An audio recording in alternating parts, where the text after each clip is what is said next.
Hello everyone. Welcome to ZaranTech. In today's digital era, businesses are rapidly adopting cloud technologies for enhanced agility and scalability. Let's dive into the world of SAP CAPM.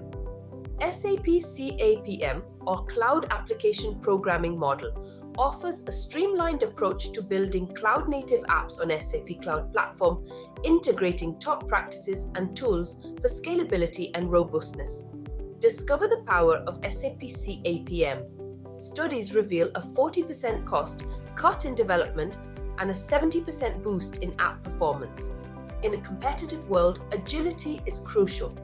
Master SAP CAPM for faster innovation, business growth, and staying ahead. In this course, we'll cover everything you need to know to harness the full potential of SAP CAPM.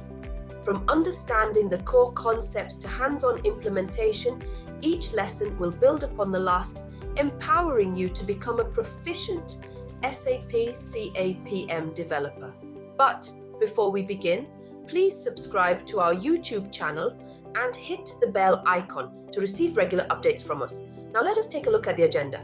Agenda points 1, Cloud Deployment Model 2, Service Models 3, Overview, Service Model 4, Types of Service Models, 5, Hyperscalers and Multi-Cloud, 6, Services in SAP BTP, 7, SAP BTP Tools, 8, Account Model 9, Subscribing to Services and Instances. Let's dive in. This is the training in SAP BTP for the basically in SAP term, if we say it is related to SAP BTP extension suite, and we will cover everything which is the part of SAP extension suite, and you can go for your like certification as well if you want to on SAP BTP extension suite. So like this particular course is in SAP term. The course is PLD 200 and the certification is of CP_12. So try to open it.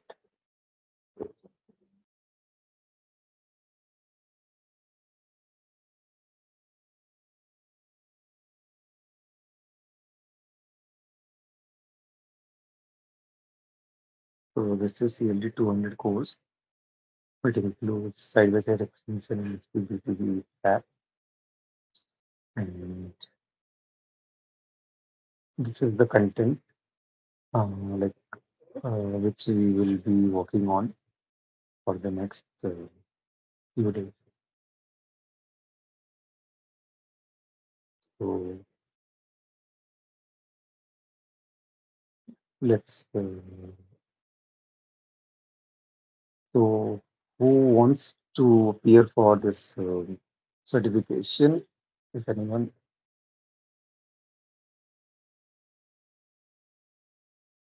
no one.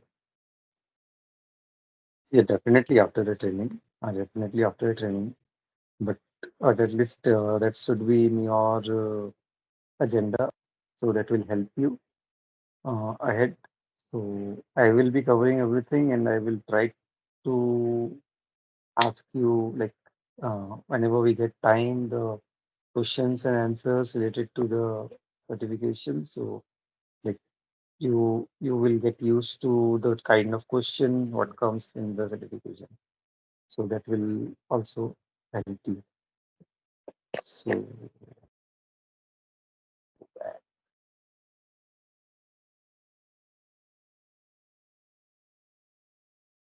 this is the disclaimer. You can read it.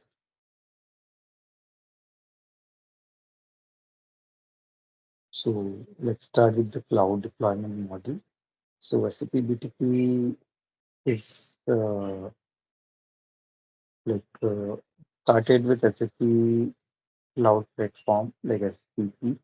Now it is renamed to BTP, like Business Technology Platform. So basically, it's in a simpler word, you can say it's basically cloud platform for SAP. So we need to know something about the cloud then, like what is a cloud, how it works, why cloud is needed. So, so what is the cloud deployment model? So cloud can be deployed in the four ways, like public cloud, private cloud, hybrid cloud, and multi-cloud. So we have the flexibility in the cloud. So if we go for a public cloud, then basically we have something like we need to share the same infrastructure with multiple persons, and and that basically helps in cost cutting.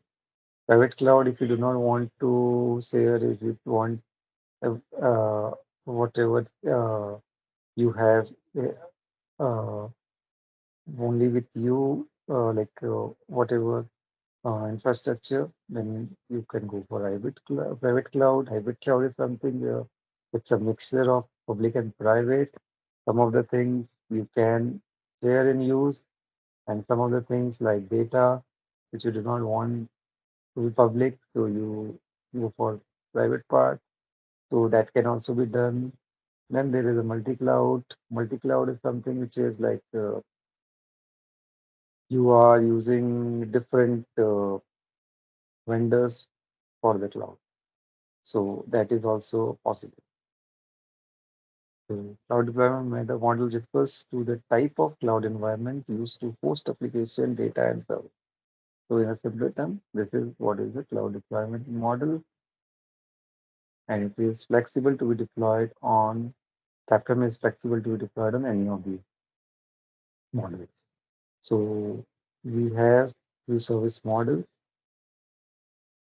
like software as a service, platform as a service, infrastructure as a service, and integration platform as a service. So, like, what is a service model? Service model, like every every user is different, need is different, company is different. So everyone has a different kind of need. So suppose for an example, like there is a person who need everything to be done, like suppose I went to some other city for a few days, so I need an hotel accommodation. So everything they will provide. I do not need to do anything. So that is one thing, one model which is possible. Another model is like I go for some apartment where the basic infrastructure is provided, and the remaining things like food and everything, those things I need to take care of. And there could be possibility like the third choice is like I just you like I just rent a house or something where nothing is provided, unfurnished, and mm, I I just get that place, and remaining everything uh, I need to buy or I need to rent out. So in similar way the service model works. So how it works is like the first thing is infrastructure as a service, IaaS. Yeah, you might be getting confused. All are written as SaaS, but no. Infrastructure as a service is IaaS. Platform as a service is PaaS. Software as a service is SaaS, and integration platform as a service is IPaaS. So we basically mm, infrastructure as a service is something which is used by the network engineers. So mm, we have heard about AWS, Azure, Microsoft Azure, Amazon Web Services, or Google Cloud Platform. So these are cloud platforms which are providing us the infrastructure. Um, so, like where like it's kind of like they have provided you mm, what you can say. Infrastructure means you can say your operating system kind of thing. So that is one thing, infrastructure as a service. Another thing is your platform as a service. So platform as a service you can uh, consider as something which is what do you say, which is for the developers. Like developer will use that service as a platform to develop, and they do not need to download any tool. Like generally we download Eclipse or Visual Studio to do something. So we do not need to do anything. And like we generally need to install software such as Java or Node.js and their libraries and everything to make it work. We need to deploy it, we need a server. So all those things are not required in platform as a service. Platform as a service provide everything for you. You just need to develop and deploy it there only. Mm. So everything is provided the by that particular model. So it allows building of custom cloud application on the top of SAP's in-memory PaaS called SAP Cloud Platform. So for SAP, it is SAP Cloud Platform or SAP, what do you say, BTP. SAP BTP is mostly a platform as a service where we use it to build our applications. So it's not just a platform as a service, but mostly you can say. Also, like abstracts infrastructure complexity, so developers can focus on application logic. So, as I told you, they provide you everything you need. You just need to concentrate on your logic and you need to deploy it. That's it. Build and deploy basically. So that is a platform as a service. Then you have a software as a service. Software as a service, it's a simple term like we generally what we use software in our desktop. Like suppose Microsoft Word. So that is also a kind of software. So any application which we use is a software. So we do not need those things in our desktop. It will be provided as a service based on the subscriptions. So you can just go and you can use it in your platform service by your platform service provider. In our case, this is SAP. So they provide you with the relevant software, you directly use it. So it could be any software. So one example given here is SAP S/4HANA Cloud, or it could be like SAP um, other offerings like SuccessFactors or Ariba or something else. So those can also be used as a service. We just need to subscribe it and we can use it directly there. So So SAP provides ready-to-use cloud application that organizes that organizations can use over the internet. So simple, you need to have an internet connection and you can just go to that particular URL. In our case, it will be BTP. You need to go to the BTP and you can use the that software. That's it. What else? The integration platform as a service. It means like basically, it's facilitating integrating on-premise and cloud landscape. As I told you, like we generally nowadays use a hybrid approach where some of the things are on-premise, some of the things are on cloud, and we integrate them. So it's basically the mixture of both, or it could be cloud to cloud, like some of the thing we are using from Amazon, some of the thing we are using from Microsoft Azure, and like we are integrating it. So everything is possible. So these are the few service models. If anyone has any questions, they can just ask. So, SAS is basically for out-of-box SAP applications, I told you. And like platform as a service, you can call a CAPM as a platform as a service. Basically, Cloud Foundry is a platform as a service. Uh, in terms of SAP BTP, we will go in more detail about what is Cloud Foundry and everything. But mm in simpler terms, that is a platform as a service. And we have IaaS for infrastructure needs. So in SAP term, we do not have our own infrastructure.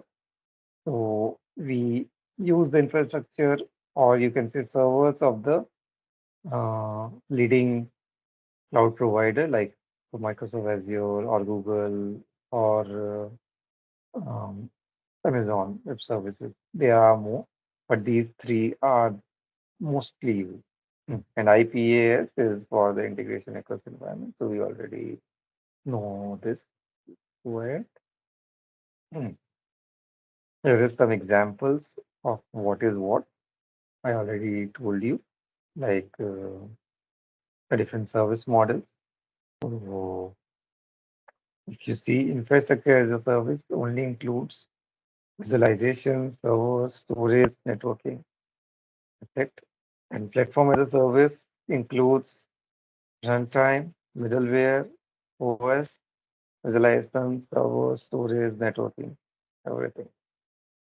So uh, the infrastructure or the service example will be your HANA infrastructure, AWS, as I told you, and platform as a service example is our SP HANA Cloud Platform, like SP BTP, where we do the custom development, integration.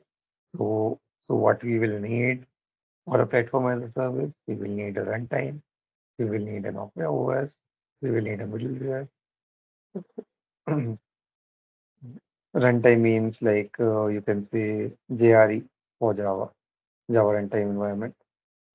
For Node.js, we will need npm packages. So all these things are basically provided by the SAP only. If you're using the platform as a service, and if you're using software as a service, then the application and data. So as I already gave you the example of Arriva, Vector, then we have Fieldglass, Concur. So all these softwares are provided by SAP, which you can use directly.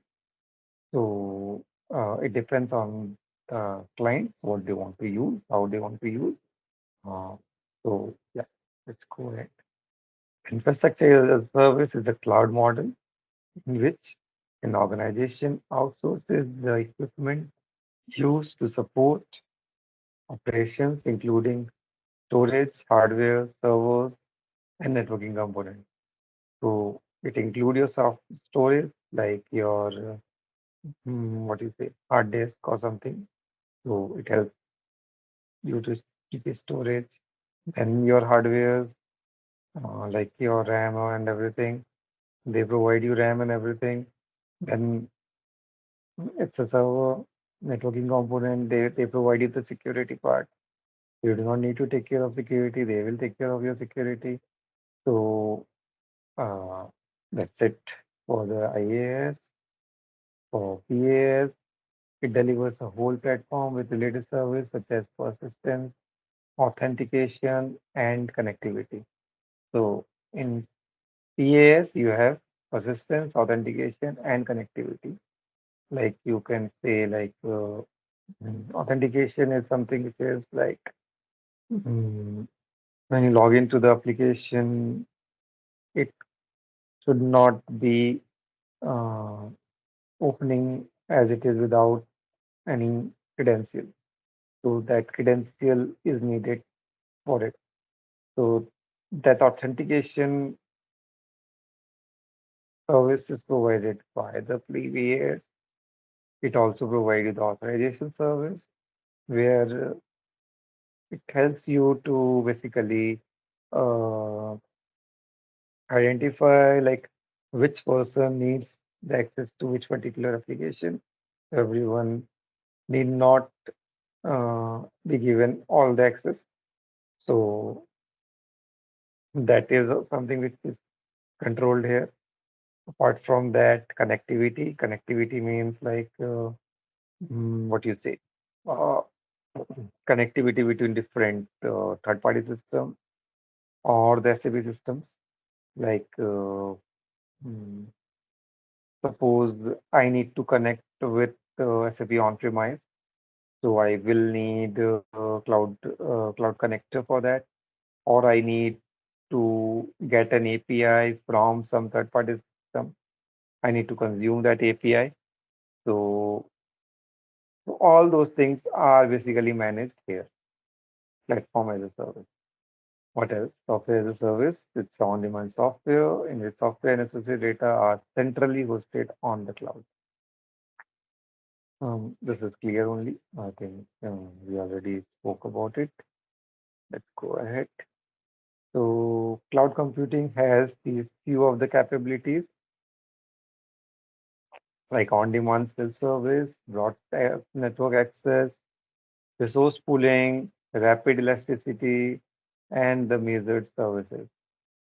It's basically, in in a simpler term, you can say like it gives you flexibility. What kind of flexibility? Like suppose you are a small company, you do not need a lot of hardware and software. So why to invest in an infrastructure of your own? Just go to a cloud service provider, take their infrastructure and work. So they give you a host of services, like they tell you like what you need to do is like suppose I just want to use um, it 15 days a month, or I just want to use 2 hours daily. So it gives you that kind of flexibility that whatever you use, whenever you use, you just paid for that. No need to pay for the complete like mm, month. It's like if you're using it 2 hours daily, then just pay for 2 hours daily. So it's like on demand, whatever you want. So suppose I am small today, I have less traffic today, but it could be possible like uh, in the months where there's festivals, I suddenly have a spike in demand, and at that time I would need more hardware to support it.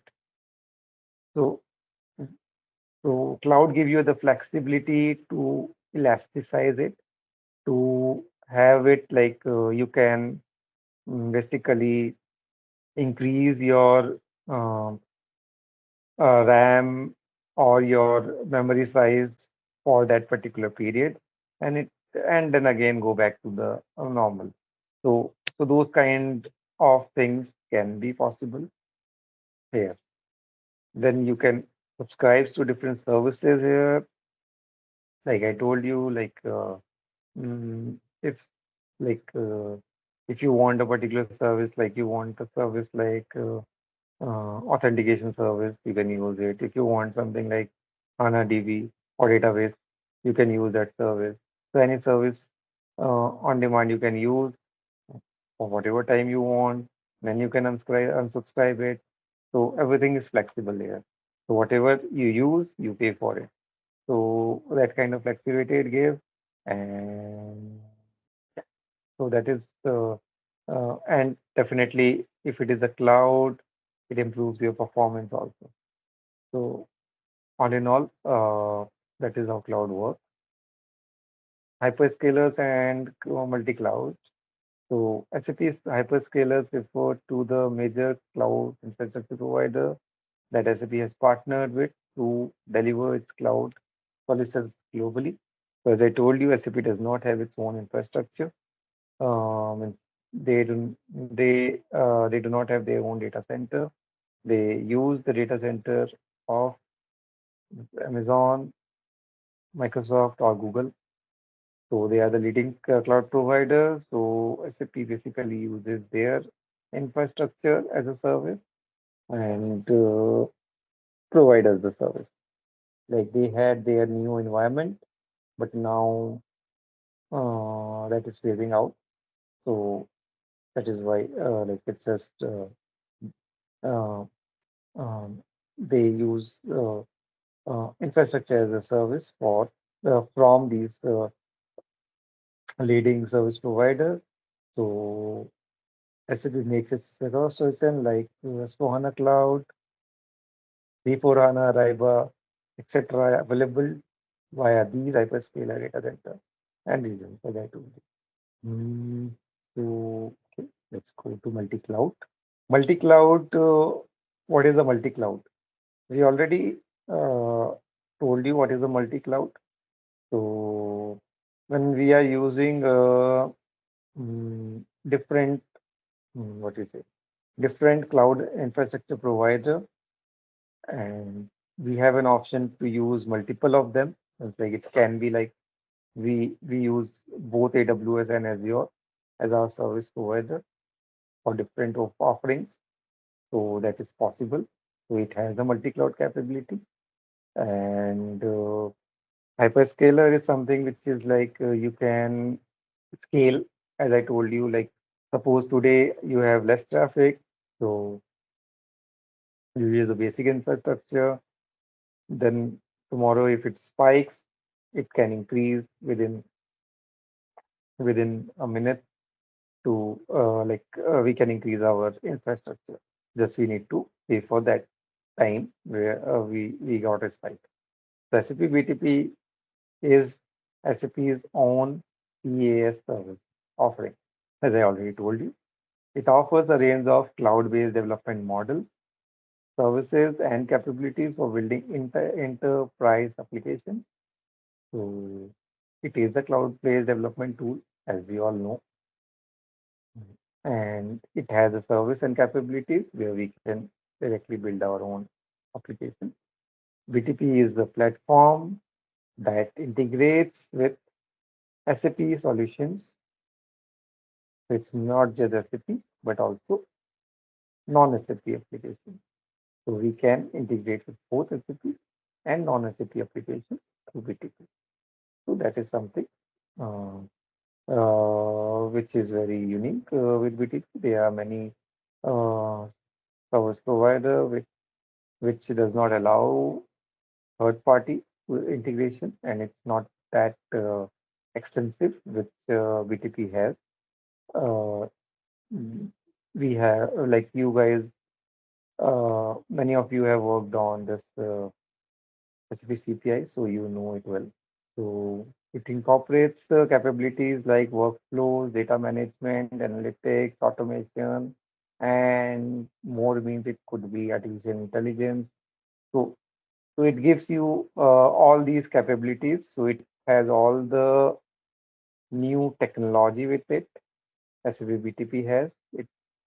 So you can use this platform to build a workflow, to to have your database there, to, to do analytics to the SAP Analytics Cloud, and you can automate your process.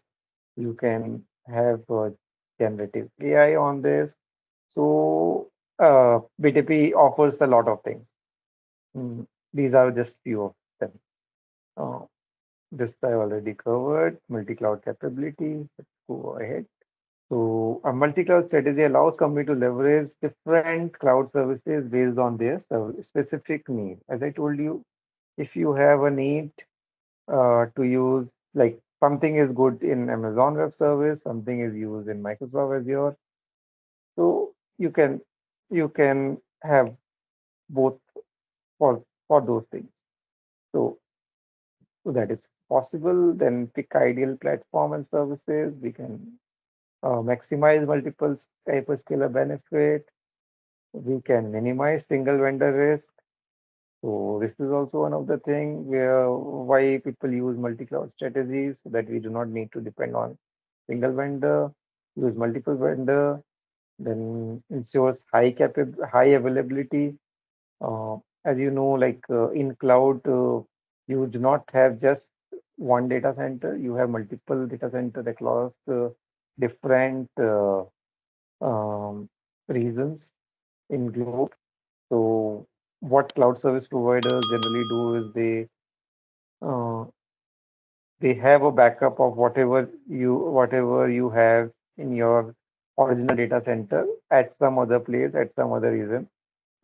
So in case if something goes wrong in your data center from which it is coming, data or whatever, so like you can use the disaster recovery, and you can use that particular data center, another one. So that helps to like minimize the downtime and gives a high availability. It also facilitates the disaster recovery, avoids vendor lock-in, and optimize spending. Optimize spending means like you are just spending for whatever you are using. So that uh, helps you to like optimize your cost. Okay. So what are the SAP BTP benefits? It is used to build applications. It is used in Internet of Things. It is used in natural language interface. It is used in machine learning, integration suite. So it has a wide scope.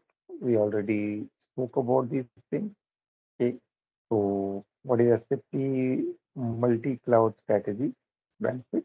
The ability to harness global hyperscaler capability and infrastructure, more choice of cloud vendor, wide range of development service and support.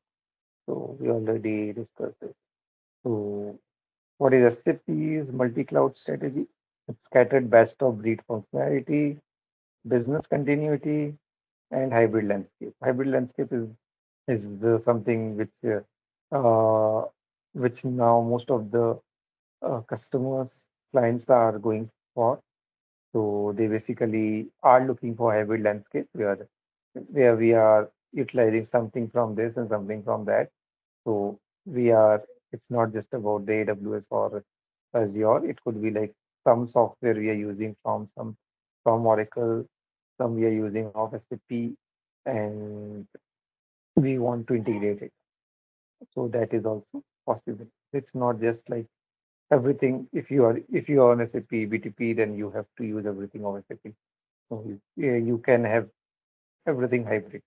Whatever you think is best for your business, go for it. So if you go to this diagram, you can see like there's something like application client.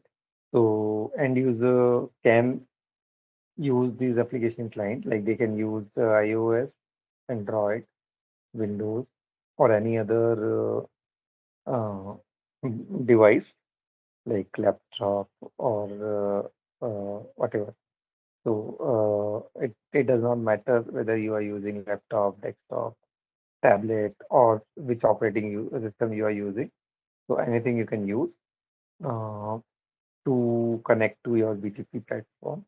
BTP platform you see here, like it has the two instances of AWS Cloud Foundry, and they are connecting to SAP data center, like SAP on-premise system to the cloud connector. So if you want to connect to SAP, you need to use Cloud Connector. That is the connectivity service which is provided via the secure tunnel. Next, what are the service type in BTP? Like we told you, like BTP offers services, but there are two kind of services which SAP BTP offers. One is instance, and another one is subscription. So what is the difference between them? So instance is something, what do you say? Mm, It provides interface-based access to capability. Like it is a set of capabilities which get consumed via APIs or binding. So some service also require an additional environment like Cloud Foundry or Kaima to work properly. Depending on the service, you can utilize a graphical application. In this case, definitely an additional environment is required because service instance does not have their own runtime built in. So instance is basically your API. It we connect to these API yeah, like to these instances based on their API, like it has some credentials, and we just connect to those services based on the credentials. Like they have their auth configurations, and we just connect to them. If something you could not understand, you can ask, and details we will be showing you everything whenever we are on BTP. So that should not be an issue. But still, if you want to ask, we can ask. So instance is something which we use to connect to different services. And if we suppose, let's have an example. I need to have an authentication service. So so what I can do, I can use the instance of that authentication in my project, and I can consume it. So it will take care of my authentication part. Similarly, there could be an instance of different other things which we will be going through. And like subscription is a standalone and runs without the need of additional runtime. So instances had the need for an runtime. Subscription does not need an additional runtime. This service mostly come with an application you can open and use. So they are kind of an application that you can use directly. They are not an instant. They are not something which you just need to consume. You do not need to know what exactly where it is connecting to, what it is doing. No, you just have the credentials. You just use that credentials to connect to that service. And in subscription part, you just you get more of the things. Like you get a runtime environment. You get uh, what you say, a standalone system, uh, or an application which you can open and you can do things. So just to give an example of a subscription, like Business Application Studio, where we will be doing our most of the development, um, is a subscription based model. So we can open Business Application Studio. We can do the coding there. So it is a subscription. Similarly, DMS is a document management system. So for that, you can open that particular tool, and you can just see what are documents which are saved there. Or you can have an example of SBP, business process automation. There also you can just open it, and you can see what are the things you can do in this, like how you monitor and all those things. So it's kind of another application. So for all those things, you need a subscription based account. And instances are something which you cannot open as an application. You just consume it through an API. So I think I could able to explain it, but yes, we will go in more detail. You will see when you are seeing it in BTP, and you will know it more definitely. Let's go to the next slide. So if you see here, what are the services which are in BTP? So development, deployment, and runtime. It's a kind of tool where we do development for Java, or for uh, right now for app applications we use Eclipse and all. So it's a similar kind of tool, similar to Eclipse, uh, or like Visual Studio. So you just go there and you do your development. So it will take care of everything related to development. So this particular subscription is basically taking care of your deployment part to different environment. Uh, so you just like whenever you are in uh, checking in something in the Git repository, like you need to commit your code. So as soon as you commit, there is something configurations and all which are maintained. And as soon as you commit, it basically deploy your application directly as an automated process to your sandbox or to your development environment. And you also have an options to then send it across to different landscape. like to your quality or to productions. So that is basically taken care by this continuous integration delivery service. Apart from that, there is a runtime. So Cloud Foundry runtime is something which we use here. We also have what we say KAIMA environment. So that is also one of the runtime. But here in this training, we will use Cloud Foundry as our runtime. So Cloud Foundry, what is the Cloud Foundry? It's basically take care of everything like mm, um, related to your runtime. Like it has several packages related to your Node.js. It has several packages related to your Python. It has several packages related to your Java. So you do not need to install them or do anything related to that. Like those runtime environments are already there in Cloud Foundry. It also has the um, servers. Uh, it has the capability to scale. So it has a lot of features. And what is the polyglot application means? Polyglot application is something like the Cloud Foundry supports your development in different languages, you can say. Like as I told you, like Node.js, Java, or Python. So it supports all these applications. So it's a polyglot. It's not just about them. It's about uh, like mm, mm, yeah, like user interface. Also, it's not necessary that you need to use the SAP Fiori application. You can use any UI. You can use HTML. You can use mm, uh, any UI based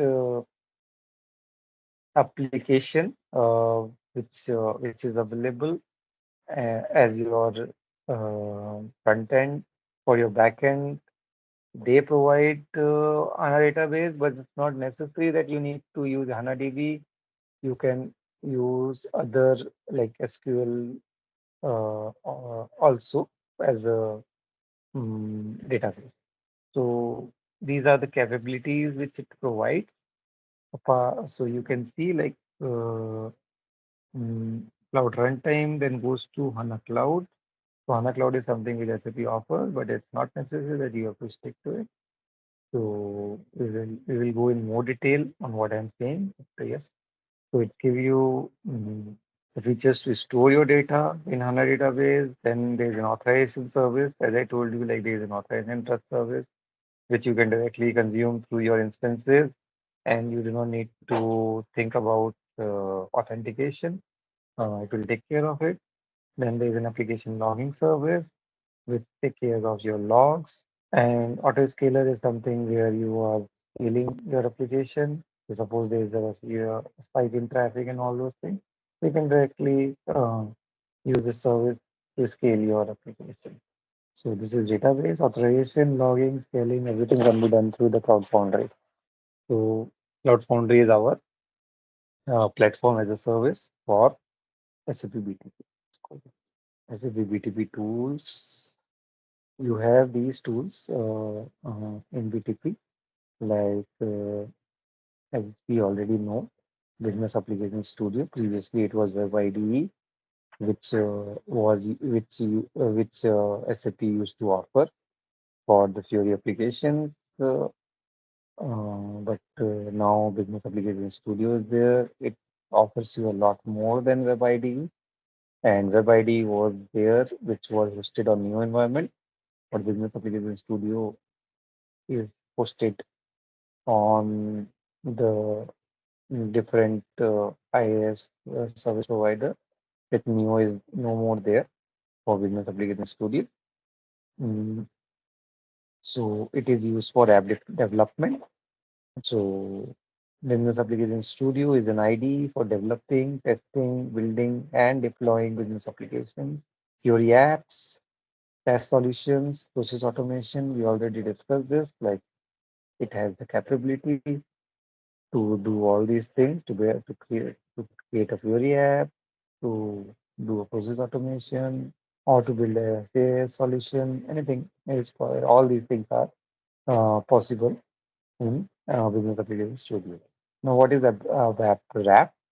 It's a RESTful application programming model. So it's basically the architecture developing older service optimized for S/4HANA. Uh, so this is something which is also used apart from CAPM for creating the older service for building the Fiori apps. Apart from these tools, we have SAP Cloud SDK, which is also used for the app development. So it provides a library and frameworks to simplify development on BTP.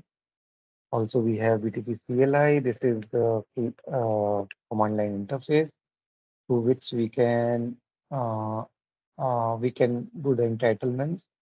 Like you do not need to go to BTP cockpit and do the assignment entitlement. Since you can do from there also, or you can do it from the command line interface, which is offered by BTP. So you can directly do it from there.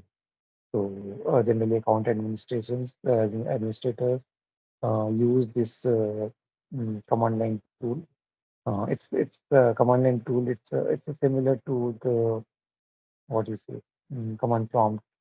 So you just need to give some what you say mm, some commands which based on which it will create some accounts and all those things.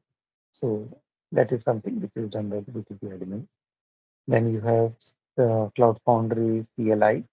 So there's one thing which is BTP CLI, then another one is Cloud Foundry CLI. Cloud Foundry CLI is specifically for the app deployment and app management, which we create through Business Application Studio.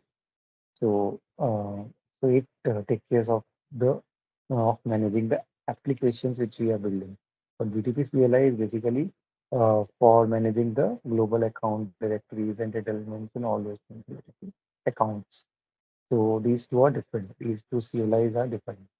Then you already talk about Cloud Connector, which is a link between the on-premise and BTP system. So if you want to connect your on-premise with BTP, you need to use the Cloud Connector. So let's take a 15-minute break and then we will join that. Okay, hi everyone.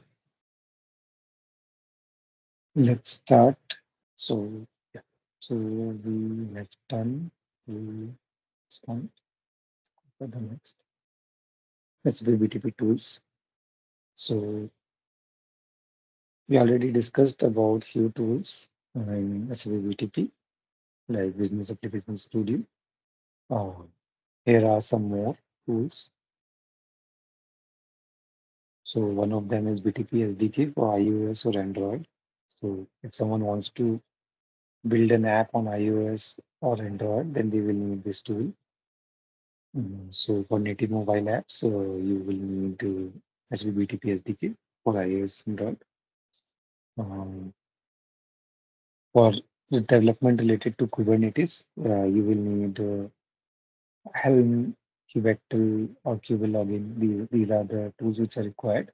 So it's some Kubernetes is something which SAP offers apart from Cloud Foundry for for the similar purpose. And then you have cloud like app development from Eclipse. So you'll need Eclipse for that. So that basically is used for rapid application development. So here it's written like Eclipse is used for app development. It's basically used for rapid app development, and SAP Build is used for app development. So you need to swap them. But basically Eclipse we use for rapid app development. Uh, Someone who is from ABAP, uh, they generally use this rapid app development to build OAuth services. So I hope someone of you who are from ABAP, they might have used it. Use it. So this is rapid app development is basically a tool. Yeah, it's basically something which we develop in Eclipse. So I already told you before also, like CAPM uh, and RAP are two type of development which are done on BTP. So RAP development, CAP development we do from Business Application Studio, and RAP development we do from Eclipse. Okay, and then we have SAP Build, which is used for application building. So low code, no code applications are built through SAP Build. Right now, SAP Build is combined to SAP business like this build process automation. So it is now under build process automation only. But SAP Build basically is a tool for doing the low code, no code development where you do not need to be a developer to do some coding. You can just drag and drop and you can build a good user interface. So that is one thing which we will also offer you not only like drag and drop feature, it also offer you some of the uh, features related to creating OData service also in minutes. So those things are also there where you do not need much knowledge about things. You just need to drag and drop and all those things, or just use some templates and you will have the whole application. So that is what SAP will uh, generally is used for. So account model. Now in BTP we have different kind of accounts. So the one of them is global account, and the one is sub account, and the third one is directory. So when we go to SAP BTP, then you will see more of how it works. But these are three account models. So like the parent you can say is global account. Like you have folders within folders and then files within those folders. So it's a kind of similar thing, not the same thing, but you can just see like parent-child relationship, like global account. Then you have many sub accounts within the global account, and then you have directories. So this is how this account model works. So global account is something which is on the top, and it is generally done by the business. Like they need to buy entitlements on like whatever services subscriptions we need to use, we need to pay for it. We need to tell like what we want to use. So so all these things needs to be done through the global account. Then there are multiple sub account under one global account. One global account can have many sub accounts. So each sub account basically is a kind of you can say uh, platform as a service. Like in each sub account, you basically need to tell like which service provider you want to use, whether it is a Microsoft Azure or AWS or Google Cloud Platform, and it will create a sub account for you. And each sub account has different kind of entitlement. So it's not like every sub account will have the same entitlement. It could be possible that one sub account has access to few of the services, but another sub account does not is not subscribed to those services. They are not eligible for those services. So so that those kind of controls can also be done from global account on what exactly needs to be needs what control needs to be given to which sub account. Then each sub account has basically your Cloud Foundry or Kubernetes. So these platform as a services you will get in the sub account. And within sub accounts, you have directories like mm, what you say, like basically directories are folders where you mm, like for the same sub account you can have a different what you say mm, like mm, different units are there in your organization, like HR is there, then you have IT department and maybe many. So so each can have one directory, or in SAP term you have SDMM, all those modules are there. So for each team you can have a directory. So directory is basically just a folder. It does not have any kind of entitlement as such, but you can segregate different Alright, let's test your knowledge.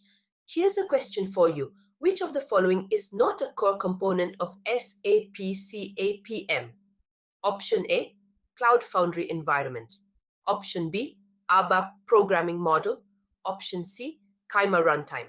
Option D, SAP HANA database. Take a moment to think, and when you're ready, choose the correct option. Remember, each choice holds a key to unlocking the answer. Good luck! Type the correct answer in the comments section. Hey there, want to get great at managing supplies? Our SAP CAPM course is here to help. Take it at your own pace on our platform. In this course, you'll learn all about SAP CAPM. It's like a toolbox for planning stuff, from making sure we have enough products to get them where they need to go. Our course covers everything you need to know, from basics to advanced tricks, made by experts who know their stuff. Your teachers are pros who've been doing this forever. They're here to help you learn and answer any questions.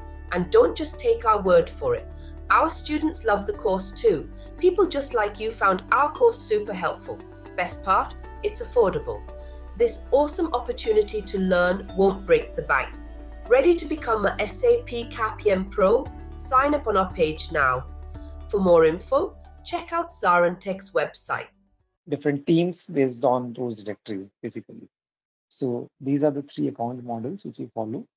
We will go in details here.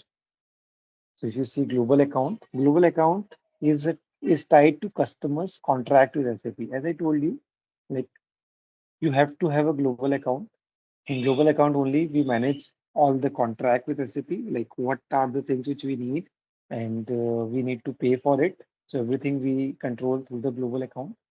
So it used to manage the sub account, as I told you, like which sub account will have which what entitlement. Like we have bought like suppose uh, like business application studio. I need uh, uh, 4 quotas of entitlement for business application studio. Then for authorization service, I need 8 instances or quota. So I can have those quotas and everything. I can buy it here, but it's like distribution of them needs it is upon me. Like which sub account I want, like for each sub account I want just one business application studio, or for one sub account I want two authorization service. For one, I want only one. I want so all those what you say segregations we can do through this global accounts. Global accounts also provide the guardrails within which sub accounts consume resources. So uh, it basically the same thing, like which resource, how much it can consume, and everything is being controlled from global account. So global account is very powerful, and like it controls all the sub accounts.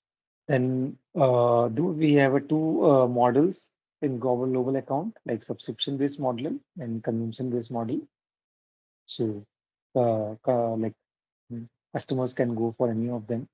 Consumption based model, like suppose I did not use something on daily basis. It's like sometimes I use, sometimes I do not. So I do not need it to be with me for every time. I'm like uh, all the time. So I can go for a consumption base. And subscription base is something like I will go for subscription, like monthly subscriptions, and I can use it anytime, anywhere. So that is the subscription based modeling. So so they will have a different kind of cost structure. Apart from that, in global account, we have a region environment as well. I'll explain more about them, but region is something which, like, whether it is in America, Europe, Asia, where is it?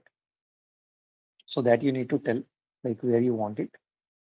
Um, sometimes the cost changes with the region in which you want your like data center. So if it is near to where you are, then generally it costs less. But if it is far away, then it costs more. So, mm, and it's not always the case, but sometimes it does.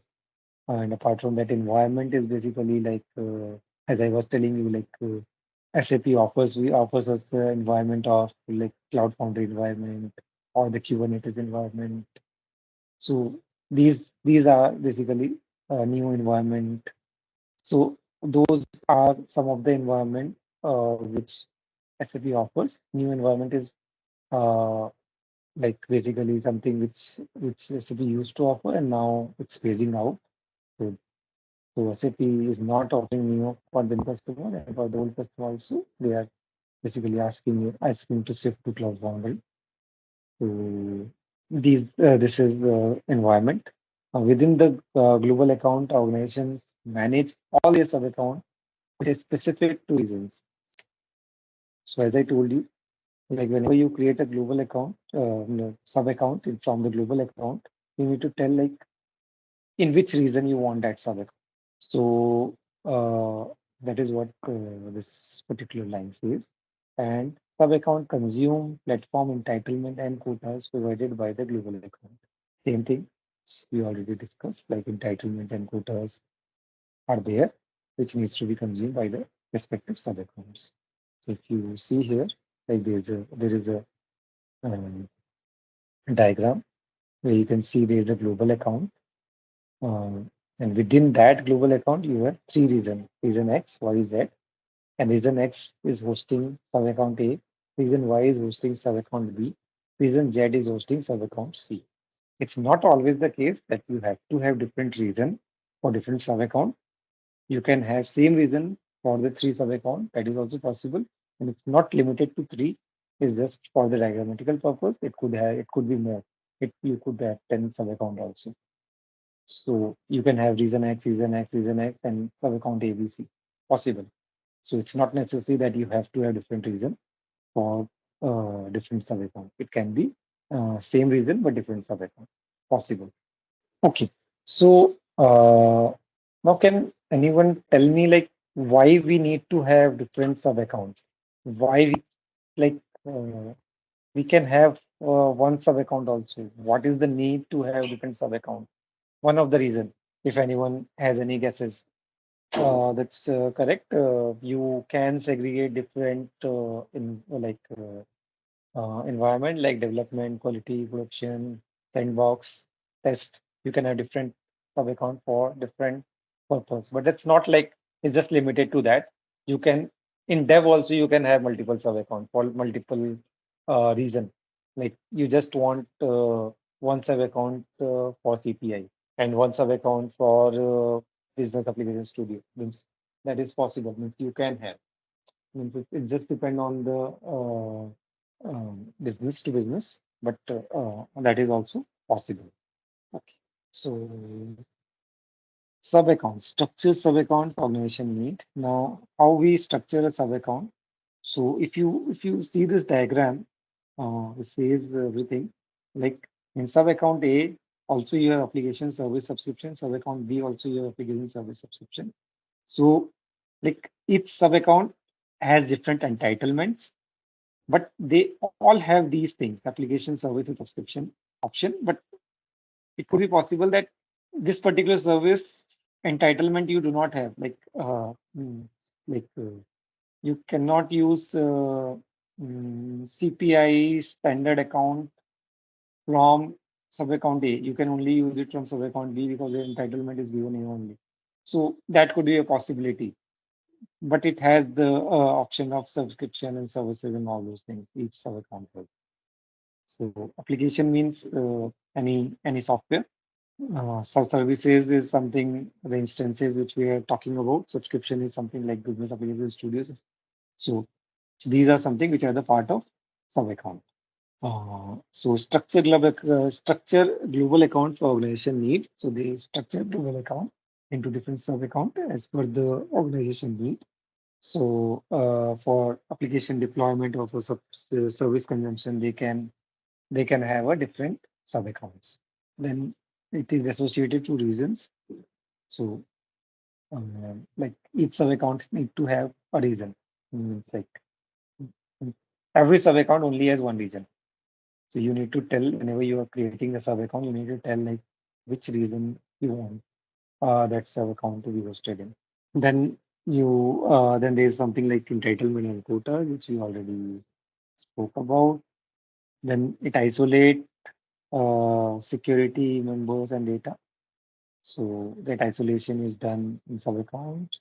Then it is separate from individual users account. Individual user account is different. Mm. So directory was told you like directory is something which is a folder kind of thing. So you can see here like you have a sub account in a global account. Then you have a directory. Inside that directory, you have a sub account and a directory. Similarly, to this directory, you have two sub account and one directory. The directory.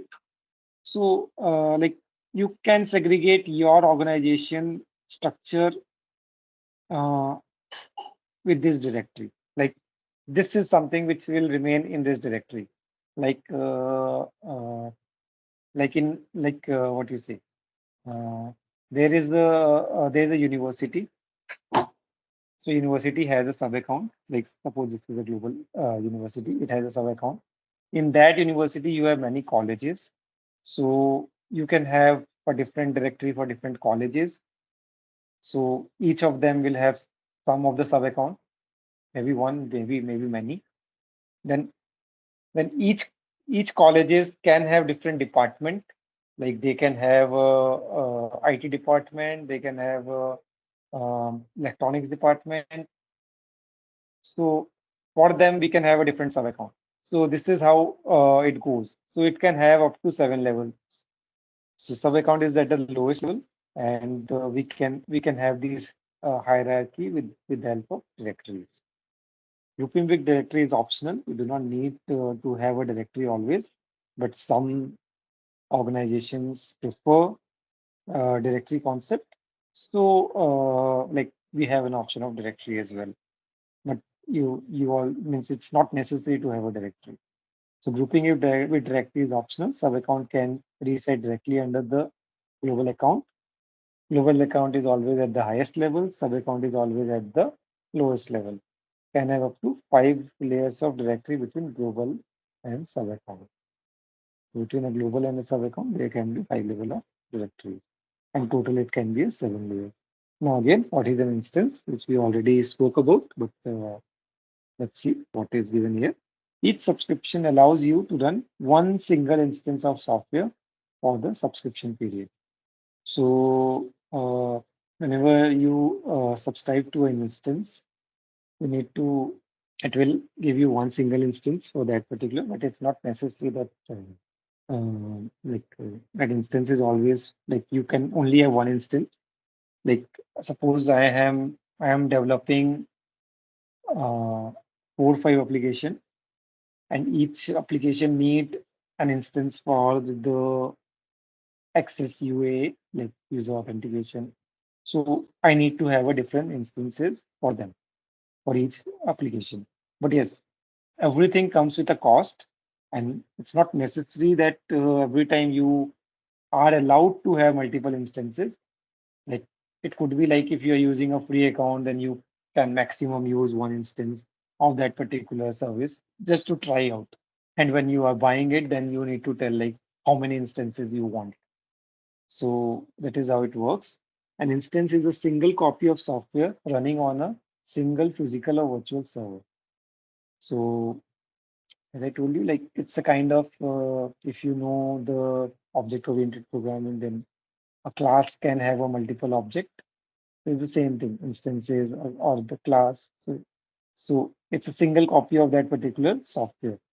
So uh, a software is there, and you can have a multiple instances for that. So each instance is a single copy of that software running on virtual server. So each instance will have some memory also. Like some some memory is given for each instance, like 1 MB or RAM may be given to one instance. If you want more memory, then then you need to have more instances. So those kind of things are there. If you run two copies of software on the same virtual or physical server, then it is counted as two instances. So you can have multiple instances of same software in your sub account, but it depends on the entitlements which are given to you for that particular sub account. Okay, so uh, the service instance operations area in cloud service management console views and manages subscriptions and service instances. Subscriptions originate from requests initiated in marketplace portal service catalog. So it's always like you need to whatever service you want, you need to buy it or subscribe it from the marketplace. Once subscription request is approved, service instance created reflecting service requirement details.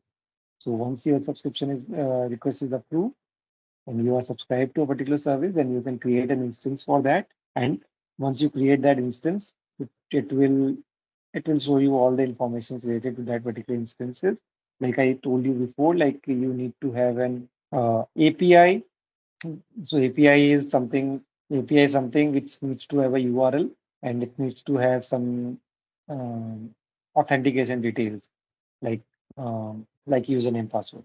And service instances provide specifics like IP addresses provisions for the network component. So it provides IP addresses also.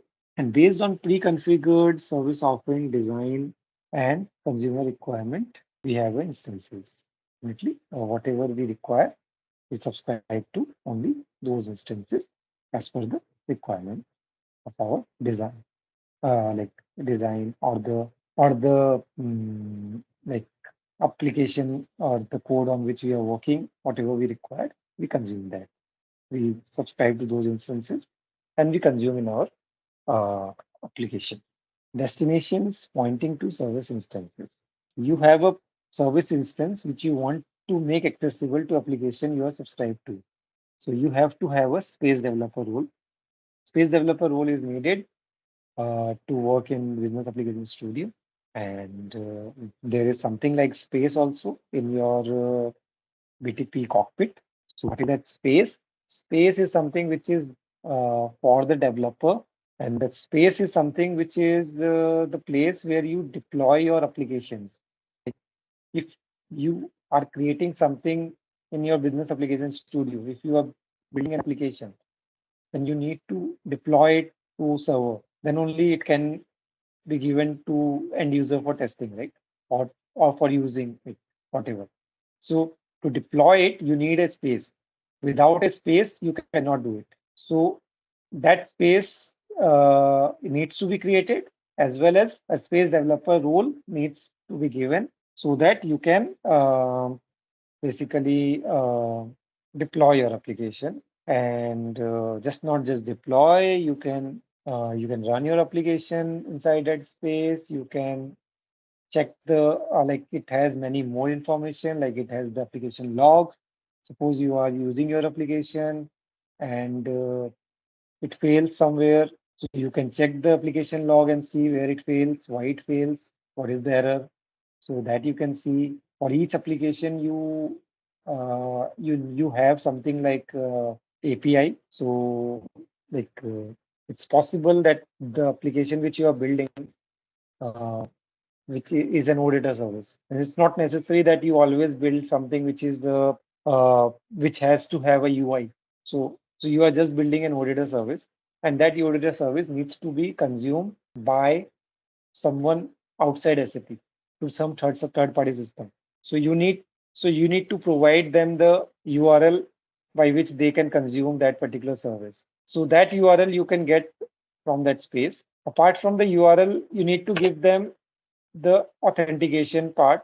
Like to consume any API, you need to have the auth credential. So so that part also you need to give it to that particular team, which is maybe SAP, maybe non-SAP, who are consuming it. So so that they can use it in their project and consume your auditor service which you have created. So all these things are done and see all these information you can get from space. You have a service instance which you want to make accessible to applications you are subscribed to. You have logged into cockpit and open the destination editor on sub account level. There is something like destinations in the cockpit. So what is the destination? Destination is something like, suppose today, like as I was giving an example, API or OData service, whatever, which you have created and you have given it to some other team and that team is consuming it. But it is possible that you need to consume an API from third party system or from SAP, maybe from on-premise or somewhere. So that configuration or the details of the URL and the authentication needs to be given in the destinations. So there is something like destination in the cockpit where you need to create a destination with respect to that particular OData service or the API. And after you give all the details, then you can consume that destination from your application. So we will go into details of everything what I am telling you. But this is just a high level overview which I am giving you just to make you acquainted with these terms on what these things are. So in future, when I will show you things, then you will just relate to it. So how you create a destination, that is what is given here. So choose new destination. There is something like destination. You need to create a new destination. There you need to uh, enter the, wait a minute. So this is what like here what is given is it's related to just consuming a API which is from your instance, but it's not necessary that you are just consuming the API of the instance which you have created. It could be like third party API also you can consume. So anything for consuming anything, you need to have a destination. Okay, so instances sometimes need destination, sometimes you can directly consume it in your application. So it depends on which kind of instances you want to consume. But as I told you, instances are also kind of API, and the third party which API which you want to consume, it's also an API. So everything needs to have a URL. Everything needs to have some client ID, client secrets, everything like OAuth credential. So you need to have those things, and you need to basically configure it in your destination. Once you configure it in the destination and save it, your destination is created, and now you can use that destination for your application, like in your coding. Okay, so this is now what we will do is I want you to create a BTP trial account. So this is a trial account which which SAP has given for its developer uh, to do some like to create some applications without paying anything, just to practice, you can say.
There's someone like PDP administrator who do it, so they manage it, and like generally the global account is managed by the client only, and the sub accounts are managed by the PDP administrator.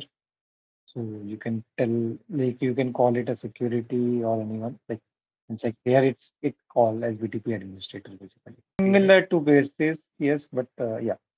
So they you can say basis do it here. as they act here as a administrator.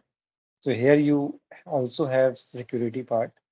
So generally both the things are like here you do not have basis and security separately. Generally, an administrator do both the things. Sometimes some of the services you will not get in Singapore. That's why I told like it's better to create the US one. Means it depends on different reasons or the service provider on what services they are given for the trial account. So this US one has most of the services. So it's better to like create a sub account with US. Cloud Foundry runtime is something which comes by default for the trial account, and like also like in the paid one also Cloud Foundry is something which comes later on of what you do from here. Once you create the sub Okay. account, then you will see the option of Cloud Foundry, Kubernetes, and all, and from Mhm. there you need to choose. It's like just a document. You do not need to do anything. Trial account, you do not need to add any memory, nothing. They have given everything to you in plate. You do not need to do anything, right? So it's just a trial account. So you do not need Mhm. to do anything. You need to add anything. They have given everything what you need. Anything additional has a cost, and we do not need to go for it. Yep. Whatever Okay. is required for this training is already given in the trial account. Okay. Okay, you can see my screen, right? So this is my trial account, and if you see here, like these are the shortcuts for Business Application Studio, for CLI, for BTP, and APIs for SAP BTP. So you can go directly to these things without going into the cockpit. Say, like as I told you, like there is a CLI for BTP where you can, if I just click on this, so you need to download these things for like for accessing this CLI. So once you have these CLI, you can directly use your command prompt and you can just uh, create account and all those things from here only. It's from your command prompt only. So that is something which generally the admin do, but we do not need to do all those things. But just for your information, like the CLI is something where you do not need to log in and you need to do. If you suppose you need to give access to hundreds of users and all, so it's easy to do it through the command from CLI and it will just do it fast. Just you need to use some commands and everything will be created and all those things. We do not need to follow all these steps here. So that is one way. Today we will just see what is inside this trial account. Okay. So you have this account explorer here, which has this directories and sub account and sub account. As I was told telling you, that you can create a directory also, and you can create a sub account directory also. Here, I have a sub account which is of Amazon Web Service exist, which is already created by me. But you can create a new directory also, and within that you can have a sub account. You have the options to create directory, and within that you can have sub account. So that is one thing. Mm. Mm. Booster is something like uh, what are the service you need? You can like use this booster for them. Like I want to prepare an account for my web trial. I can just start from here, and it will automatically do everything for me. Like mm, like subscribing to services, giving the roles and everything. It will do for me. So I do not need to do all those things individually. Similarly for other things, it will do everything from here only. But like you can do it from your sub account as well. This is the entitlement where you assign the entities and services for your basically global account. If you see like this is the service, uh, this is the name of the technical, this is the technical name of the service, this is the plan, and this is the quota assignment. So since this is a trial account, so only one quota is given. Alert notification is limited. So everything is limited here. So these are the things which are these 54 services are already provided by the SAP for the trial account. But if it is the paid account, then these things needs to be subscribed and paid. Right now, these things are given by default by SAP, and you can use them, and nothing more, nothing less. So you only whatever is given, maximum you can use that. Like you can have maximum 4 Cloud Foundry runtime, maximum one ABAP environment. So all these quotas are given, and you need to follow this quota. So we were talking about the quota. So see, mobile service is also one quota, and PostgreSQL one quota. So you can maximum have these in your trial account. They have done O- everything for you, and you do Okay. not need to do anything. It's already assigned, it's already given, just you need to use it. But in client environment, things are not same, it's different. There you need to subscribe to all the services which you want, and you need to pay for it in the global account. You need to tell like which sub account to use it, and accordingly that sub account will be able to use that. Yeah, in trial account it's not like that. It's everything is given to your sub account. Okay, but only you need to follow this quota. You cannot exceed your quota. Exceed your quota, you cannot change your plan. Like in your paid version, you could have more number of plans.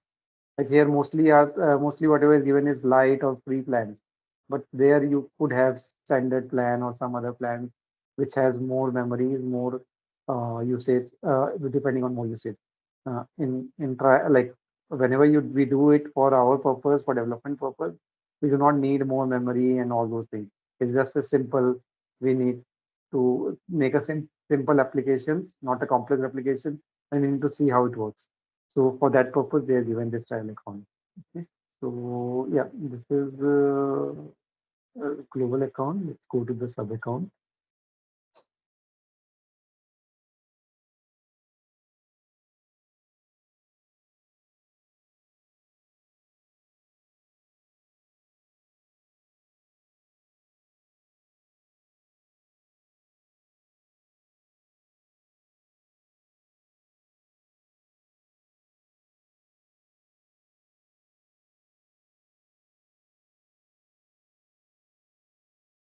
So this is our cockpit. I have 76 entitlement. I have 16 instances subscriptions, which I've already subscribed for my work purpose. So here I have an option to enable Kaima as well, the Kubernetes or Kaima, which I was telling about. Like SAP BTP just do not just offer the cloud foundry, it offers the Kaima environment also. So if we need to use this environment, then we need to enable the Kaima. Right now, for our training purpose, we do not need the Kaima. So Cloud Foundry is enabled, and I have a space which is created. I have some applications which are deployed. So if you see yours, you will not have any applications or instances in this. But I have, so it's showing. Okay. What else? Okay. So if you see in Cloud Foundry environment, you need to have a API endpoint. You need to have organization name, organization ID. The limit of this memory is 4 GB. And there is an option to disable the Cloud Foundry as well. So we need these details whenever we log into the Cloud Foundry from our Business Application Studio. Like whenever we need to deploy our application, like we have built our application now, and we need to deploy it. So at that time we need Cloud Foundry to deploy, because it whatever application we built, it needs to be deployed to Cloud Foundry. Cloud Foundry take care of everything, as I told you, like the um, all the packages which generally the runtime environment provides. So everything runtime environment and all the packages are already available in the Cloud Foundry. So you do not need to install anything in Cloud Foundry. It's already installed. It's already there. You just need to tell what are the things you need to use, and it will use that in Cloud Foundry. So that is the short introduction of Cloud Foundry. It has space quotas, and the members, and you have service. I was telling you about service marketplace. This is from where you need to subscribe to an instance or subscription. Like you need to subscribe. Like I want this particular service or instance. So I need to go here and I need to create. So it will create that service or instance. Similarly, like if you see here, you have a lot of things which SAP is providing, lots of services.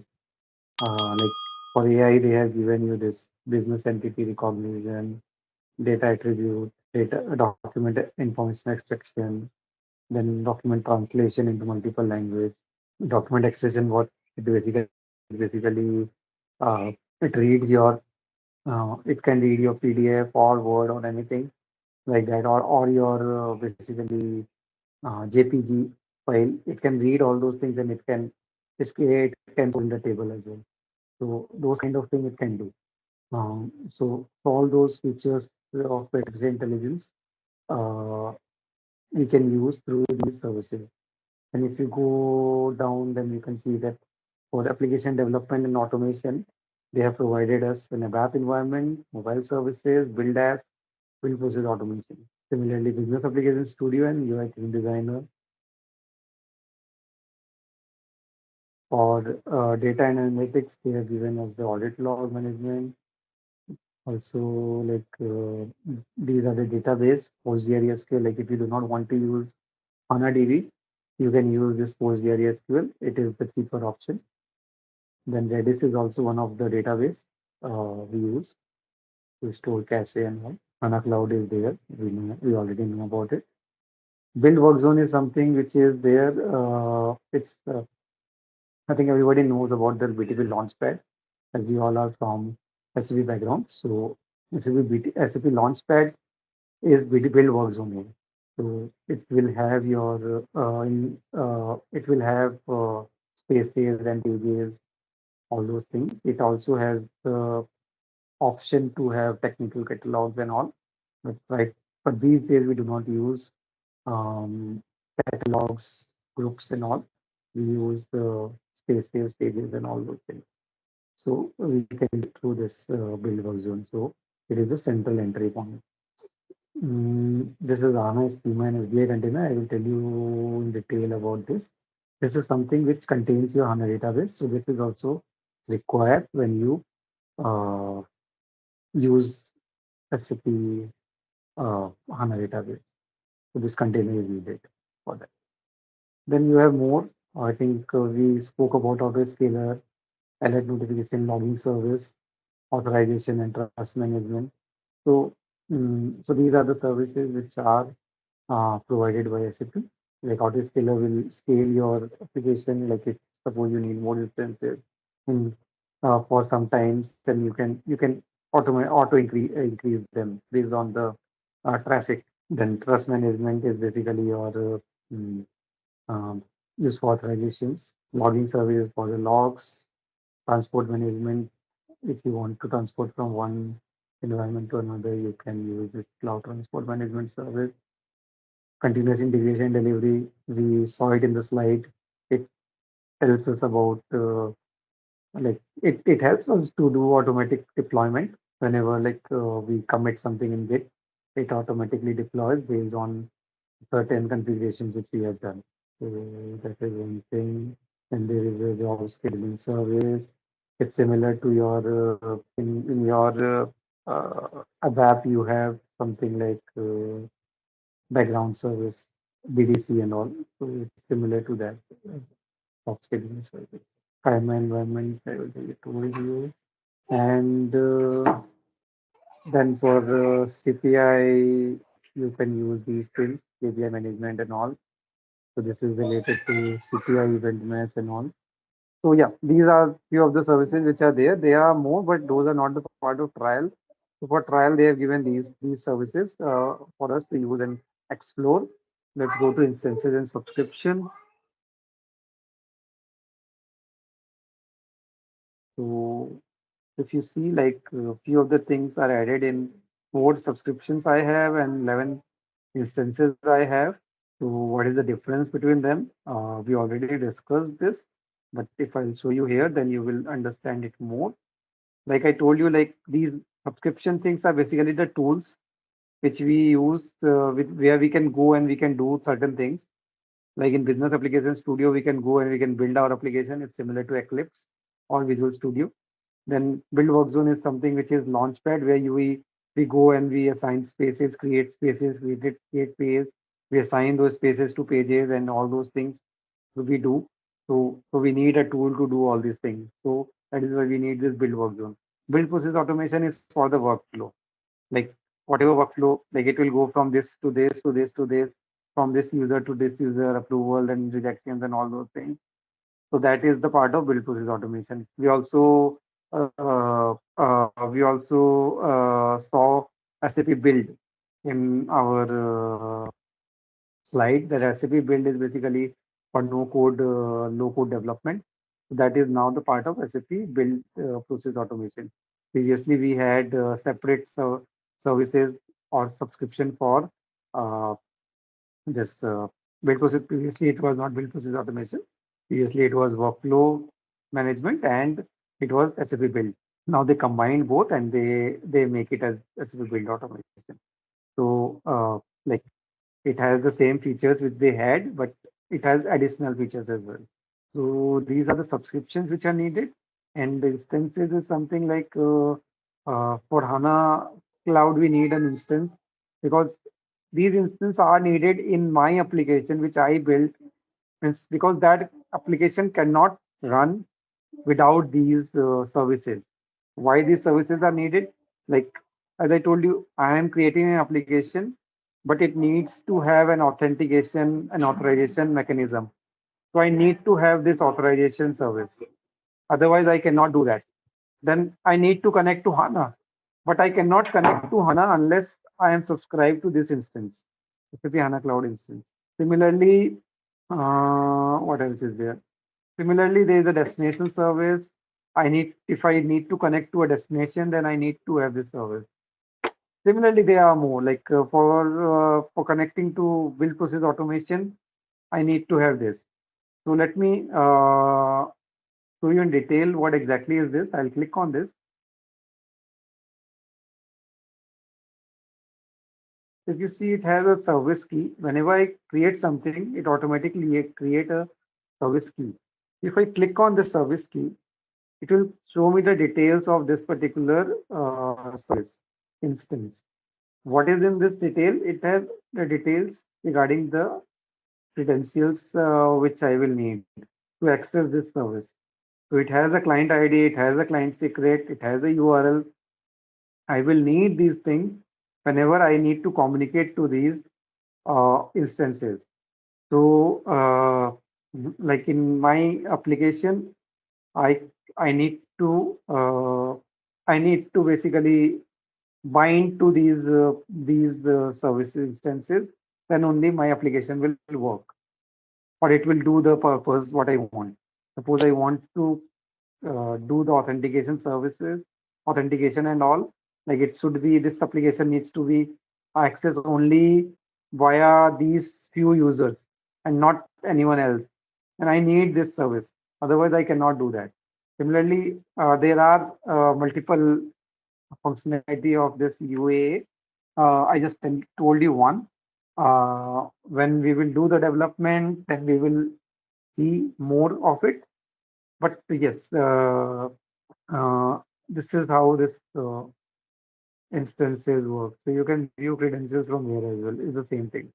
So either it means like you can use it, you can give it to some third party, they can use it.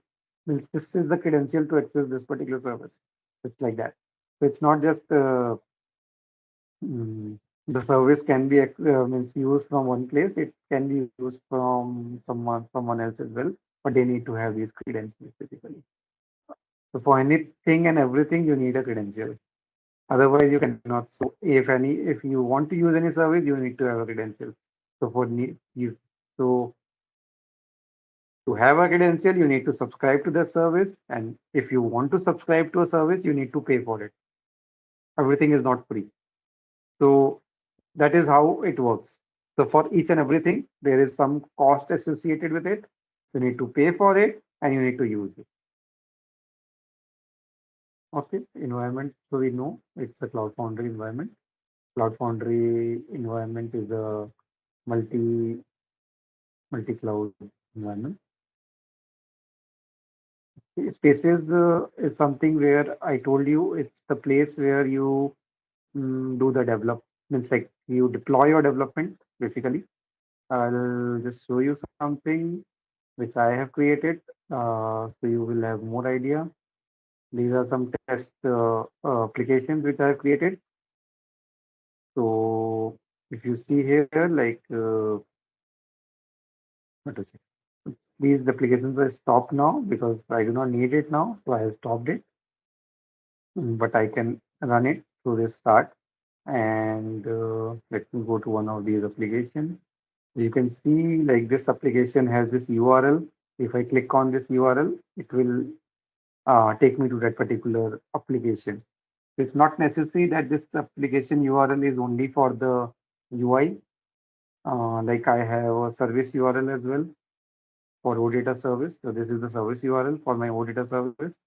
So suppose I have developed some service, OData service, as we do it in a app also. We develop an OData service and we give it to a Fiori developer and they consume that service. So similarly, this OData service, we can give it to someone who is either a Fiori developer or someone else, means it's a kind of API.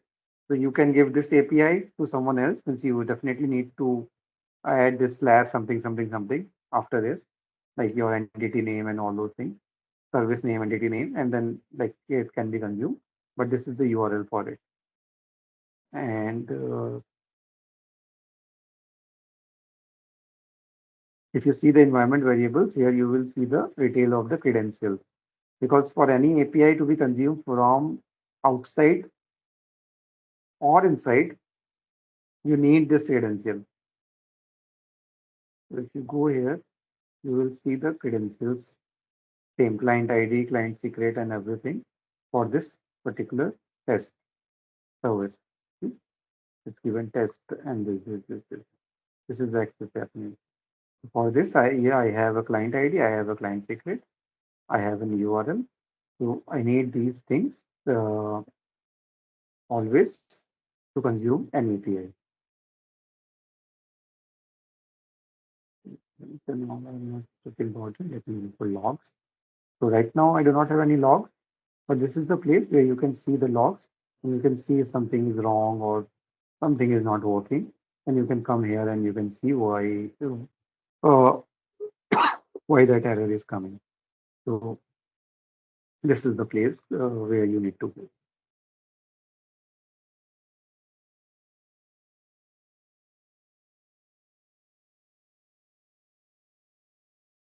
This is HTML5 application. This is your SAP UI5 applications basically, which like in your UI5, like whenever you create a Fiori application or UI5 application, then there is two options. One is standalone application, another one is the managed app router option. Uh, so standalone is something which you just need a URL and you access it. Okay. So you just need a URL, you click on that URL and you can open that application. Simple. But the uh, standard app router application is something which you need to have if you want to show that application in your launchpad. Like in launchpad, if you want this application to be shown without giving the URL, like if you go to the SAP, we will go to it later on. Then you will understand more. But in SAP Build Work Zone, you need to create a tile for a particular UI5 application or Fiori application. And if it is a standalone application, then you will not see that application there. And if it is a app router application, then you like this, you can see it's a managed app router provided by SAP Build Work Zone Standard Edition. So if you see that, like if you have created a application with managed app router, then only you will see those application here in this application names. And like I have one here. So then only like I can see this application here as well as in SAP build work zone, and I can have a tile for that. So that is the purpose of managed app router. Hmm. If anyone has any confusion, questions, you can ask. We will be doing everything in detail, but still, depends. Destinations, I was telling you about a destination, like you have to create a destinations for anything and everything which you want to consume outside SAP, even inside SAP. So I'll tell you what are the things which you need to build inside SAP and means destination for that. Like if you see instances which we have created, we do not need a destination for that. But uh, but we have created few destinations here, like one for this accessing the authentication API or authentication. Another one is SAP.com, something. Then maybe it's like there could be some third party URL also. These are just related to SAP, but there could be a third party URL also which we want to consume. We have the API, like I showed you the API which was there inside this spaces, and we can give it to someone else. Someone else has also created some API in their environment, some third party who is not an SAP, and they can provide that API, and we can use that API to create the destination. So if you create a destination, it will ask for a name for that destination. You need to give a name. You need to give a description. Means what is that destination for? You need to give the URL. Okay. Now on authentication, they have provided us first of all, let's go to proxy type. Proxy type, we have internet, on-premise, and private link. These three options are there. If you want to consume something from SAP on-premise, you need to select this option. If you want to give a URL, which is internet URL, and you need to select internet, like third-party SAP third on SAP system. Then we generally give internet, and for SAP connection, you need to give on-premise and the authentication. Like we have so many authentication services which are there. Generally, what we use is either basic authentication. Basic authentication is your username and password which you need to give, or we use this auth client credential. So here they ask us to give the client ID, client secret, and the token service URL. Okay. So I showed you there, like there was a client ID, there was a client secret, and there was a URL. So we need to provide all those things here, as well as the URL of the API which I want to connect.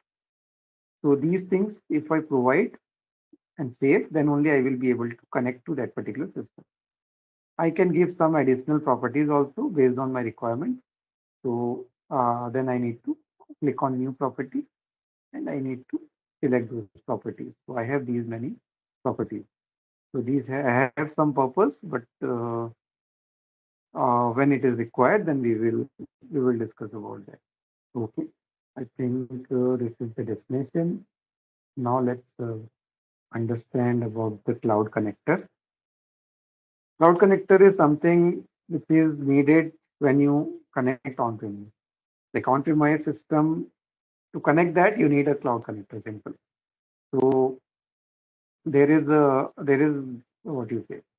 There is an application for cloud connector which you need to install in your on-premise system on that server, and there you need to give all the credentials. Since I do not have any on-premise server at this point of time, I'm not showing you that part, but that is something which is done by the basis team.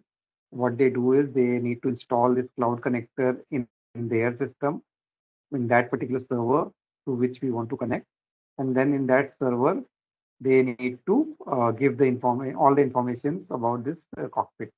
As I told you initially, like there is an organization ID, there is some details. So all those details are required by that cloud connector.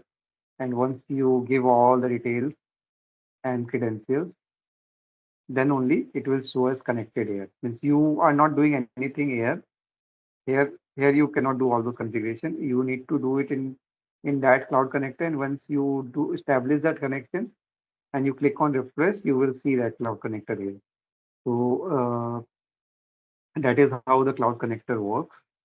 And once you have a cloud connector, then you can um, consume or send anything from BTP to SAP on-premise. Like you can communicate with that to your destination. Like even if you have a cloud connector, you need to have destination to connect to cloud connector. But in destination, what you will choose is on-premise instead of internet. So yeah, this is about the connectivity.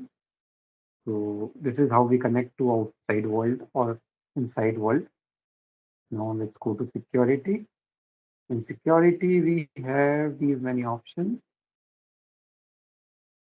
like users, role collections. So anything like if you want to create role, like roles are already provided here. For business application studio, you have an administrator, developer, or the cloud connector, launchpad admin, process admin, HANA Cloud. So for any services which I have consumed, it will have a corresponding role. If that role is not assigned to me, I will not be able to access that service in spite of uh, creating that service. So creation of service is one thing, but you need to have the role also for that service. Okay. So for process automation, you need to have automation developer role or admin role based on what you need. Then for cloud administrator, you need to have this role. For cloud viewer, you need to have this role. So there are many roles which are created for particular purpose. Like business application studio developer is also there, administrator is also there. So they have some purpose. Like administrator is to manage user data, and a developer is able to develop the application. So we have more roles. This is just the roles of the services which I have already subscribed. And for the remaining which I have not subscribed, I cannot see those roles there. I need to uh, subscribe first, and then I will see the role, and then I need to add those roles in my account. So if you want to use that user authentication service, like as I told you, like you are subscribed to UAA there in instances, then you need to have this UAA to connection subscribe, like assigned to you this particular role collection. So role collection is something which is kind of group, which is role collection is a kind of group. Like in SAP, you have groups and roles. So this is the group. Here, the group is called role collection in BTP. So role collection is a set of different roles. Means role collection can have many roles inside it. And what is a role? A role is something which is there. So you have so many different roles. If you see, like there are around 125 roles. So you can merge 2, 3 roles, whatever roles you want to give, and create a role collection. And you can assign that role collections to users. And this is how it goes. Like roles have some specific functionality. Role collection is something which is the collection of those specific roles. We have an option to create our own roles also here, and also like we create whenever we create an application, there also we create few roles related to that particular application. So we create custom roles also, so that not everybody uh, have the ability to access that application. Only the roles which are assigned to that particular person can access that particular application. Next is trust configuration. So trust configuration, by default, it has this default identity provider, but you can have more trust configuration. Uh, Suppose your like this is something which is not related to a developer, but just for your information purpose. It's not necessary that always the roles are coming from the SAP. It could be like the roles are created in Azure or somewhere else, and you are just using the trust configurations to import those roles there. So there will be some connections established. You need to give the detail of those configurations, and then like those users which are created in Microsoft Azure, they can easily use it without having an SAP account or something. So that is possible.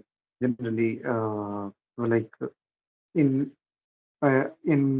most of the clients, we can see multiple configurations where the data are coming from different sources. It's the user details basically. So it's generally what happens is like this BTP cockpit access is not given to the end users. So how they access the application, they have the URL like they are just given the access to the build work zone. That URL they will click on that URL and they will see the launchpad. In launchpad they will see all the tiles and they can just click on that and they can use it. So that particular access and all are controlled through this trust configuration. Then you can see the entitlements which are given for your particular sub account. If you see here, like I have consumed one above environment here, so now I have remaining global quota is 0.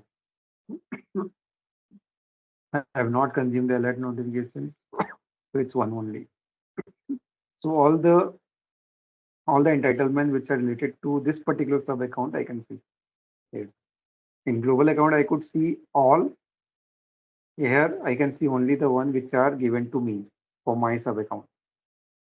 So there can be multiple sub accounts and there could be different quotas for different sub account, different services, maybe for that purpose. Mm.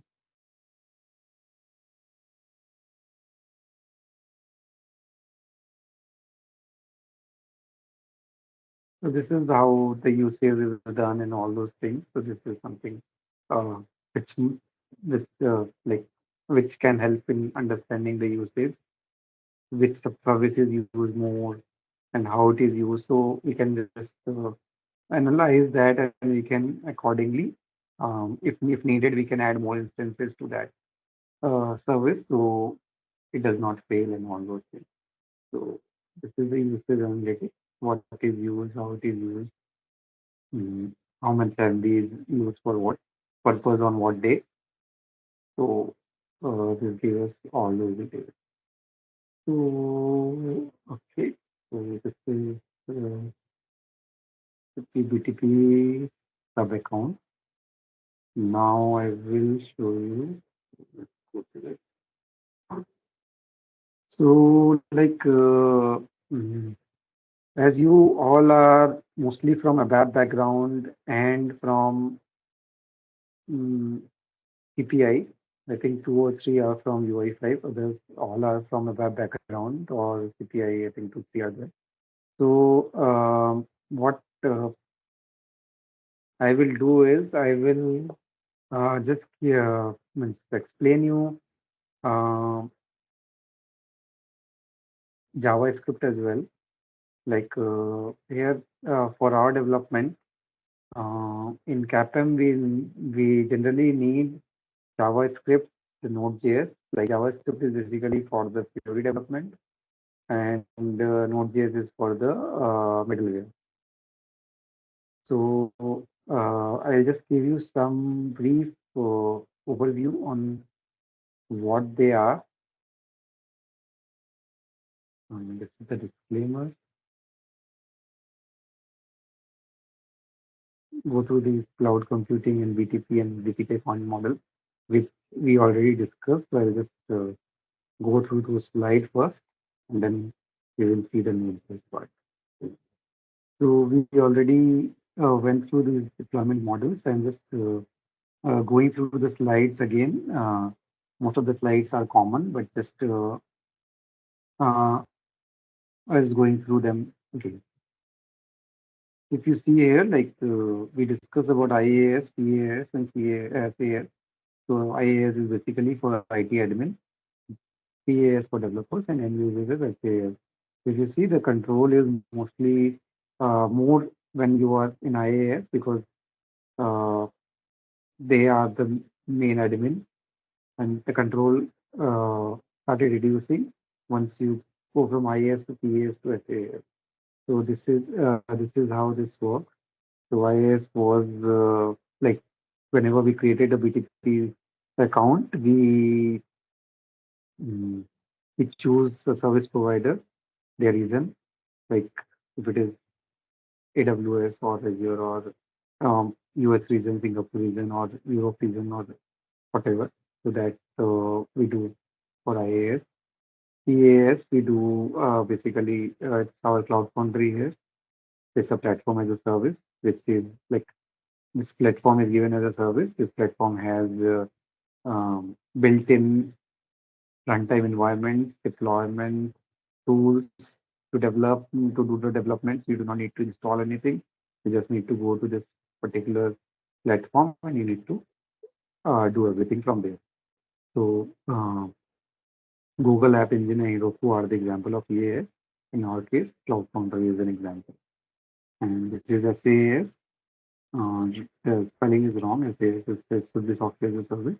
The software as a service, as I told you, it's related. It's basically Microsoft 365 or Gmail, or in SAP concept is if we say like it's SAP Salesforce or SAP Ariba.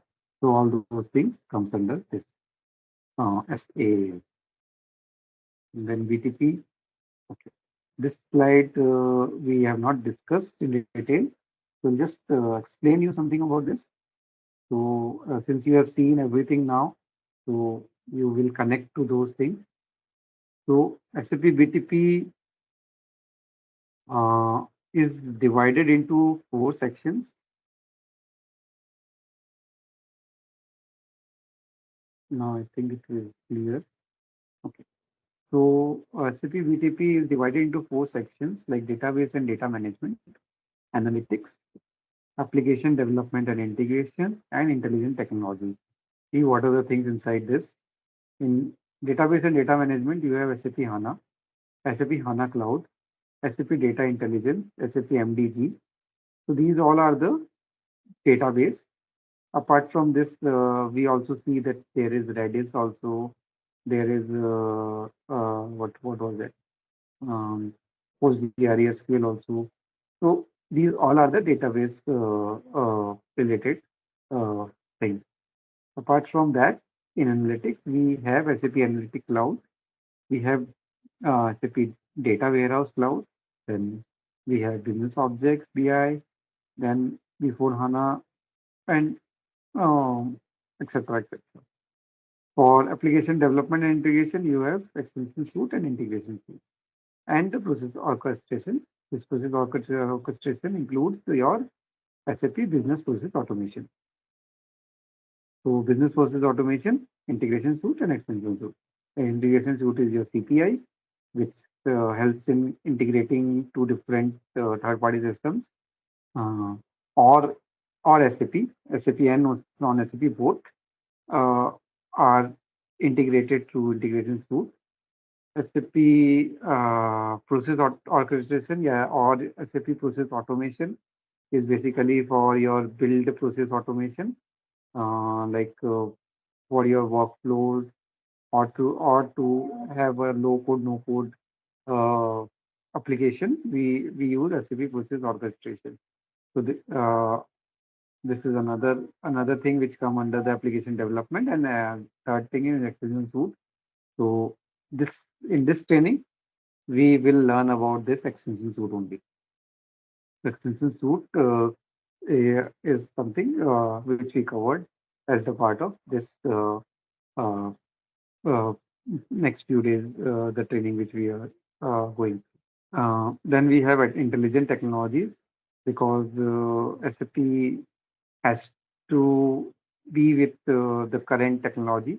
Otherwise, it will means no client will basically go for SAP if it does not update itself with time, because these days all the clients generally ask for artificial intelligence. Like everyone wants to implement Gen AI in their system, or they have something in the pipeline. So that is generally needed. Automation everyone wants. Uh, Automation in their process so that they could reduce their resources and they can um, have a better what do you say performance, because if it is human then the chances of mistakes are more.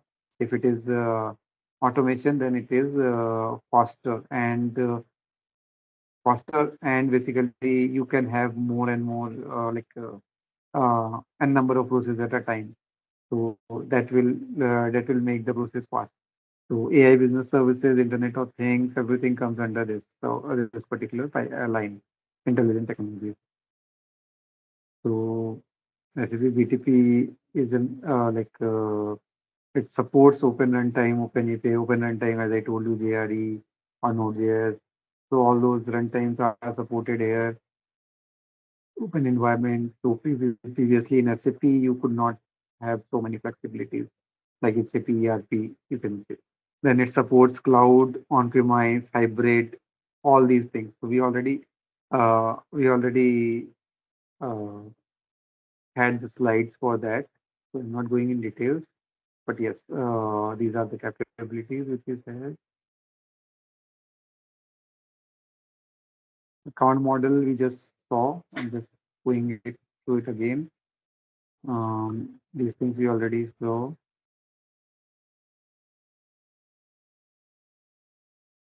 Regions, like if you saw here, there is a global account. This we already saw this slide, but in this slide, if you see, there is a region. Inside that you have an application, service, data, environment, and infrastructure. Each region has these things. Similarly, environment has runtime, services, and tools. Like environment, you can say is your Cloud Foundry environment.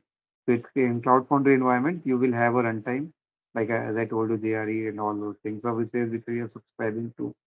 No, services which are like, you can say, instances, tools, tools which are we are subscribing to, like Business Application Studio and all. So these all collectively helps in building an application.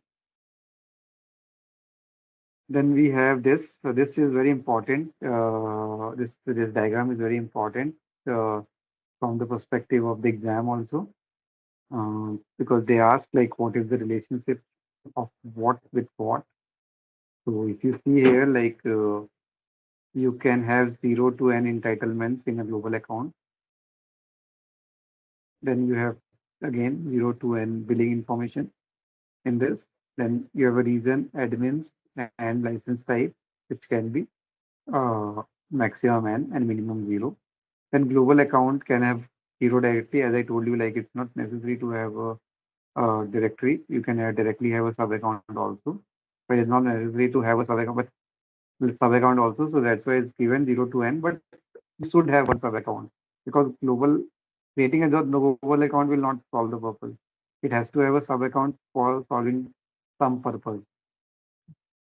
So yeah. So there's a directory. Within the directory, you can have sub account. Yeah, directory has entitlements. Sub account has quotas. These are 0 to n. So you can have these cardinality. Similarly, indirectly, you need to have minimum one admin. Maximum could be n. Then business user, it could be from 0 to 1. Then you have in sub account, you have admins, reason, and business user IDP. Business user IDP again 0 to n. And you have it will only have one reason. As you just created a sub account, you can see like uh, you have to select a region for which you want to create a sub account. So for each sub account, you can have different reason, but for one sub account, it has to have only one reason. So that is the reason. And admin, like minimum one admin is required. Maximum it can be n number of elements. Then environment, it can have 1 to 3 environment. 1 to 3 is like uh, one is Cloud Foundry environment, number two is Kaima environment, and number three is the new environment. New environment is not there anymore, but these are means like it's there for very few clients which have not migrated till now. But for the new client, it is not there. So that is why these three, so 1 to 3. So either you can have one environment or you can have all the three for your purpose. So if you see here, we have these four environment: Cloud Foundry, Neo, Kaima, and ABAP. ABAP generally comes under Cloud Foundry only, but that is also kind of environment. So if it is asked like how many environment, then we can say it's four environment. But we generally what we do is in the Cloud Foundry we subscribe for the ABAP services. You will not see any separate environment for that. Neo to already phased out, so you will not see that also. That is why when you created a trial account, you see Cloud Foundry and Kaima there. Okay, Cloud Foundry, we just saw. It is a polyglot cloud application. Like in the exam, they ask whether it is a polyglot or monoglot or whatever. So it is a polyglot cloud application. Polyglot means it supports multiple languages. That is why it is a polyglot cloud application. It's an open source platform as a service because Cloud Foundry is not something which is specific to SAP. Cloud Foundry is something which non-SAP non-SAP or other service provider also use. So it's not related to just SAP. SAP use Cloud Foundry that we can say. So it comprises a set of specifications and tools around the whole system development lifecycle. So it helps us in doing the application development, deployment, service dependency management, security, and more. So all those things comes under the Cloud Foundry.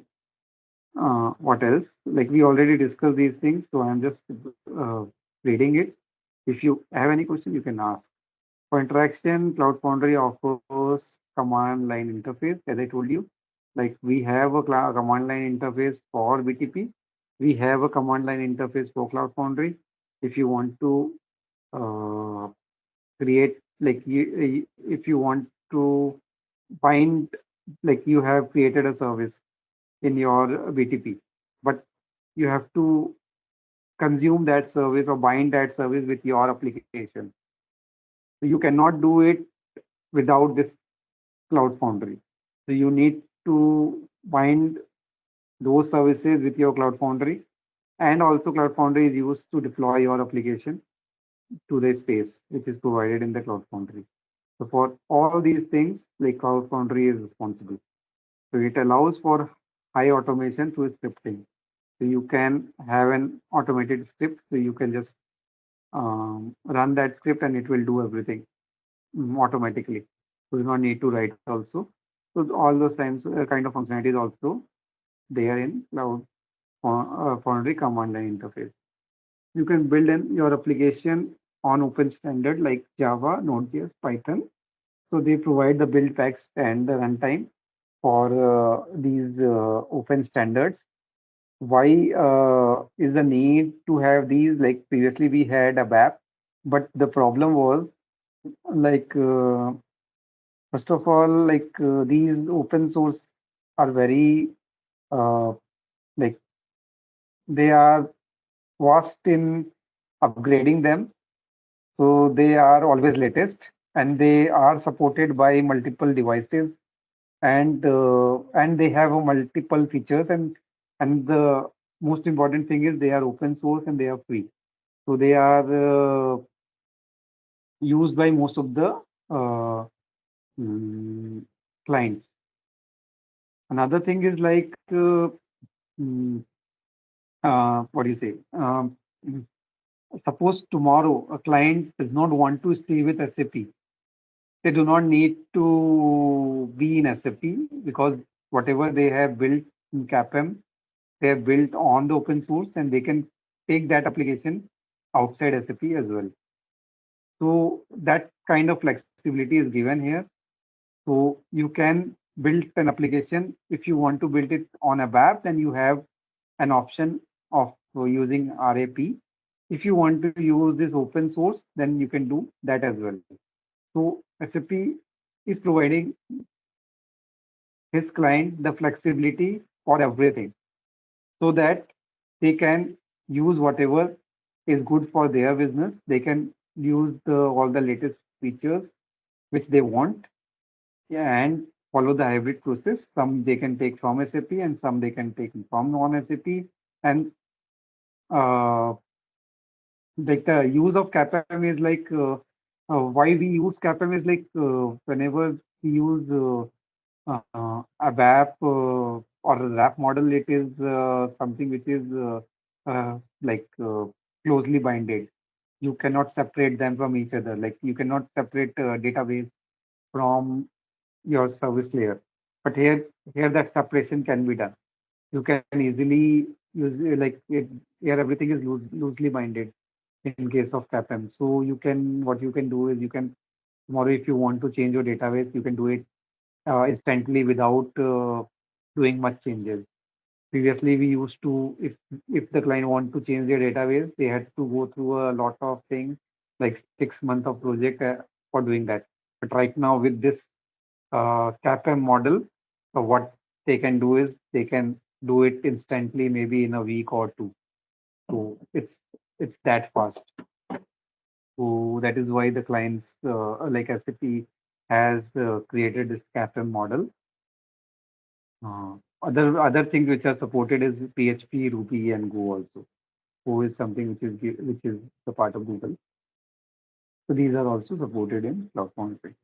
Neo, as I told you, it's a data center of SAP, and the Neo environment historically was the first environment available on PTP, and at that time we had SAP Web IDE for doing the developments. Now they have phased out WebID as well as Neo. But it is it is the first thing which SAP had started. Also, while the other environment are supposed to run on infrastructure as a service like AWS, Google, Alibaba, or Azure, the Neo runs in the SAP data centers. Neo lets you develop HTML5, Java, and SAP HANA extended application services. But if you see in Cloud Foundry, it is wider. It has a wider scope. It's just not HTML5 Java. It can you can develop more languages there like Java, like Node.js, or you can like Python, and then more are getting added day by day. So so so it has more features in comparison to this new environment. Also, you can use the UI development toolkit for HTML5 to develop a rich user interface. Recipe UI development can be done from new. So we use WebID for that purpose. Kaima environment. So we have not discussed more about Kaima, but I'll just tell you what exactly is Kaima because we saw like we could enable Kaima as well. Kaima is also one of the environment where we can create an application. So it is also open source, similar to our Cloud Foundry, uh, and it also manages the application life cycle. But the advantage of Kaima is like it is it helps in creating the serverless functions, uh, and it mainly focuses on containers and container orchestrability and all. So, so SAP system connected to a Kaima environment expose APIs and events collected under the service catalog. Okay. To extend the existing logic of these SAP server, you can use. So as I told you, you can build serverless functions called function in Kaima. So you can build that and expose it directly. So like that will be deployed, and you do not need to write much of the code. You can just build a function, do whatever you want to do to drag and drop and all those things, and you can deploy it. So those things are possible through Kaima. like what is the serverless function? Serverless function is something like you already have something, some application which you are using for last 3 4 years. Now you want, it is very stable application. Now you want to add a functionality to it, but you do not want to do anything inside that application because it is very stable and it is being used by many of the clients. So what you do, you build a serverless function and you connect that serverless function to your application and you use it. It's like, so that application will have a new feature as well, and you do not do any changes in that application also. So in those kind of thing, like Kaima is mostly used. Then ABAP, most of you know what it is.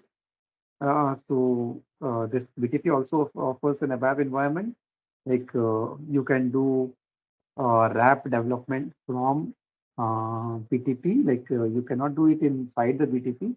You need to do in Eclipse, and you need to have a plugin for that, for a web plugin inside that, and you can use it. So web environment mainly targeted on creating extension for a web-based product. So suppose you have already an application which is in a web, and um, you want to uh, like what is it? You want to use it in BTP, then you can just do it through RAP programming. So such as S/4HANA Cloud, but also lets you develop independent cloud applications. So RAP is something which uh, like you can do for S/4HANA Cloud or also for the independent cloud application. Technically, a WAP environment lives within the cloud foundry environment. So as I told you, like a WAP environment is not something different. Like you do not have an option like you have the option for Cloud Foundry enablement or for the Kaima enable. You cannot have something like enable a WAP environment. You will not see something like that. It's something which is inside the Cloud Foundry environment only, but you need to subscribe to that particular service, a web service. The web environment based on the latest web platform cloud releases. So it always keeps on updating. So you will always have a latest release of a web. And software stacks contains technology components that are familiar from the standalone application server app. Okay, the web supports the RAP, including Fiori and CDS. So as I told you, it supports RAP and it helps in creating the Fiori applications from RAP, and also it's create this CDS coded as a service. So I think that we have already configured the B2B trial in the Visual Studio. We will see in the next session. I think I am done here. You need to, what you need to do. Do you have this Node.js installed in your machine? Like if you do not have it, then what you need to do is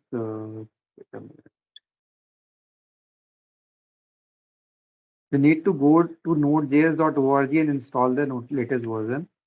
I don't know how your organization controls it, if you can download it directly, or they have some software Yeah, center from which you we can download.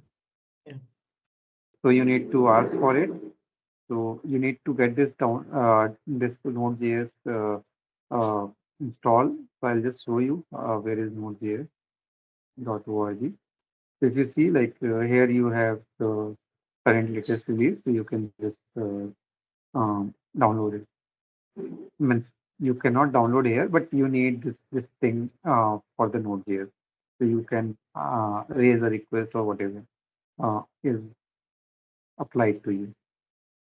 Apart from that, you will also need this Visual Studio. I don't know if you have. If you don't have, then it's better to have it.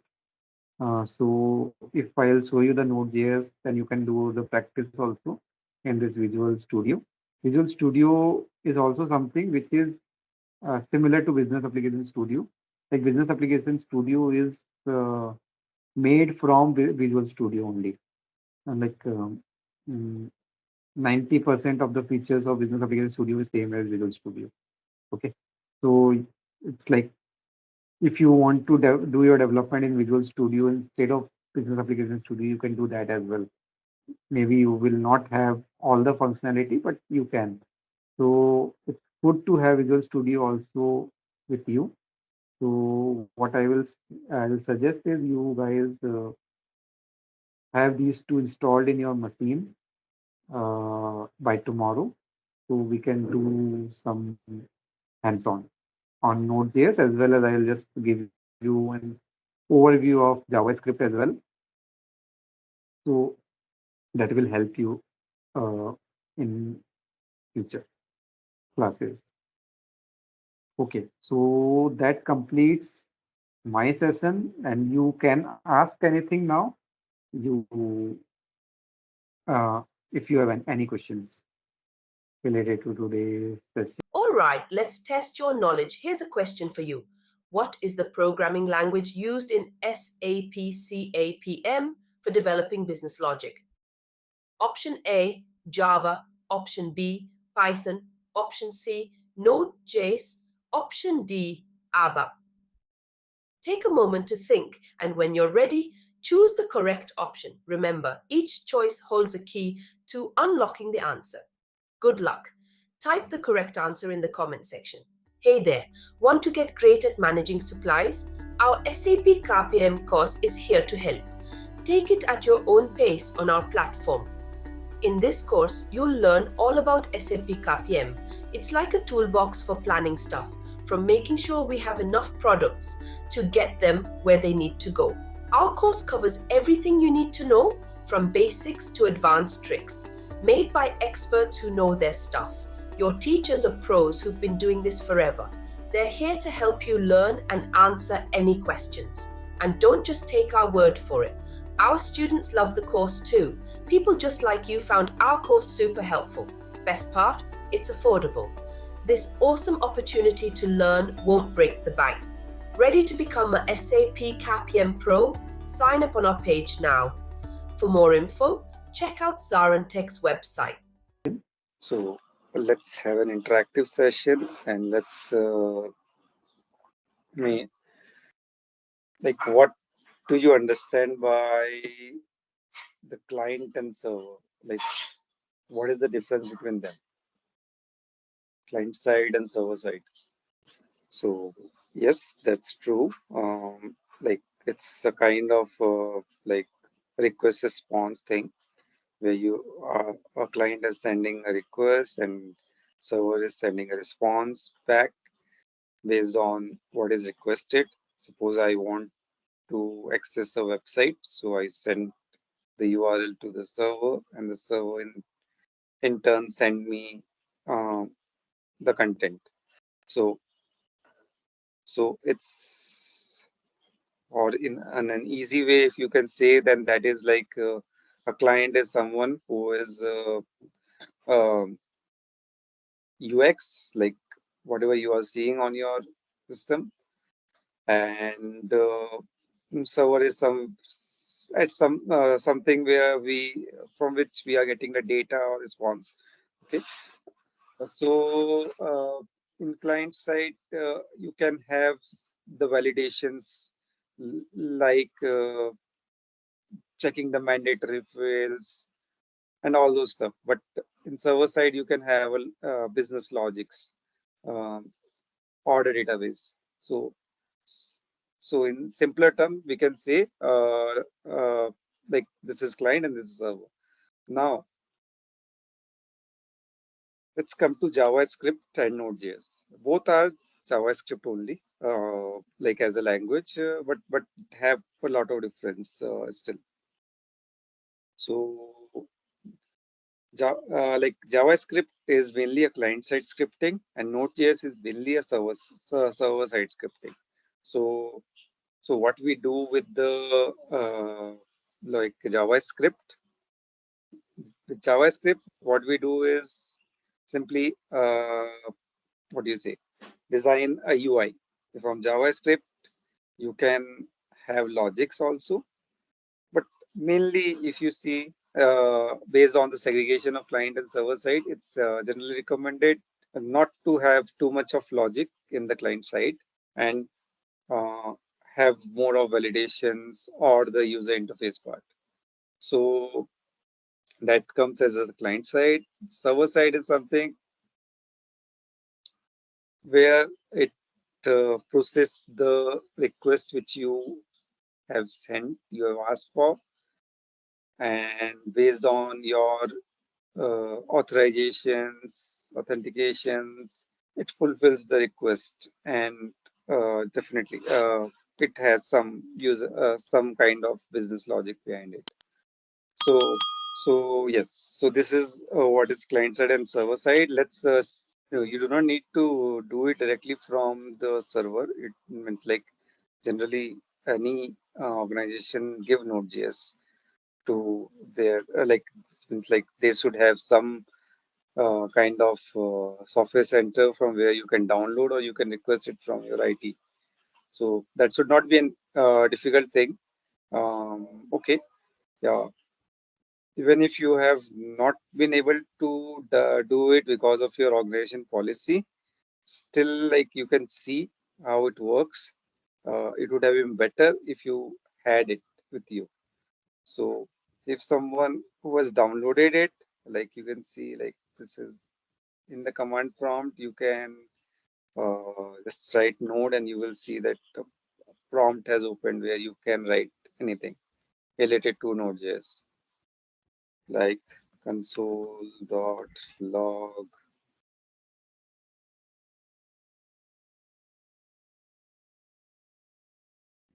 So you see, it's giving the answer as hello world. So it's recognizing the Node.js. So if you have installed, then you can check whether it is giving the like whether it's recognizing the node or not. So it's giving the node version as well, whatever is installed here. Also, like you can do your like Node.js code here also. Like as I told you, like console.log, I tried hello world, it printed hello world. So this is one of the command which we use in the like Node.js to print something, like uh, print something on server. So that like server is something like if it is something on the client side, then the user can easily see it on the screen. But if something is on the server side, then you will not be able to see it on screen. Like when you send something to server and they want to print something, you send to say want to send you like uh, something like console.log, then that log will be uh, what you say. It will be there uh, in your logs and traces. Yesterday also I showed you in the spaces there was an option of checking the log. So if you have this console or log, then you can check like mm, that that particular message, and you can just debug that yes, this particular line has already come. Means this is executed, this is not executed. So that uh, mm, helps in debugging if something goes wrong on the server side. So this is one of the first command where which we use for Node.js. But to work on the like Node.js, you need to have Visual Studio Code, or you can do it in your Notepad as well. Like you can write your program in Notepad, and you can easily run it on the command prompt. Let me try to do it. So let's see if it works in Notepad, and then I will show you how it works in Visual Studio. Generally, we use it in Visual Studio because that is more easier option. But if someone does not have that, then they can try with this Notepad as well. But yes, you need to have this Node.js installed in your system to work with me here. So in Node.js or in JavaScript, we have something like var, let, and const. These are the three things which we have. We do not have anything like int, string, or like float. We generally have these things in different languages. So here we have only like where, let, and const, and it identifies the variables based on what is given. Like if I give it as like where uh, I is equals to hello, so it recognizes that this is a string because I have given it in the double quotes. Similarly, if I give something like where j equals to in double quotes, I'll just say 10. So it will recognize it as an integer. So you do not need to worry about it. Means you do not need to say like what is the data type for this particular variable. It automatically recognizes. So this is how it works in JavaScript as well as Node.js. Both follow this similar thing. That is why if someone knows JavaScript, then it is easier for them to understand Node.js as well, because the language is almost similar, but there are some differences uh, which also we will understand. But just to make it familiar, I'm just explaining you how it works. So we have where, we have let mm, let p equals to something something something. So we have let and we have something like const. So these three are the things which we have. So const, as the name suggests, it's a constant. So if I make something as constant, like suppose I have made r as constant, then I cannot change it later on. It will remain constant throughout. You cannot change it. Sometimes we by mistake change something, some variables, and we do not want to change it. So that's why we use const, so that it helps us to like um, remain to remain as it is, and do not, and we can't change it. Like now, what is a where and let? Where and let are both the similar thing. Like they are variables, like they store variables, but there is a small difference in them. Like uh, variable is something like I've written where I equals to hello. Then there is something like scoping. Scoping is within some uh, you can say within a scope, like within these curly braces. If I have written something like where j equals to 2, so now in the console dot log I will write print the j, not console dot okay, console dot log I will try to print j and see how it works. Okay, so we will understand how it works. Let's save it, save as.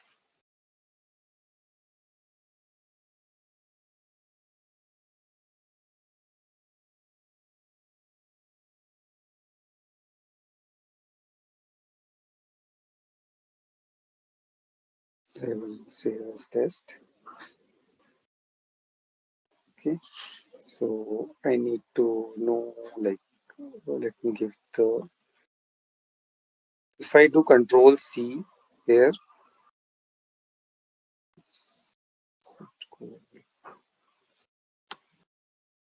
so you can see, like, if I press control C, it will exit, or like I need to write dot exit. Anything is fine to exit. So I'm just doing control C to exit. Now what I will do,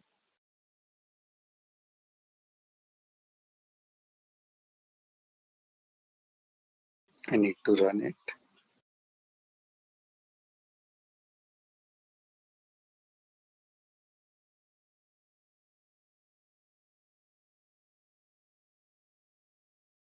This is under users, right? Users.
So there is some error here. Cannot find the module.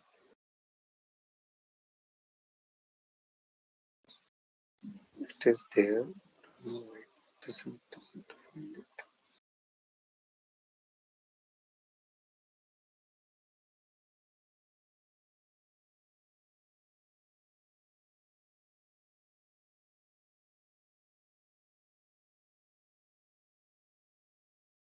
To give the extension as .js.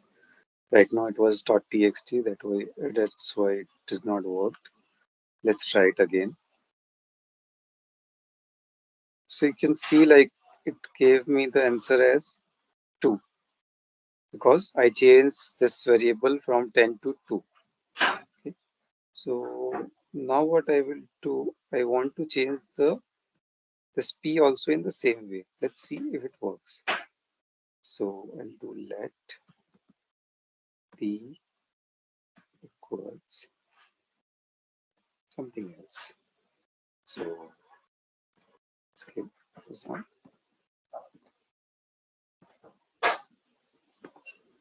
Right. So I'll save it.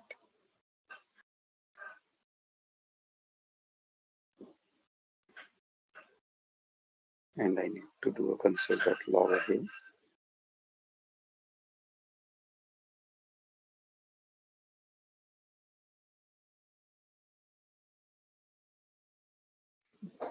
So here if you see, I did not get the answer as Sasank, I get the answer as world. Why? Because the scope of this P is inside this curly braces. So this is the main difference between where and let. Where allows, like where is basically, even if you are giving it inside this scope, it does not limit itself to this scope. So you get like you get the value change as 2 here and it printed 2. If I would have printed E inside this scope, then I would have got this as Sasank.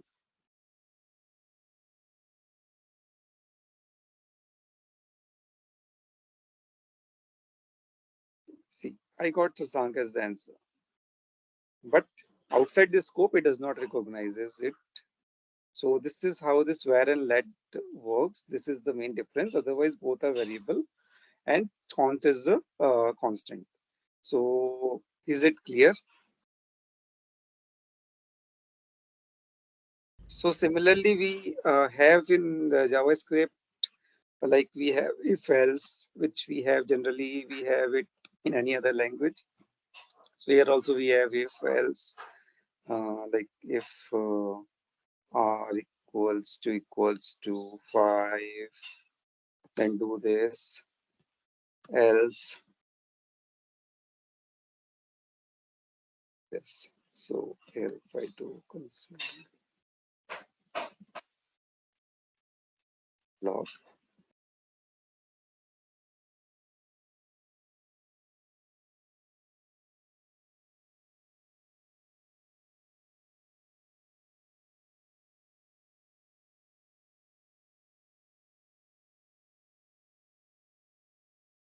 okay, so I got high because our value was 7, not 5. So it went to else and it gives high.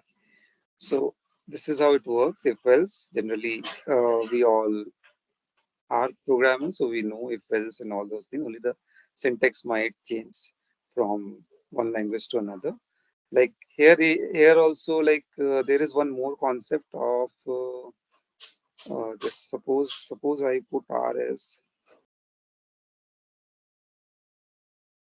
and I save it. Now let's see if it works. What do you think? What will be the answer?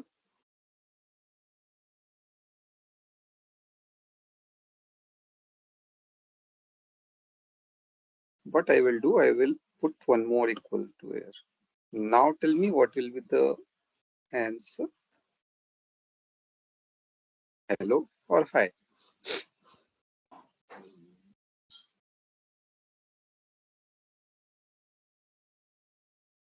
So the answer is high. Why the answer is high now? And there's no syntax error because equals to, just check the value. Like it was 5, both matches, it gave hello. But when we gave it as 3 equals to, then it also checks the data type. Here the data type is string, and here the data type is integer. So string integer does not match. That's why it went to else and it gave up. So this is where it is slight different from other languages, because like in other languages you have something like this is this, like this is integer, this is float, this is string. But in JavaScript you do not have something like that. We just have where, or we just have like those things. So so for that purpose we have this concept where it compares your data type when you give 3 equals to, and means data type as well, the value as well as the data type. But if you are just giving equal to, it will not check the data type. So generally it is recommended to always give 3 equals to, so it gives the proper correct result. Okay, so I'm not going in much detail here. Like you also have for loop and all those things. So it is similar as you have for other language. So it's JavaScript, Node.js, everything works in the similar way. So I'm not going into details. It's just to show you how it works, just to make it familiar. Uh, I just showed you a simple example of these things. Let me go a bit down. So what is a Node.js? Node.js is an open source server environment. Okay, yes, it is an open source server environment. As I told you yesterday also, like SAP is going for the open source technology so that it can be used anywhere by anyone with no additional cost. Anyone can download and use, so it's simple. And so that is why it's an open source environment, Node.js.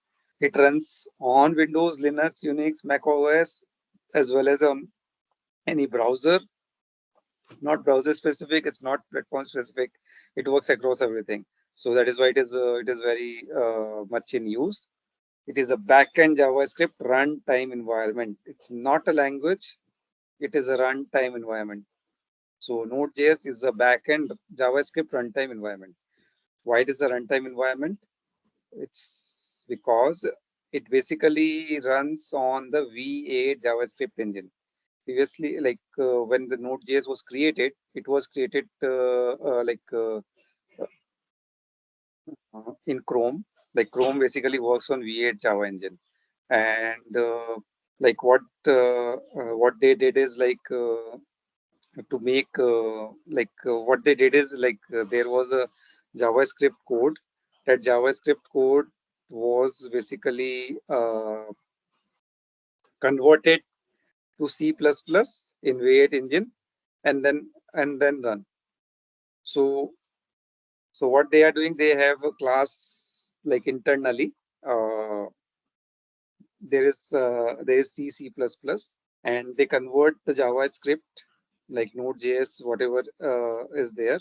They convert it into the C++ and then they run. So internally that is what happens, but externally what we can see is like Java, like we are programming in JavaScript and all, but internally it when at the time of compiling it change it into that, and then it basically proceed. If you see here, like initially it started with Chrome, so your JavaScript code goes to V8 and the result is given by the V8. Similarly, Node also, it works in the similar way, but it is written in V8 is basically written in C++. So that is how this Node works.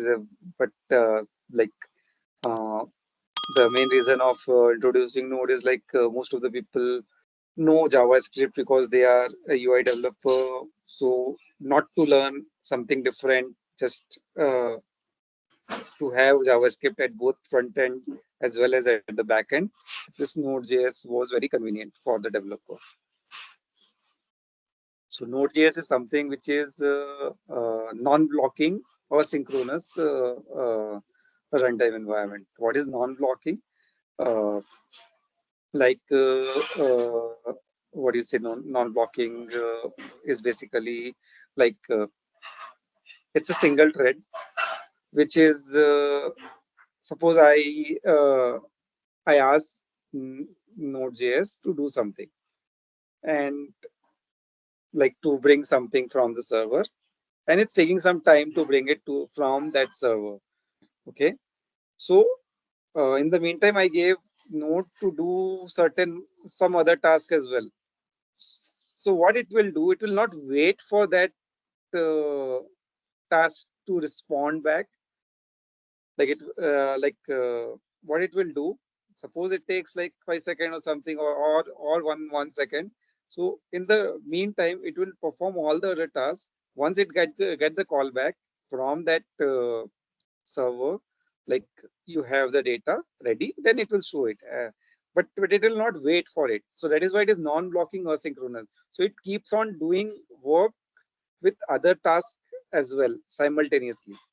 So that is how the node works so that is why it makes it faster, and it has an application to many other um, applications. Like you create web applications, that is the simple thing, but you create real-time chat as well. What is a real-time chat? Like um, chat is something which two people do from different places. Uh, Whether it could be anything, it could be WhatsApp, it could be anything. So you, whenever you are sending something, other person is doing something. So it's basically means they are sending their message. In the meantime, like there could be 50 people in the chat. So what I do, it is only one thread, and like whoever is sending it first, it's showing the message of that particular person. So it works in that way. So that is why it helps in real-time chat. It helps in REST API. Like yesterday also we saw that we can create an API in CAPM. So CAPM is basically built on Node.js. Like it can like CAPM can be coded in Java as well. But here we will learn about Node.js. So CAPM in Node.js helps in creating the API-based application. So we will see how it generates an API-based application. Yesterday I gave you some idea on what is the API. It's a similar thing as the OData service, which you guys are familiar with more. Then it helps in Internet of Things, data streaming.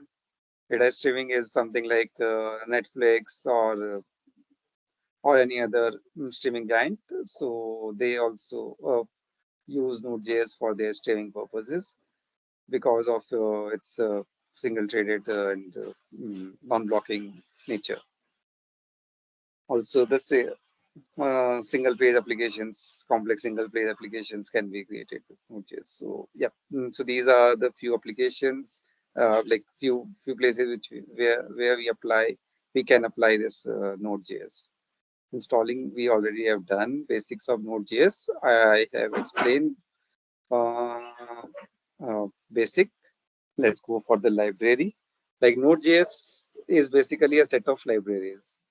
So it has given us few libraries. You just need to do is you need to apply those library. Like you need to use that library, and that's it. So how to use the libraries? For that, like now, what we will do, we will not do the this in the notepad. What we will do it in the Visual Studio. So this is my Visual Studio.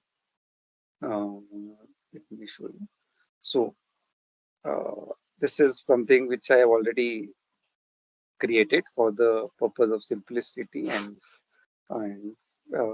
for the time, for saving the time. So if you see here, like you can open the file. Right now we have created a file, we can open it from here. by going to that particular folder. So these are the file which I have already created for our session to explain you how Node works. So before this file, one important thing is like terminal. We were doing this node space the test. So this thing we need to do somewhere, right? To get the output. Like this is the kind of CLI. So we need to have that to run our code. So what we will do, we will go to file, not file. We will go to this demo, or we will what we'll go here. There is something like open integrated terminal. So we need this terminal to run our Node.js command. So this is important. This terminal is very important. So this is very important. Now what will happen is I need to run, but before running anything, I need to write a code. I have written a code. Let's open it and see how it works. So this is the function. Function is something uh, which is for like we already must be familiar with the functions. It is like it is a specific what do you say uh, like for a specific purpose we create something like function where which we can call from anywhere and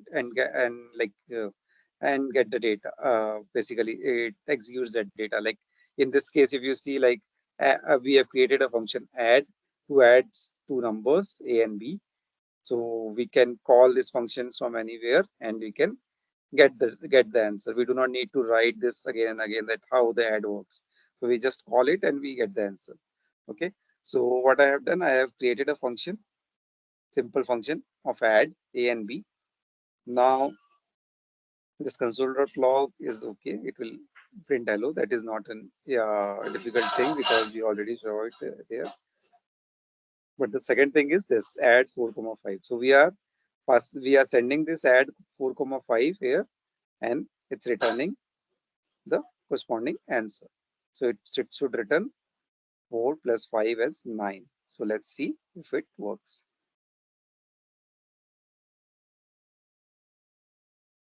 Not demo, sorry.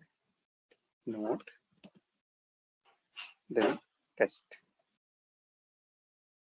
Extra. Okay. So it's printing hello, as well as it's giving me the output of 4 and 5, of the output after adding 4 and 5 as 9. So this is how it works. Simple thing. Like this is a simple thing which we did with the functions. Do you want to try it by yourself? Just try it for next 5 minutes and tell me if you get the same output or if you are facing any issue.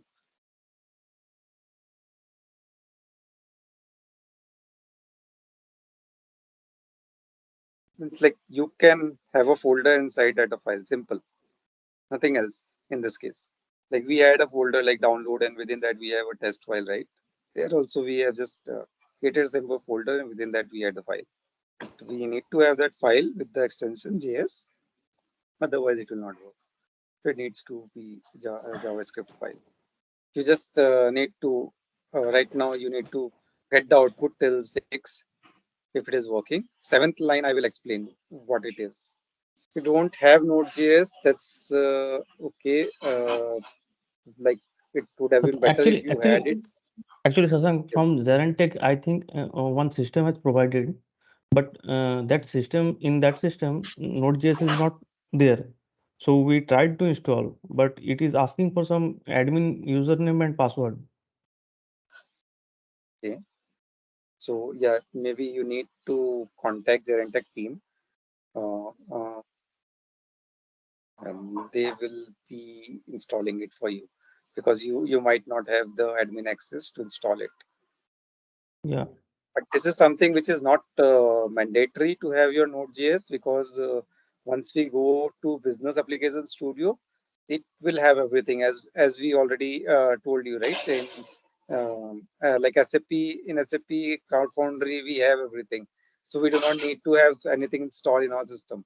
This is just to explain you how it works. So even if you are not doing it, you do not have Node.js, that's fine. But it would have been better if you had it. Okay. Or you can check with the team in the break if you could able to install. Okay, thank you. Yeah. So okay. So I think most of us have got the answer as 9. Now you were asking like what is this module.export? Module.export is something like I have created this add function. Now I want to use this add function in my other JavaScript file, other Node.js project. So what I will do, I will just use this module.export equals to add so that anyone can use this add in their file and get the total, like they can get the total of 2 number. There is not need to write it again. So that is why we have done this module.export. This export is needed, like to tell like this particular thing I want to expose it to outside.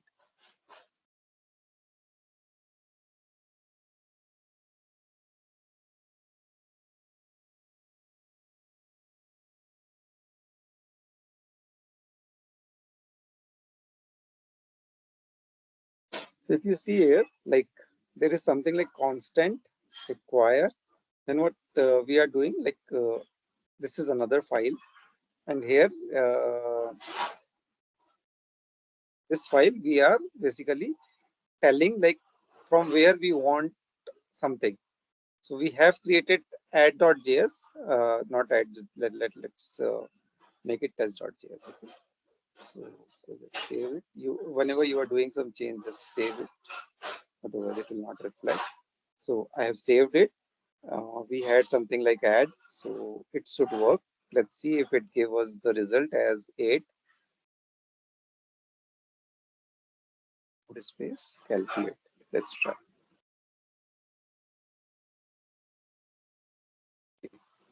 So I got the same result, hello and 9 from this calculate as well, because what we are doing is no, it should have been hello and 8. Wait a minute. Why is it so?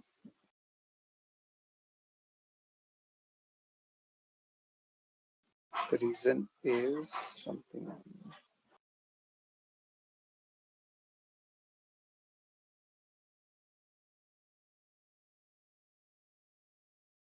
Let's try it now. Okay, so I got the result as 8. This hello and 9 is basically which is something which was already there in this. So that is why it came, because we are telling that we want this file. So to export, we need this module.export. To import, we need this require command. So we can import anything from that file. This is how it works. You can try it in your machine and see if it works. Then we will proceed ahead. This is how you can create a function at one place or a variable at one place, and you can use it in another file. We know once it is done, it's simple. Okay, here I have explained you about the require command. I have also written something like dot slash. What is this dot slash? This dot slash is something which is telling me like dot slash is the folder in which I am currently. I am currently in my demo folder. So dot slash will give you, see, if you see above, it automatically adds the full path of my folder, like C users, LV, this demo, and then the test.js which I have given, it has added that test also after that. So dot slash means current folder. So we can give a full path also, or we can give this dot slash or dot slash. So in that way, it will go to that particular place where that file is. So also one thing, Like if I remove this .js, then also it should work. Let me try.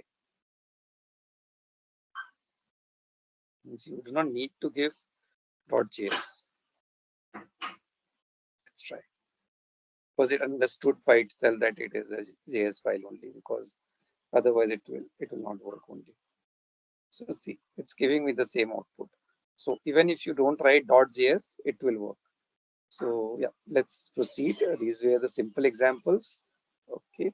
So there are more libraries which are like this is something which we have created ourselves. But what Node has done is they have created a number of libraries and just told us to use that for our purpose. And you do not need to, like, if you want, you can create the new functions and all these things. But there are many functions which are already there, and you just need to use it. Okay. So let me go to my slide first, and then we will come back here. So in this slide, you can see we have OS module, console, file system, HTTP, global path. So these are something which are which comes with your Node.js. Whenever you install Node.js, it comes with that. There are more, but we generally use these modules basically. So suppose I want to use console.log. So I showed you how console.log works. Now if I want to use this path, so I have one example of path, how I have used it. So let's go to this. So same thing, like I have given but I need to write here something like where path is equals to required path. So I got the like this path is something which was standard. So if you go here, you can see like path module provides utilities for working with file and directory path. It can be accessed using this require path, something like that. So it's giving me the detail also for what purpose it works. Okay, and I have not done dot slash here. Dot slash is not done because it is not the part of my file. It is the part of Node.js file. So I do not need a dot slash now. I just need to name that file. If it is there, it will means it will work. If it is not there, then I'll tell you what to do. Right now it is there. The path is simple. It's the part of Node.js file, so it's there. And it's giving me the detail also, like what it is and all. So what I will do, okay. So what I will do, I I have I have some path. I can give something like this also.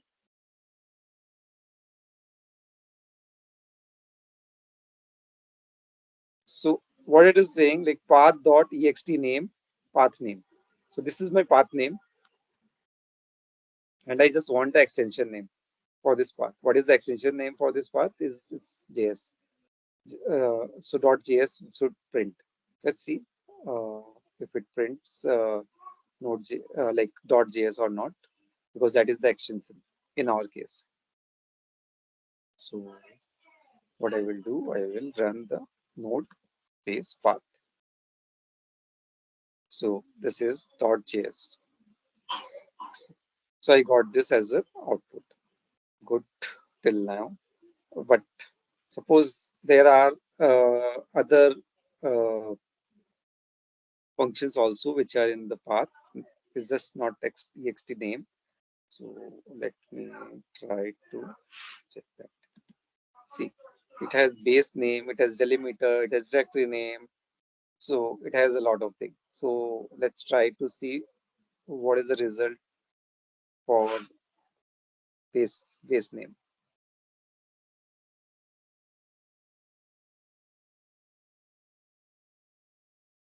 So this is it's printing me this whole thing, my class.js. So this is the base, because this is the file which is most important. Now let's see the directory name. I'll just remove this base name and see Wait a minute. Directory name. That works. I need to always save, otherwise my changes will not get reflected.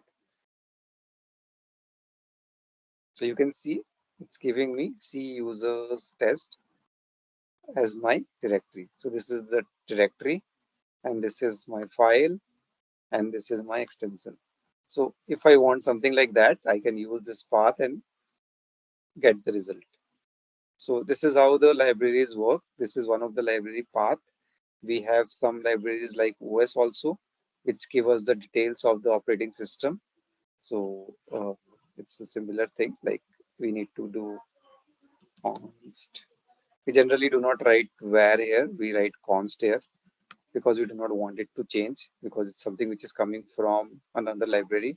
So it's always good to always give const to something which we are bringing from outside. So that's why I've given this const then OS equals to require OS. So it's not necessary to have the constant name same as this, but we generally follow it as a convention. This path is something which Node.js provide. This is standard library. This is something which is there already. If you go to this Node.js, which I told you to download, right? JS.org. So you have some documents here. So here you can see like there are so many things which they are already providing. So you can see console here. You can see debugger here. You can see HTTP here, and how it works. Everything is there. Okay.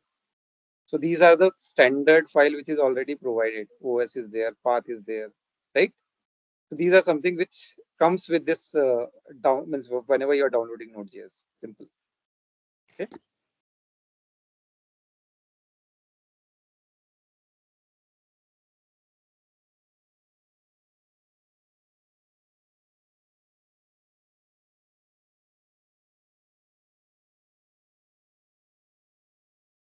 It's giving me so many things which OS can do, but I just want to know how many free memories I have in my system. So OS.free mem, it's path. Tap it. Something is wrong.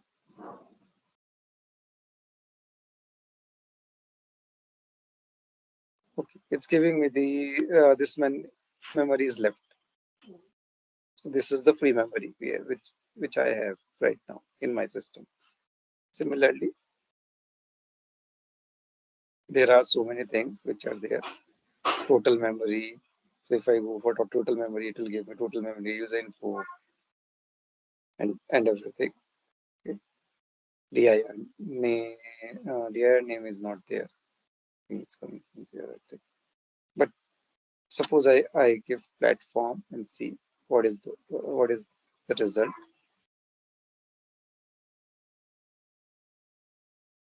So you see this is Windows 32. So Win32 platform. So these details you can get from this OS library. So similarly, there are many, you can explore them. But the purpose of like showing you Node.js is like to understand how the syntax works and how you can use the uh, libraries to in your projects. So that was just the purpose, to just make you habituated with how Node.js works. It's a simple tool. You just need to use the libraries and like it will work. Means you do not need to do much. You do not need to do much of the programming, because it's like most of the things are already provided. You just use it and that's it. But you need to know how to use it. Like you need to know like what is required. Okay, what is console.log. So that is why I was just explaining you this as a basic. So when we will go for CAPM, you will find it easier to understand the terms. So this is something done. Okay.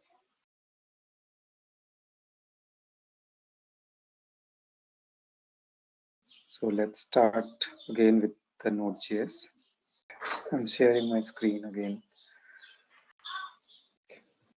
So we did this path and OS.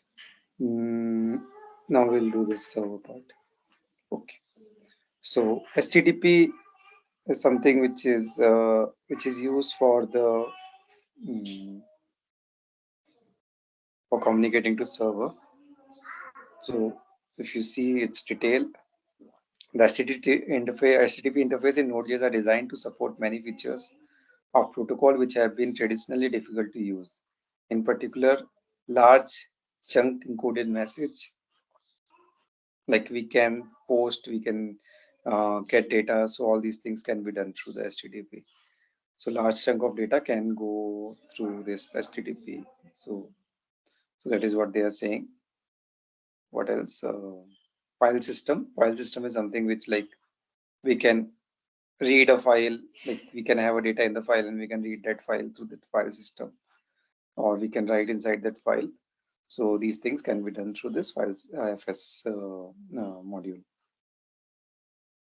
So it enables interacting with the file system in a way modeled on the standard POSIX function.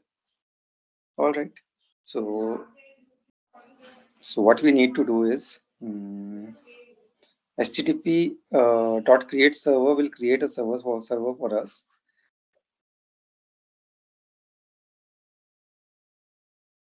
And then we need to listen that to that server through this port.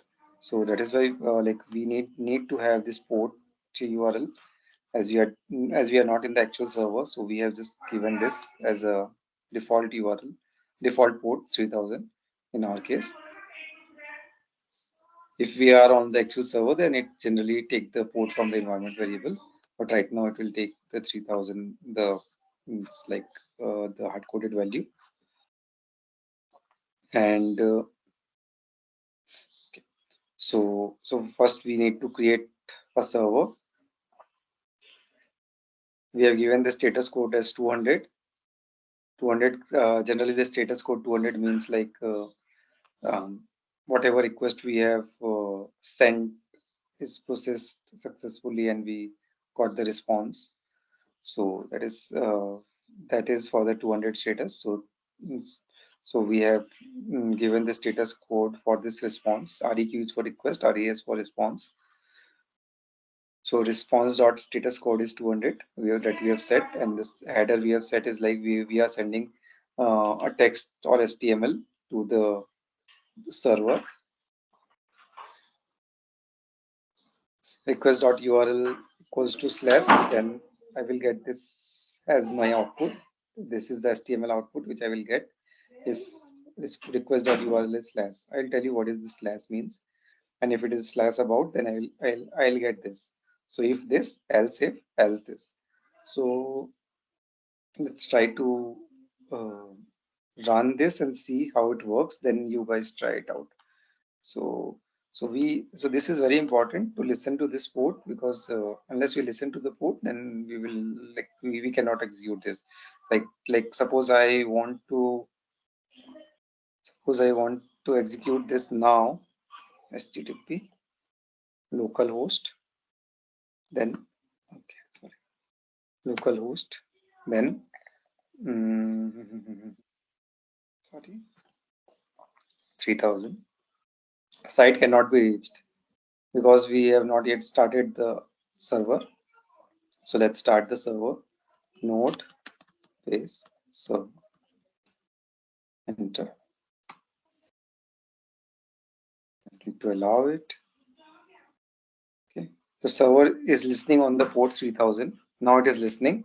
So now what I will do, I'll go here. I'll try to refresh this and see if it works now. Okay. It works and it's giving me this output. This is my code.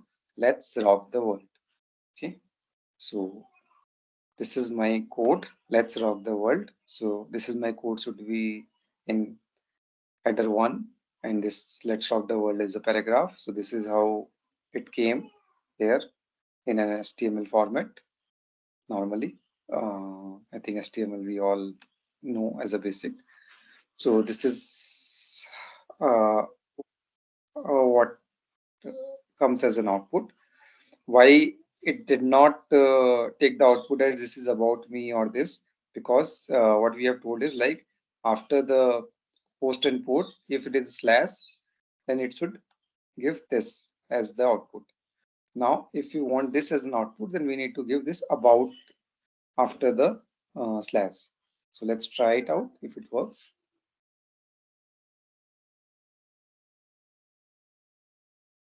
Slash, but this is about me, I am the tutor. So this is also working. So similarly, we can have this else if for any number of pages which we are creating in this website. So this is a small example of how the websites are created. So similarly, if I give anything else apart from these, then I will get this as an output. What is this? What is this else doing? It's reading the file from the index.html. Like I have this index.html here.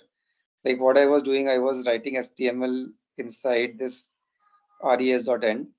But if I do not want to write, because my HTML file could be a big, so I do not want to write the whole file. So what I did is I wrote my HTML here, and I just tried to read it from my FS. So I use this particular syntax, read file sync, to read this index.html file, and file.toString will return the HTML in the string form. And I am just, what I am doing is res.end file.toString. So this console.log will come here in the terminal, because this is the log. This will not be shown in the HTML file, like in our server, like in our web page. But what will be shown is this file.toString. This one will be shown. So even if I remove this, sorry, if I remove this, to comment anything, we generally do control slash. So this comments out everything. So that is what I'm doing right now. What else? I'll just save it. Let's try to give something else. Instead of about, let's give home. So see, it's giving me this output. Hello, then first name, last name, and photo. This is something which which I have given in the else. And from the else, what it has done, it has fetched the file which was there in index.html, and it showed the file there. So this is what we wanted. So I think fulfills our request. So yeah, this is how it works. Then let me tell you a few things more. Like if you see here, like I have like there, this is a syntax which we have used: request, response, then equal to, greater than. So generally this is the syntax for like function. Like you can write function, request, response, and then inside the bracket, or you can do this. So anything is fine. So we could have written this also, this function, and then this is also fine. So both are fine. But generally what we do is this.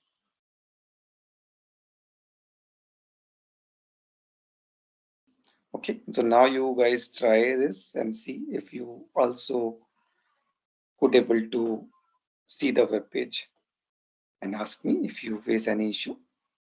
Not necessary to get the pop-up. That pop-up was basically for the fire, to allow the firewall to execute this code.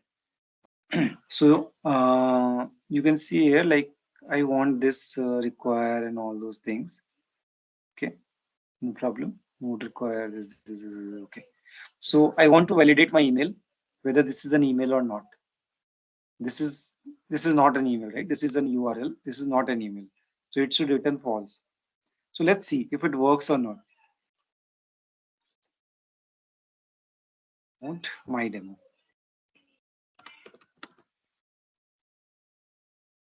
It's not working. Why it's not working? Any idea? Any answer? Why it is not working? Why it's telling that cannot find module? You have the error, cannot find module validator. It's not the part of Node.js, but it is there. Means it is one of the file, but it is not the part of Node.js. Okay, so where is it? It is the part of NPM. So now comes the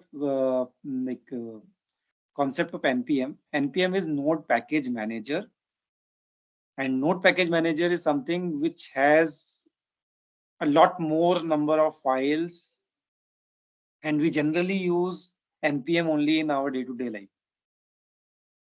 because like NPM makes our life more easier. It uses these libraries of Node.js, combine and create some functions which we can use directly. Means some libraries which we can use directly.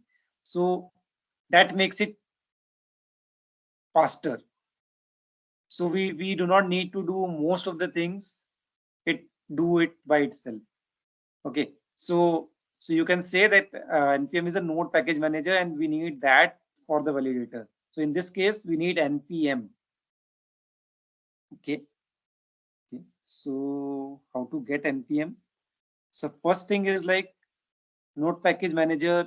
If we are using, we need a package.json as well.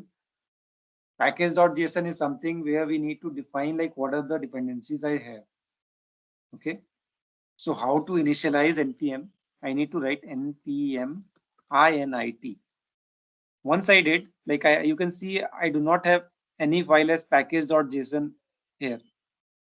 Once I do this npm init, I will have a file with name package.json. Let's see. Okay. So this utility will walk you through creating a package.json file. So it will create a package.json file. So it's asking me some of the questions. I do not want to, like, I just want it to be default. So I'll just click on enter. Okay, so package name is demo, version is 1.0.0, description I can write if I want. For demo purpose. Okay. Endpoint. Okay, no problem. Doesn't matter. Entry point. This command, get repository. I'm not giving anything right now. Is this okay? Yes. I do not need to write also. It will by default give yes. It is okay, and package.json is generated. Okay, very nice. So we have this package.json. This is very important in our day-to-day life when working with Node.js.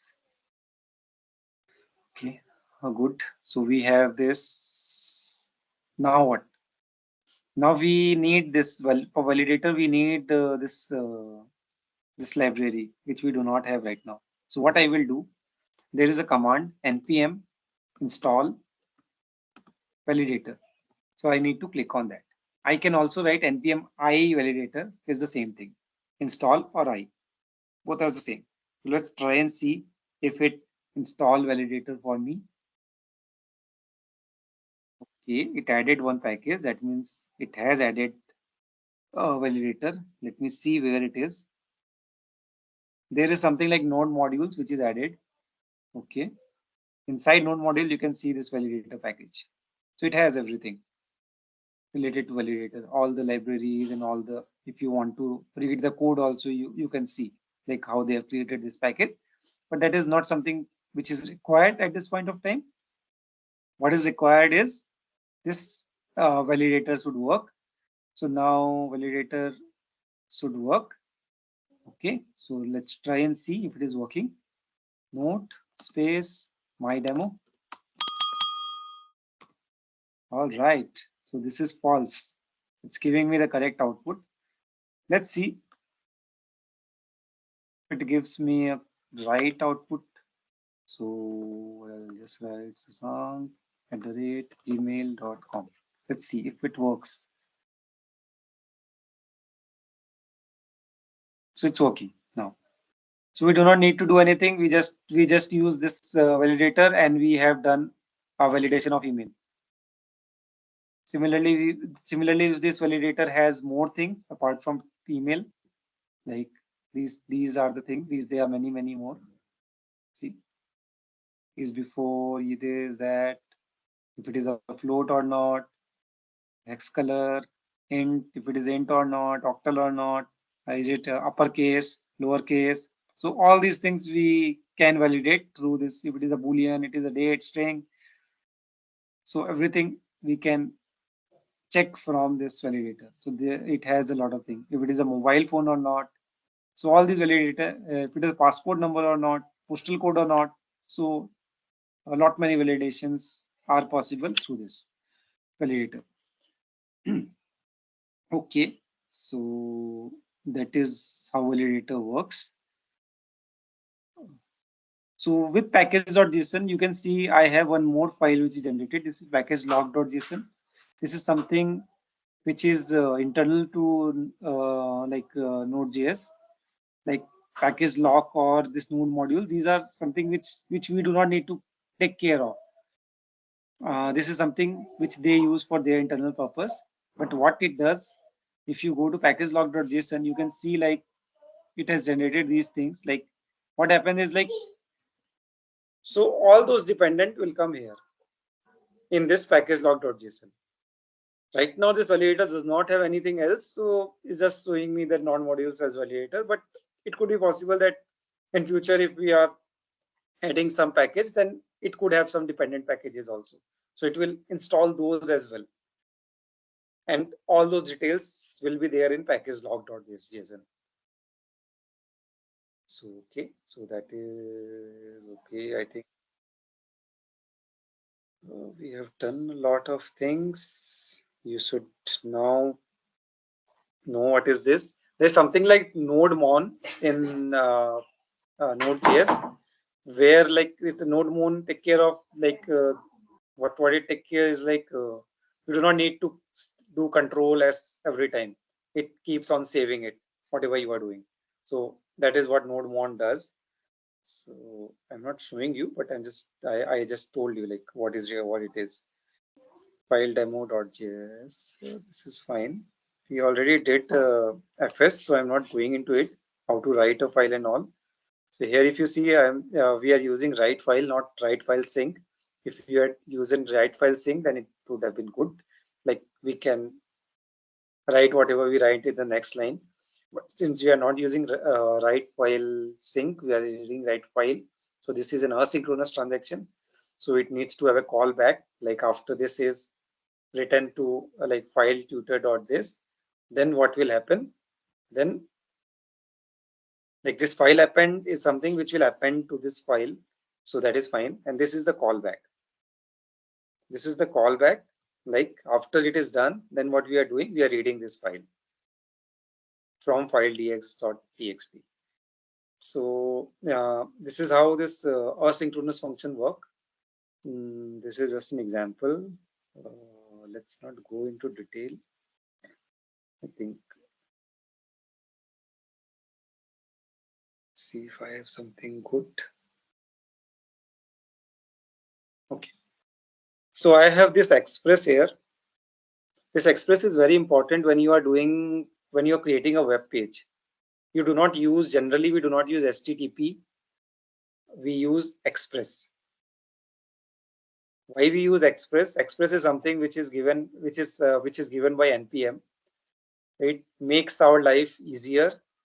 Like in HTTP, what we were doing? We are doing if else. It's not required to do it now. Now what we are doing is with Express, what we are doing, Express is also internally using HTTP, but it is making the life easier. Here we have the concept of get and post. So if you want to get a website, then we'll just say get this and request.send Hello Express. So it will just print Hello Express there. Similarly, for /help, it will do help is. So here I'm not doing any if else. I'm just doing here app.get, app.get, app.get this. And I have the concept of star. Like previously we have this else statement. Here we have star. So if nothing is found, then it will show 404 not found. So I'm just trying to run. Like we have studied about path. So here we are using the path to join a directory name with /node and this. Okay. So that should be fine.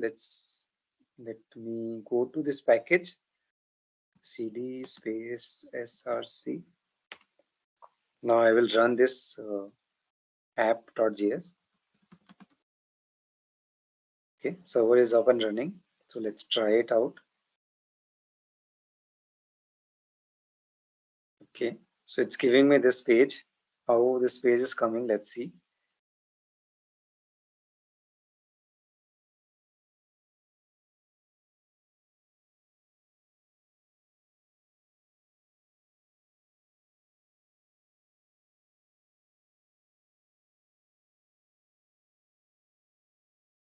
Okay, help page is there. This is what should come with help. And if I give something random, let's give helps. So it's giving me 404 not found. This is what it's giving. There is a concept of this express.static, then the path name. So inside node, I have something like index.html. So what it does is, if it does not found, like by default, if I do not give any path here, like if I do not give anything as it's like here, then it by default take index.html means whatever is the content of index.html. So even if I write here index.html, so it's the same thing. If you write or you do not write, by default it takes index.html. So that is why we do not see Hello Express, because it's not Hello Express which should come. It's index.html which should come. You can see it has something like first name, last name, go to about page. So that is what it print. Go to about page, hello. Where is that hello? Should have, please fill the form. Please fill the form. Where is it?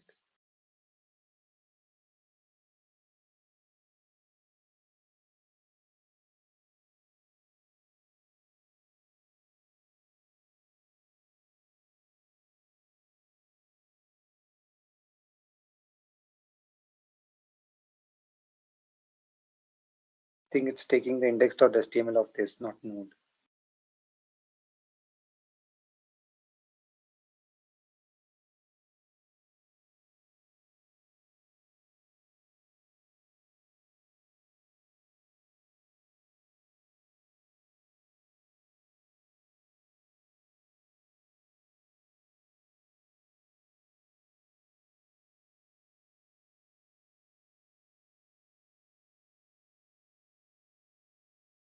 We have given that you have to be in current path and then / node.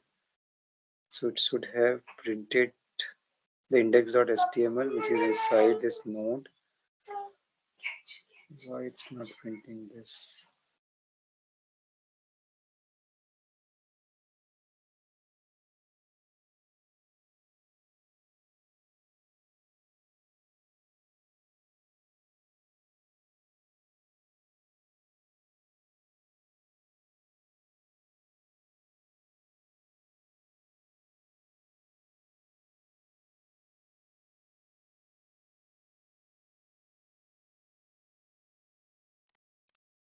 This became this index.html.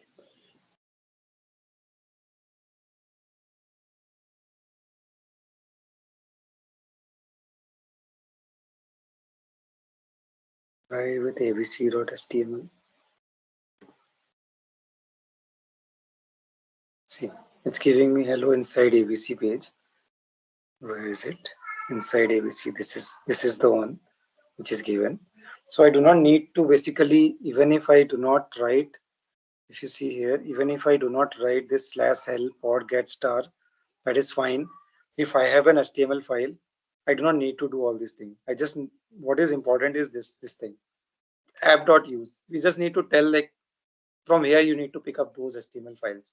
So whatever number of web page I want to create, I can just give the HTML file for them. So whenever I am doing slash abc.html or slash about.html or slash index.html, it will just print that. Means it will just show that. So that is how it works. So that makes the life easier, because you can have hundreds of page in your web page, and you do not need to write the code again and again. You just need to upload that HTML here, and it's done. You don't need to do anything else. So so what we will do now is, that ends the Node.js. If you want to try it yourself, then you can do. We have a break of 15 minutes. Either you take the break or you try it yourself of this particular express, because we do not have much time.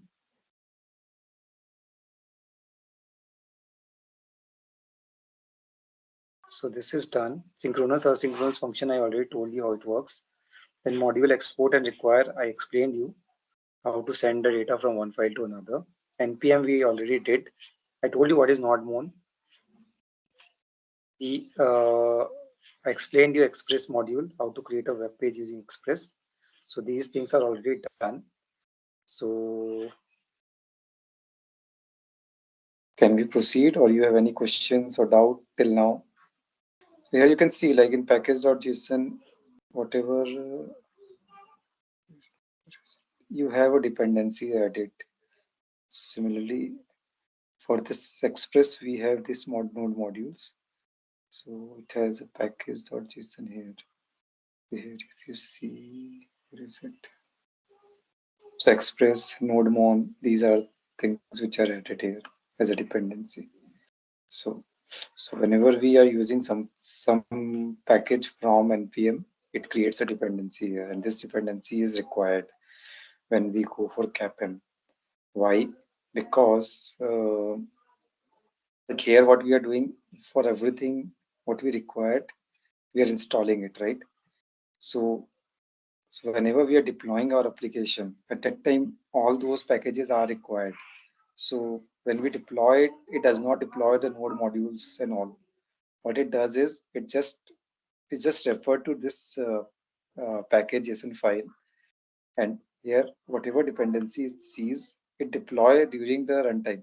Like whenever we deploy it, at that point of time, it added all those things, because as I told you, like these packages are already there in Cloud Foundry, and it just needs to refer these packages basically. So that is why this is important, dependencies. Okay, so I'll just go to my slides. So this is done, Express. I'll just go through this, what you say, once more, like whatever we have done, I'll just go through them once more to just recap of what we have done before yesterday. So yesterday we learned about all the different kind of cloud. Like public cloud is for, like, it's something where you can save your money by sharing it with public. So whenever you are not using, someone else is using that particular OS or that particular environment, so that you both are sharing the same basically the hardware or whatever. So that is the public cloud. Private cloud is something where everything is in your control. Nobody is doing anything. Like nobody is sharing anything with someone else. Like that data center, and that's just whatever amount of RAM and memory is given to you. It is your. And hybrid is a mixture of public and private. Non-premise was basically something which we did, is like it's client system, and it is their data center on which it is deployed. Then we understood about IaaS, PaaS, and SaaS. IaaS was something which was related to infrastructure as a service, like it gives only the infrastructure, like your RAM, ROM, and all those things. So the example of IaaS is your Microsoft Azure or the Amazon Web Services. So they are the IaaS provider. They provide relative infrastructure or the data center. You do not need to buy your own hardware. You can just host it over those infrastructure. Then you have PaaS. PaaS is for the developers.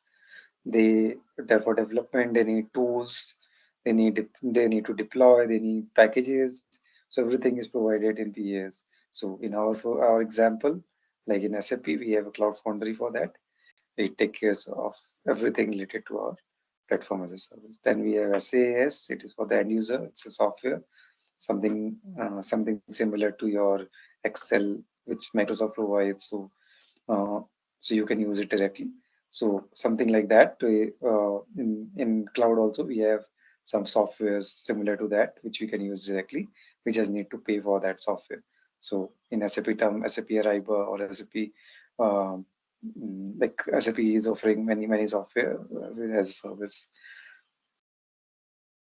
So the more you go up, it will, like the control control is lesser at the top and more at the bottom. In BTP, we learned about these things, these four different modules. Like one is for database, where you have HANA, analytics, where you have analytics cloud. Then for the developers, you have integration suite and extension suite, and build process automation, which is your process orchestration. And you have this intelligent technology like artificial intelligence mm, and Internet of Things. How BTP account model works is basically through the global accounts. Global account is the parent. Here we have all the entitlements and quotas which are given to the sub accounts. But global account is something where the customer have a contract with SAP on what are the things they need, what are the services they need basically, and how many people will be using it, and all those details they need to provide, and accordingly they need to pay for it. Then we have sub accounts. So sub accounts, there could be multiple sub account for a global account.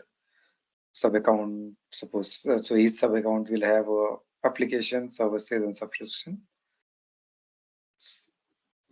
We talked about services. Services are like the instances which we are using, uh, like for the authentication services, we have like we can create an instance and we can consume it via the API. Like it has the credentials and everything. Like then we have a subscription model. We saw like build process automation or business application studio. These are the subscription model, which like subscriptions are mainly for the tools, and then the applications which are like basically the as I told you, like um, we have created some applications and that needs to be there somewhere. So that is also there in the sub account inside the what you say inside the spaces of the sub account. Then we saw that every sub account need to have one reason. So that is mandatory, and that is mandatory. This reason is basically the data center where our sub account is site. So it has all the things like infrastructure, environment, services, data, and application. Similarly, in the environment, we have runtime, like Cloud Foundry environment or the Kubernetes or Kaima environment. So those basically those environment uh, are the are the thing which provide us the runtime services and tools for the applications to consume it. So this also we saw how the flow occurs from global account to directory to sub account to environment, and what is the cardinality between them. Cloud Foundry and Kaima are something which is the main environment. A WAP is something which is the part of Cloud Foundry only, and Neo does not exist anymore for the new customer. Neo was something which was of the SAP data center, and now SAP does not provide that service to new customer. So Cloud Foundry, we saw like it supports multiple languages to be built on top of it, to be deployed, or it has many packages like Node.js, Java, Python packages. It also works with PHP, Ruby. It has a command line interface, scripting purpose, like we just did for the inside the terminal. So the similar terminal we will have in the Cloud Foundry as well. Okay, so Kaima environment we already saw, like it is mainly for the serverless applications, serverless functions, create a serverless application for functions for the application and trigger them on the basis of an event or calling of the API and all those things. BAP is for building the rapid application programming model. We use a BAP. We have configured the SAP BTP trial. Now let's go for the business application studio. Just give me some time to open this cockpit and just on sharing it. So to access the business application studio, you need to go to services, subscription, and then click on business application studio. This trial plan. I hope everyone has it. Generally it is by default. If someone does not have it, then let me know. Also, you need to create a spaces if you have not already done it. Like in Cloud Foundry, you have an option to create in space. So if you have not created space till now, then please create it. You can give it any name. Just give it any name, dev or anything. You need to click on this create, and you need to have a space here. So that is important. Whenever we need to deploy our application, we need this space.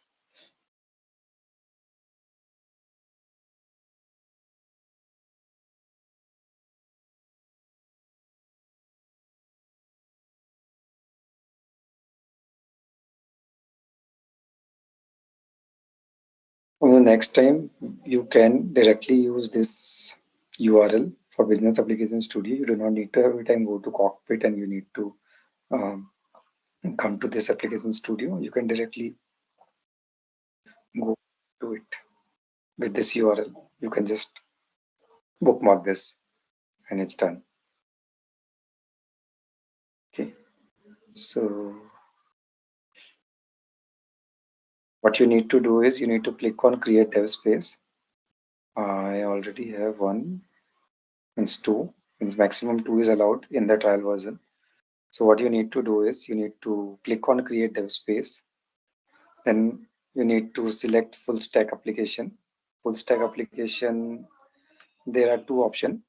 You need to select the third one, like the second one. Full stack productivity tool, you do not need to select. There is one more, select that one. And then here what you need to do is you need to once you come to this screen, you need to mandatorily you need to select this SAP HANA tools. And other tools are optional. You can click on Launchpad module as well in this. So you can select them. If something you forget to select, you can do it later on also by coming here and editing it the way I am showing you. But after you do it, click on create, and that will create your dev space.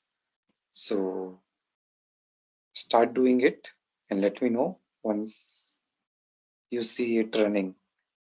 You can give any name to this full stack cloud application.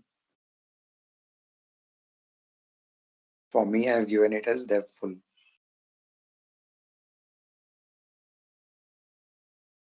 So let's click on it and see what comes.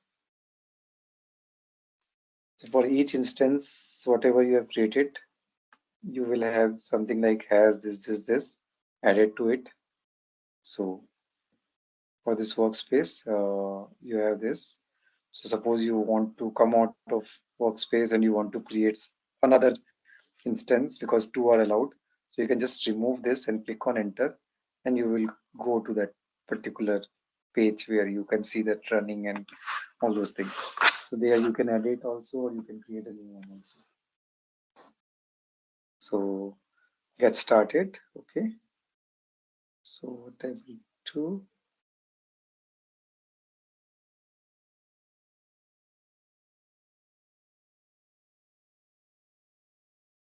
we need to open a folder like for the project where everything will be there. For me right now, two projects are there already. For you, it should not be, means here it should be blank. Then what we will do, we need to go to new project from template. All right, let's test your knowledge. Here's a question for you. Which of the following is a key benefit of using SAP CAPM? Option A, faster time to market for cloud applications. Option B, vendor lock-in with SAP Cloud Platform. Option C, limited scalability options. Option D, lack of integration with other cloud platforms. Take a moment to think, and when you're ready, choose the correct option. Remember, each choice holds a key to unlocking the answer. Good luck. Type the correct answer in the comment section. Hey there, want to get great at managing supplies? Our SAP CAPM course is here to help. Take it at your own pace on our platform. In this course, you'll learn all about SAP CAPM. It's like a toolbox for planning stuff, from making sure we have enough products to get them where they need to go. Our course covers everything you need to know, from basics to advanced tricks, made by experts who know their stuff. Your teachers are pros who've been doing this forever. They're here to help you learn and answer any questions. And don't just take our word for it. Our students love the course too. People just like you found our course super helpful. Best part, it's affordable. This awesome opportunity to learn won't break the bank. Ready to become a SAP CAPM Pro? Sign up on our page now. For more info, check out ZaranTech's website. This you can see first on what I am doing, the steps, and then you do it. I'll give you that. I'll give you time to do that. So what we will do, we have four options here as a template: basic multi-target application, CAP project, Fiori application, or the HANA database project. What we will do, we will create a CAP project.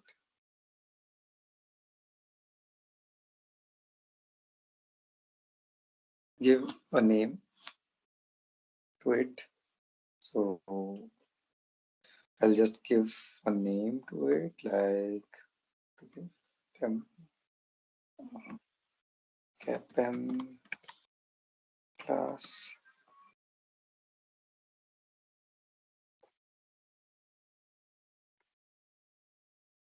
So runtime I will choose as Node.js. It also has an option to select Java, but we will work on Node.js.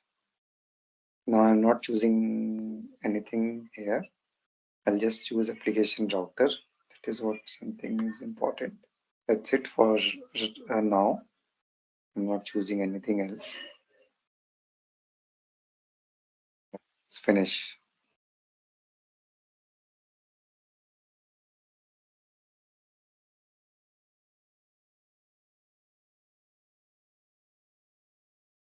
So if you see, this project is generated now. And here if you see, we have three options. One is app, another one is DB, and the third one is SRV. So these three options are for what? App is basically for the front end, like the UI part, since CAPM application which we develop is full stack application. So it comes with three options, three folders. One is app, another one is DB, another one is SRV. DB is basically the place where you save your database. SRV is for the data service, and app is for the UI, the Fiori application, which we will build. So now you can create a project from template, the similar one, and see if you get this. So we have this DB, SRV.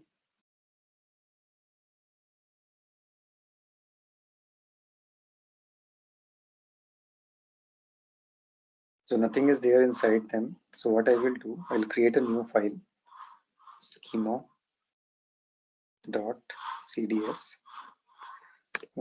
Here every time means we are creating a file, we are giving this CDS extension. The CDS is important. I'll tell you the reason of this CDS, but we need to give this extension schema.cds to create a database structure basically. Okay, this file is created. What I will do, I need to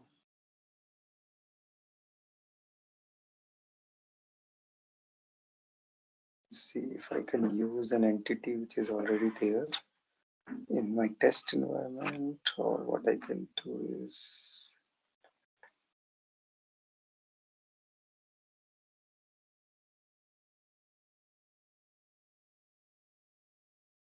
we need to give first we need to give a namespace. Namespace is not mandatory, but we generally give space. So just give it namespace.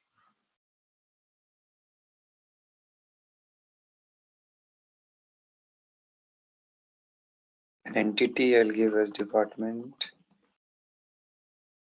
Within this department, I will have some department ID, a string, comma,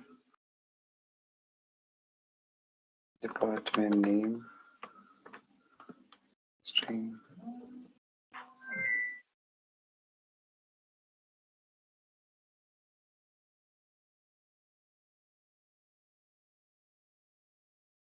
Okay, let's keep these two. Maybe we can give a description.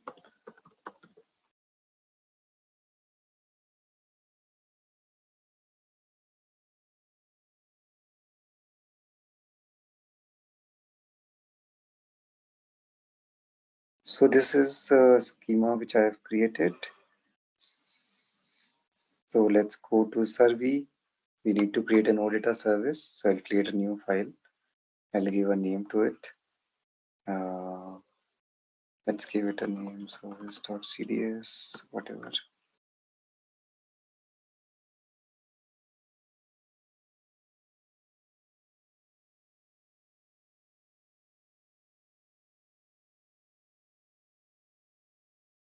Service and service name. So department service.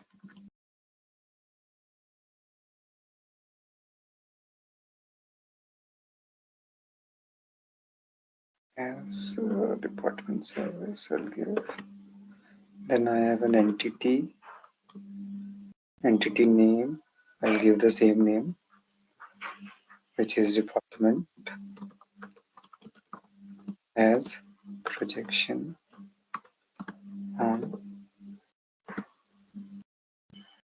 company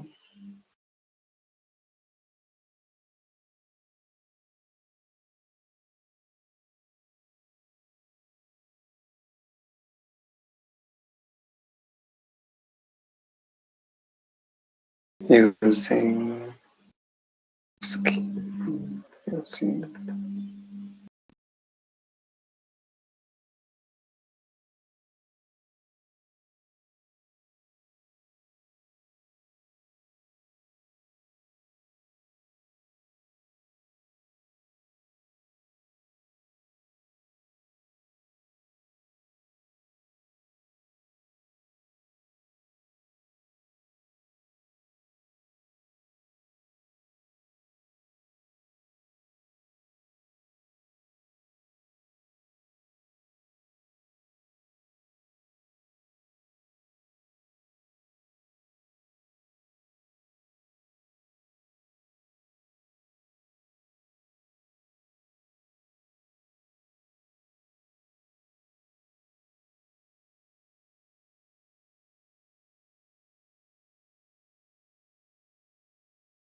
It is fine now. So what I have done, I have created a schema. Let's manage this. Let it be. Manage is not used in this source file. So what I have done, I have created a basically a structure of what will be my department ID. It is a UA ID. These two department name and description and string. UUID. What is UUID? UID is something which is unique ID, which is generated by the SAP for each like for each department which is created. It will automatically assign an ID. It will be something like 16-digit ID, which it will assign by itself, and it will keep on giving a different ID as you will be creating it. Okay. I need to have one more thing. Okay. Then you have this. What we are doing, we are telling that we are using this same namespace. Sorry, this is different. Okay. We are telling that we are using the same namespace company as my here, and it's from the DB schema. Like we have created this company namespace in the schema.cds. So I am just using that namespace here, and this is my service name, department service, and the entity name I have given the same entity, and I'm saying it is the projection. It is as a projection from my department. My is my namespace, which I have given. I can give it as company also again, and this department is coming from this schema. Sorry, not this schema. So whatever is inside this department ID, name, description, everything will be the part of now this department. You don't need to define it again. So this completes my basically service creation. So what I will do now is I will try to open the terminal and see if something happened or not. So you can see like it's very similar. The look and feel of this business application studio is very similar to Visual Studio Code, because it is something which is made from Visual Studio only, and you have the terminal similar way what we have done there. So now I do not think you will face any issue. Just you need to right click on this and you need to open the terminal. Okay. Now what we need to do is we need to do something like CDS watch. What CDS watch is doing is there we were using node everywhere to run. Here what you will do, you will use CDS watch. Here we do not need to save our changes. It will get saved automatically. If you see, when we do CDS watch, there is some error which I got. What is that error? Let's see. It is missing a node modules, which is @SAP CDDK. So what we will do, Control C, right, I'll import from npmi this particular node module @SAP /CDSDK.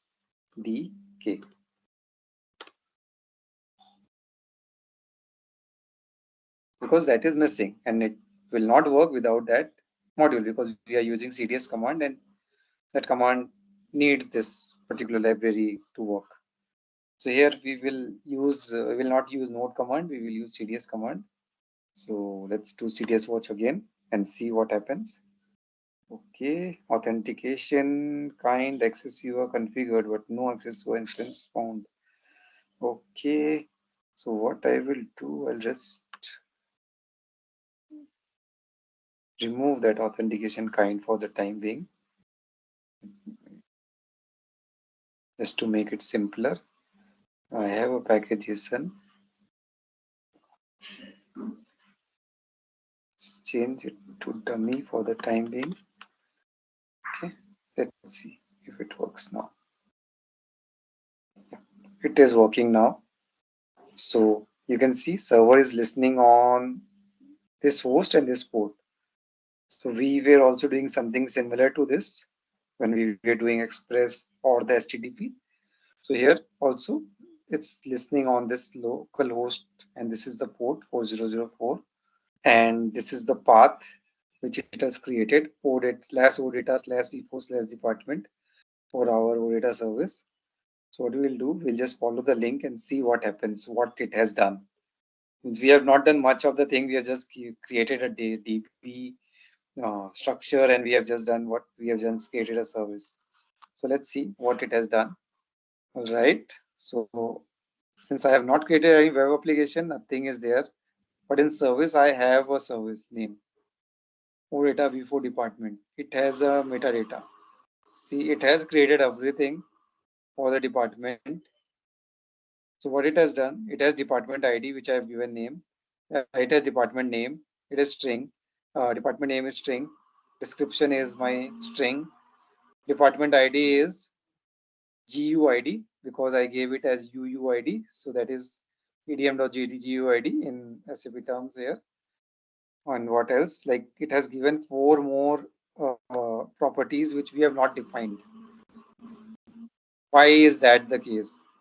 Why it has given created at, created by, modified at, modified by? We have not given these fields, right? Any answer? Why we are seeing these 4 fields? UID is okay. DUID, you got department ID as GUID, adm.GUID. That's the type, that's fine. But this is not because of UUID. Let me go to the application and show you. So here you have this schema.cds. Sorry, this one. So here we have this, and I have used something like this managed. This managed is a library in SAP CDS Common, which helped me to get all those 4. Created at, created by, changed at, changed by. I do not need to define it. The system will by default add those field, as well as it will maintain that field. Like suppose I am creating something today, like I'm creating a department today. So by default, it will take the created at time and who has created it, that's the person's name. It will automatically fetch. You do not need to do anything. Okay. So this is because of this managed.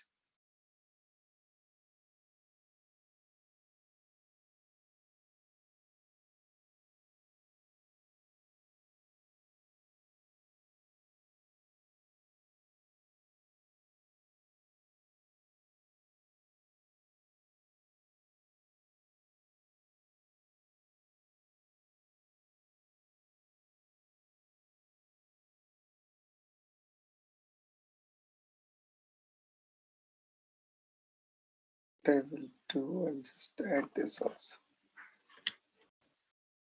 So why is this given? Auditor draft enabled? Because like CAPM has a functionality of draft as well, where you can enable a draft functionality.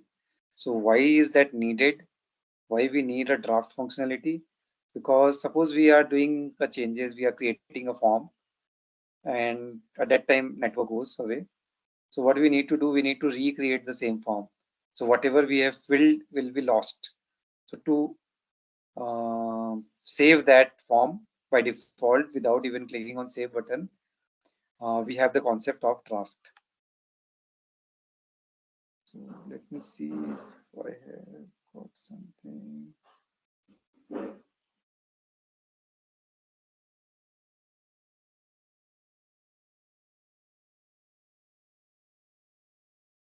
Right now we do not have any data, so it's not showing any data when I'm clicking on department.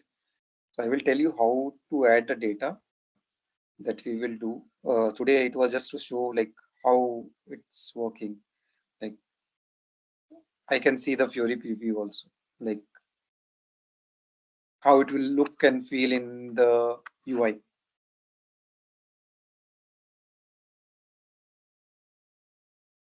I do not have any data at this point of time, so maybe I could not see anything here.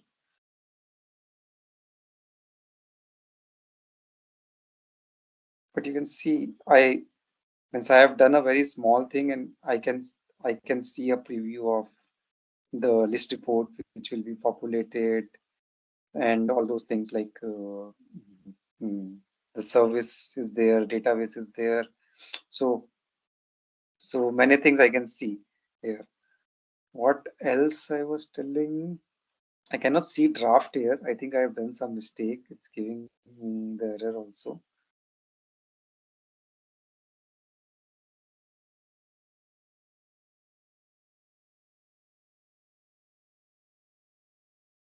There, one more filter will come for drafts.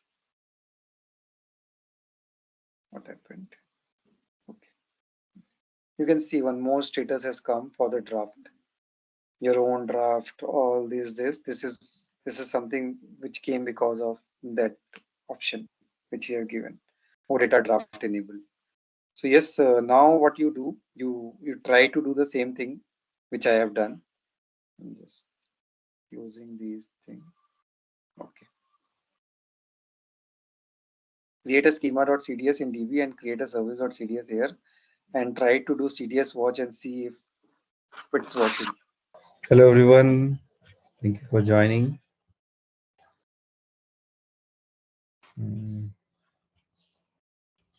So let us start, and if if anyone has any questions related to the last session, you can ask. Okay, so let me start. I'm sharing my screen.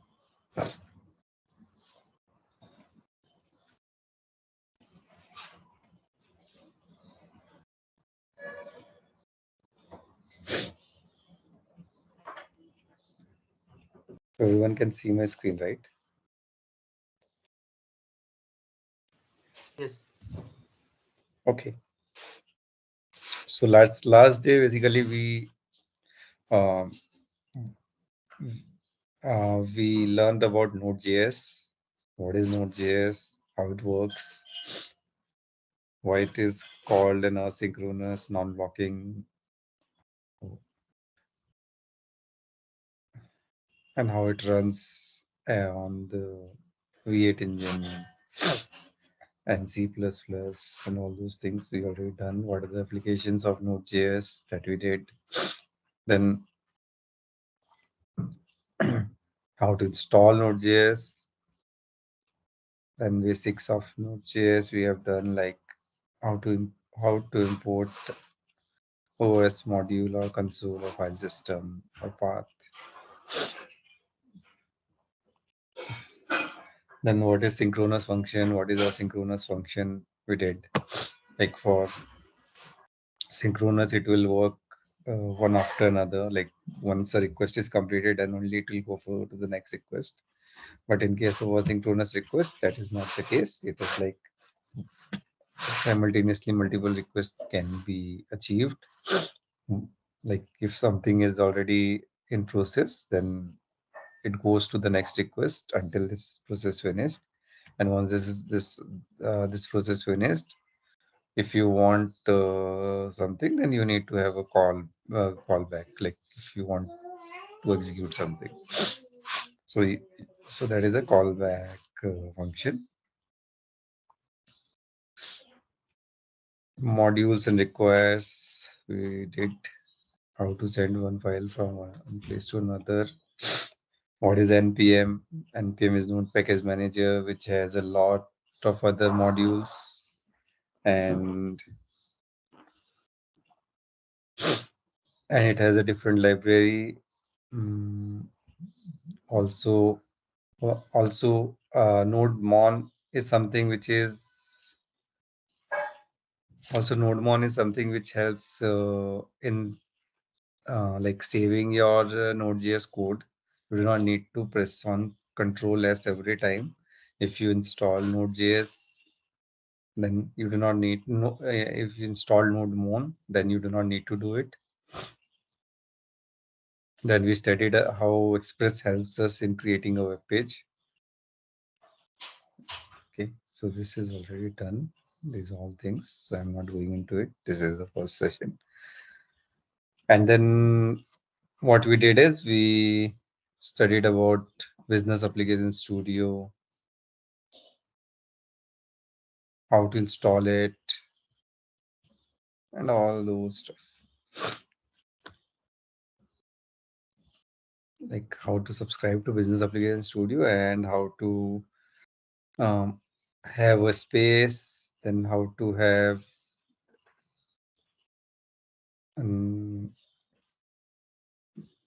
full stack application, how to create an application, and all those stuff we have done. Okay, let's go ahead. So what is an OData? OData is a data access protocol built on core protocols like HTTP and commonly accepted methodologies like REST for the web. So it is built on the commonly accessed technologies like REST for the web, and it is protocol built on HTTP. Also like Atom, Pub, and JSON using URIs to address and access data feed resources. So in simpler terms, OData is something which helps you to exchange the data from your Node.js server to your UI. What is API? As we told you, like API is a way to communicate with other software programs. Like what happens is like if a non-SAP application wants to communicate to our application, we have already built some logic and they want to use that. They want to fetch data from our system. So they use our API. They call our API with some input and then we give the output through that API. So similarly, we can also call some API of other third party and we can get the data. So this is also a similar kind of thing, similar to OData, which helps us to uh, communicate with other software programs. The software programs are able to exchange information with each other, even if they are designed and run by different organizations. As I told you, it facilitates interaction with by selecting exposing functionality that allow different apps, websites, and devices to communicate effectively with each other. More importantly, APIs allow businesses to reach beyond regular business channel and share data. So basically, two different kind of business can communicate with each other and share the data. Like it could be possible like Uber is using the data, like user is calling an API of Google Maps and getting the data. So they both are different companies. They are different. They have a different kind of work, but still, like Google provides an API for Google Maps, and that can be used by the Uber to have a real time mm, uh, access to the traffic. So those kind of things can be done. So that is what APIs do. So APIs allow businesses to reach beyond regular business channels and share data, content, and services directly with both business to business and business to consumers client, making UI development easy. And then on the top of that, you can develop an UI also. SAP API Business Hub. This will come later. SAP, okay, let's give the introduction to it. We will come in more detail about it later. But yes, SAP API Business Hub is something which is which has all the APIs of related to SAP. Like SAP has an out-of-box applications, and those applications are something which we can consume with the help of API. Like they have provided API for each applications and each entities, and we can just consume it and we can build our application on the top of that. So that is something which SAP has given in their API Business Hub. So API Business Hub is a kind of web application. It's a kind of website.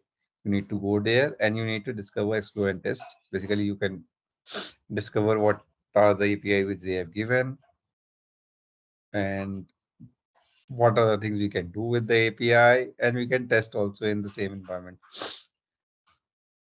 with some credentials and all. SAP and partner APIs that are required to build extensions or process integrations are there in the SAP API Business Hub. So you can see there is a screenshot given for SAP S4 HANA Cloud. In SAP S4 HANA Cloud, they have given some of the APIs. And if you see in the right side, there is something like a_address. So that basically is to fetch the address for business partner. So similarly, you can get, post, or delete something through that API if you have the proper access. So that's what we do from API Business Hub. We'll go in more details later on. Let's go to JSON. What is a JSON? JSON is an open standard file format and data interchange format that uses human readable text to store and transmit data objects consisting of attribute, value pairs, and arrays. Basically, it is a value pair. Like it depends on value pair. Like not value. It's like a key value pair. So, like there is a key. Like there is a first name, and the corresponding value is your name of that first name. That is John. Then there is a last name, and there is a last name which is Smith. So you can see like there is a key. Key is first name here. Last name is John. There is a value. And again, sorry, the first name is key, and its corresponding value is John. Last name is key, and its value is Smith. Similarly, so this is alive, age is 27, address can also have further like child, which is state address, city, state, postal code. So they also have their corresponding values. So this is how it goes, like one within other and that within that. So JSON format is very simpler format, which works on name value pair basically, and it is a common format with a diverse range of functions in data interchange using communication of web application with server. So a web application can communicate with server using this JSON. So we saw OData is used by the web application to communicate to server. Similarly, JSON is also one of the format which is used to communicate to server. So it is very simple. It only works on key value pairs, so anyone can easily read it and understand like what is given inside this. So collection in various languages, it is realized as an object, an order list of values. If something is within something, then we call it as an array. Like suppose address, there is a multiple address, so that can also be addressed. Here, someone has a children, multiple children, 2, 3, so that can be given inside it. Like here, if you see 4 numbers, that is given in an array. You have 2 phone numbers, so one is of type home, another is type of office. So these both phone numbers, if we need to include, then we can include in in the format given in the right hand side. So if you want to represent an array, that can also be done. If you want key value pair, that is also there. So this is how it works. Just JSON works. YAML.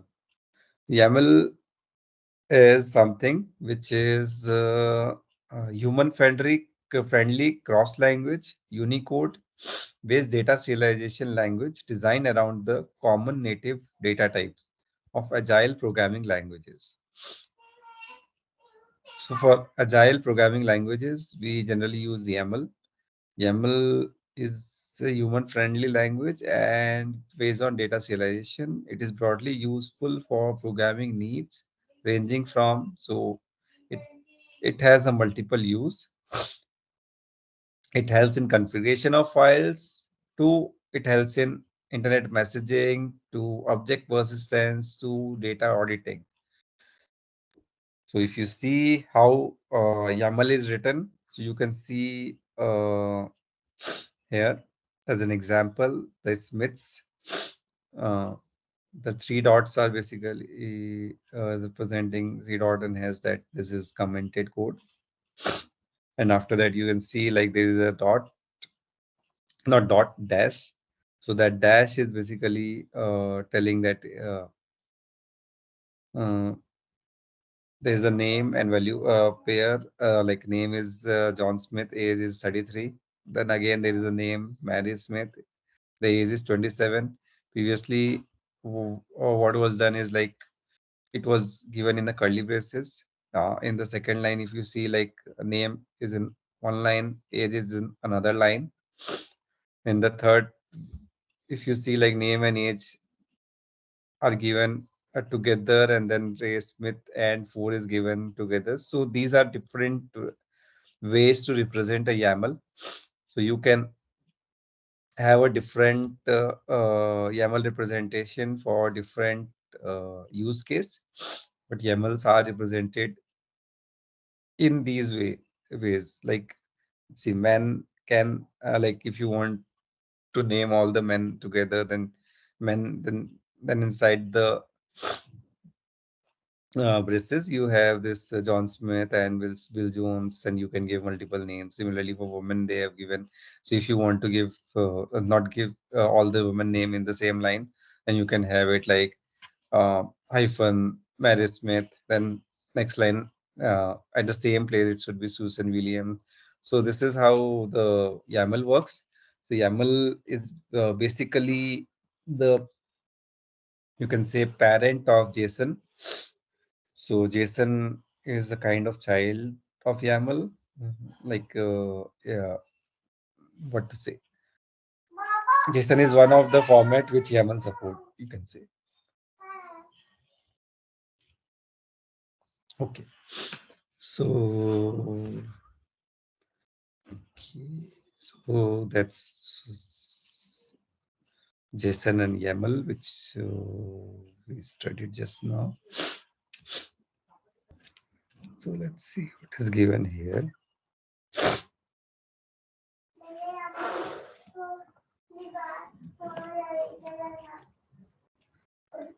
Okay, there is a disclaimer. So I'll just quickly go through these slides.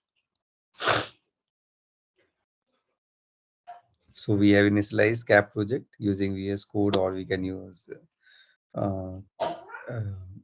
basically either Visual Studio or the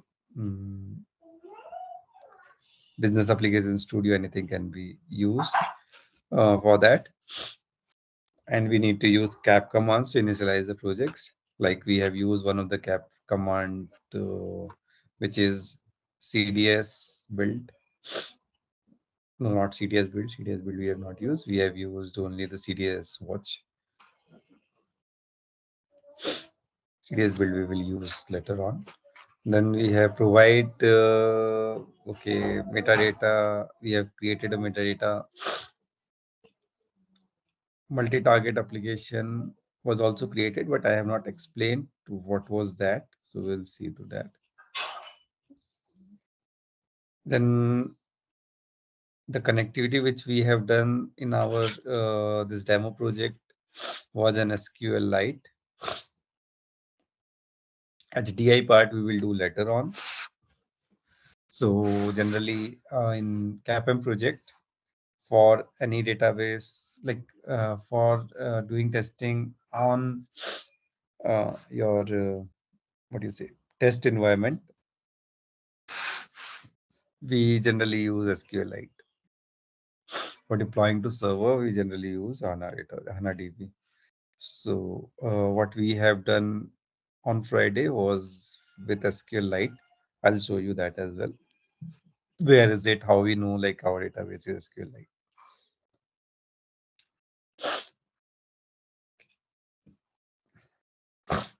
So core services. So we can add many cap commands to add services. That is something which we can do with CAP.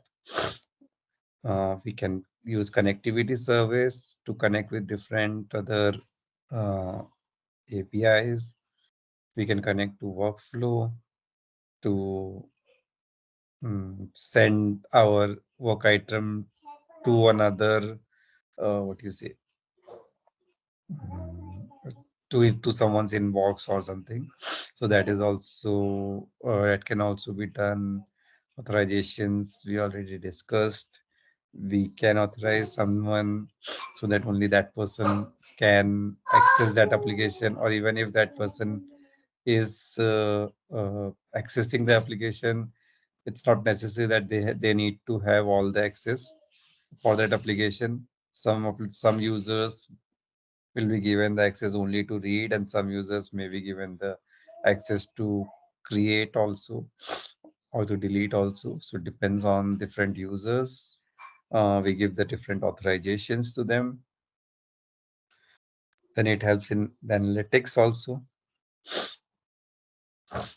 Okay, so use generations command. So we have seen like we could use different command to build to basically build a base app.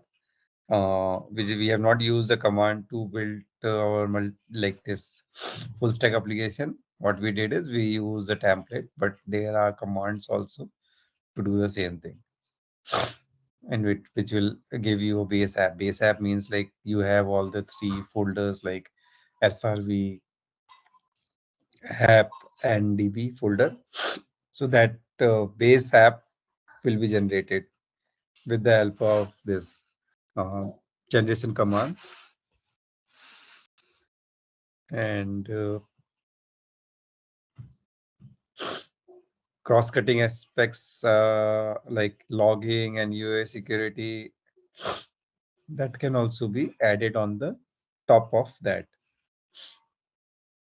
What else? Like this CAP is not only used to build an application, it can also be used to build a microservice based architecture where you are just building an API to expose it for the exposure to some other third party application.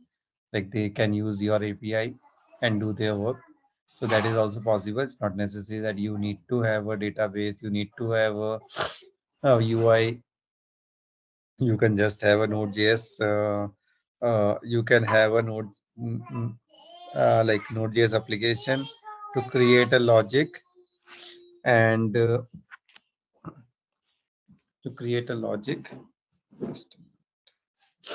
and you can just expose that application to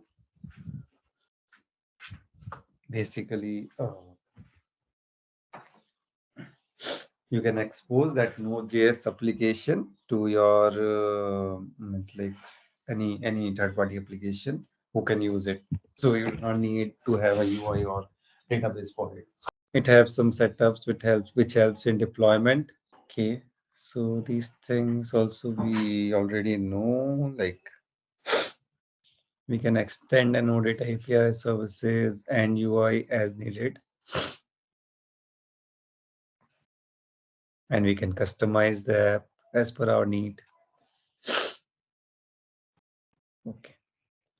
APIs also we just learned. So this is in detail how to exchange information through API in a standardized ways.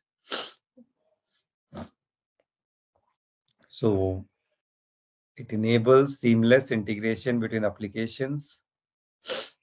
Between different applications, you can seamlessly integrate, allows different systems to communicate effectively, because that two system can be a SAP system, it can be non-SAP and SAP system, anything possible.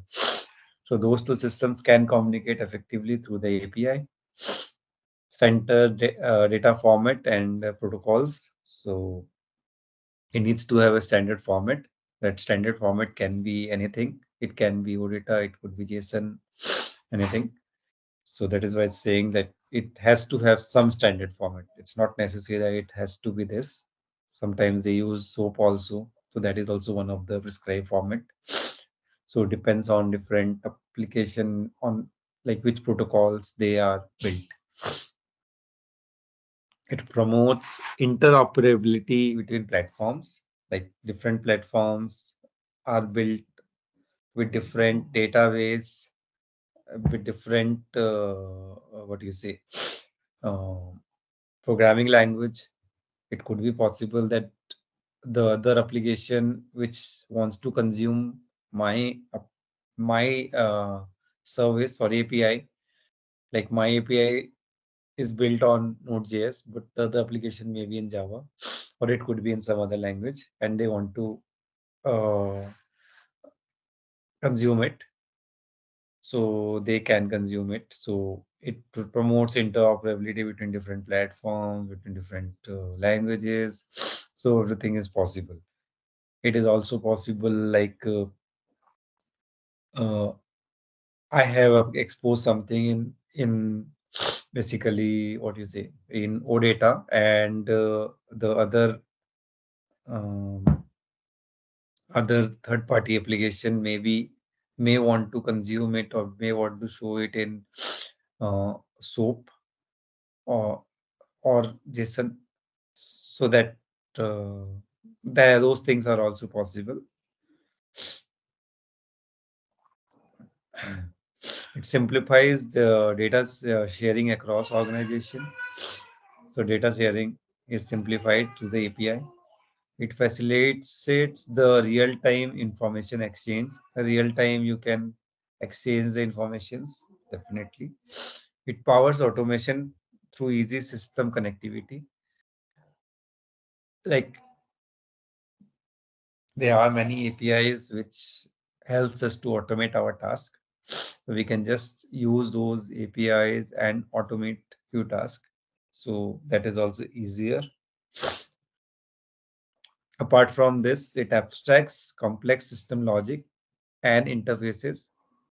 So you can write a logic on the top of that. You consume an API and then you write a logic, or or someone has written a complex logic, and you do not need to take care of that logic. You just send some input parameter. It has that API has a lot of logic. You do not take care of it. That is taken care of by third-party application, and you are just consuming the responding output. So that is also what API does. It promotes modular architecture and loose coupling. So as I told you previously also, like you have a modular architecture, like you have UX, you have Node.js, and you have a DB, but they are all loosely coupled. They are all like they are basically what you say, they are dependent on each other, and at the same time they are easy to separate also. It's not necessary that you always have to have a UI or you have to have a DB. As I told you, you can have a microservice also. And also if you have a UI and if you have a DB, then it's not necessary that always you should use a HANA DB, or you should use SAP Fiori. Instead of SAP Fiori as a UI, you can have a React.js, AngularJS. Up to you, like what UX you want to use. So that flexibility is also given. And suppose today I have some DS, like a DB which is HANA DB, and tomorrow I do not want to continue with HANA DB. Like my client does not want to do it, and excuse me. So I do not want to remain with that database. Maybe I do not want to stay with SAP only. So anything is possible. So what I can do, I can just shift my database to some other database. Like I can go for some other database also, which is relatively cheaper maybe, or maybe because of some other reason. So that shifting of data is possible. You can easily shift to some other database with minimal effort if you are basically working in CAPM. Okay, so that is why we call it a loose coupling. It provides interface as abstractions and encapsulation. So you do not need to know like what is basically inside something, and like what is the logic and anything like that is something which is encapsulate. Like you do not need to know. You just need to know the name of the attribute, and that's it. You just send that attribute name. You just know what is the input, what will be the output. That was field name. That's it. You do not need to know like what is the logic written inside that API to consume it. So that API is basically abstract the code. Apart from that, it enforces discipline in exposing business capability. So it also enforces a discipline that you need to do it in certain ways. So that is we call it like APIs is used to exchange information in the standardized ways. Okay, let's go down. OData. OData is an OSS and ISO approved standard. So it is also one of the standard to expose data. So JSON is one of the standard. OData is another standard. It's not standard protocol basically, which is approved by OSS and ISO standard, and it is used to build and consuming REST APIs. It enables creation of REST APIs that expose resources identified by URLs and defined in a common data model. Okay.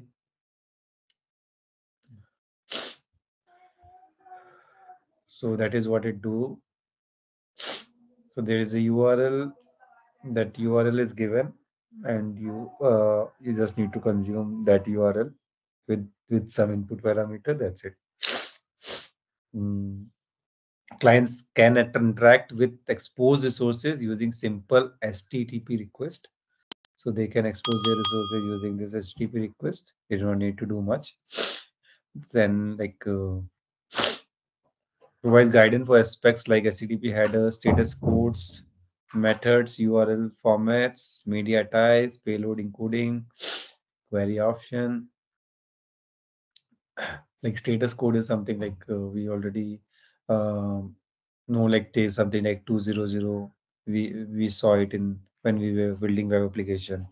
200 is one of the status code, and like 201 was another which used to create, like when you post something then you use 201 status code. If something is not found, and we use 404 status codes.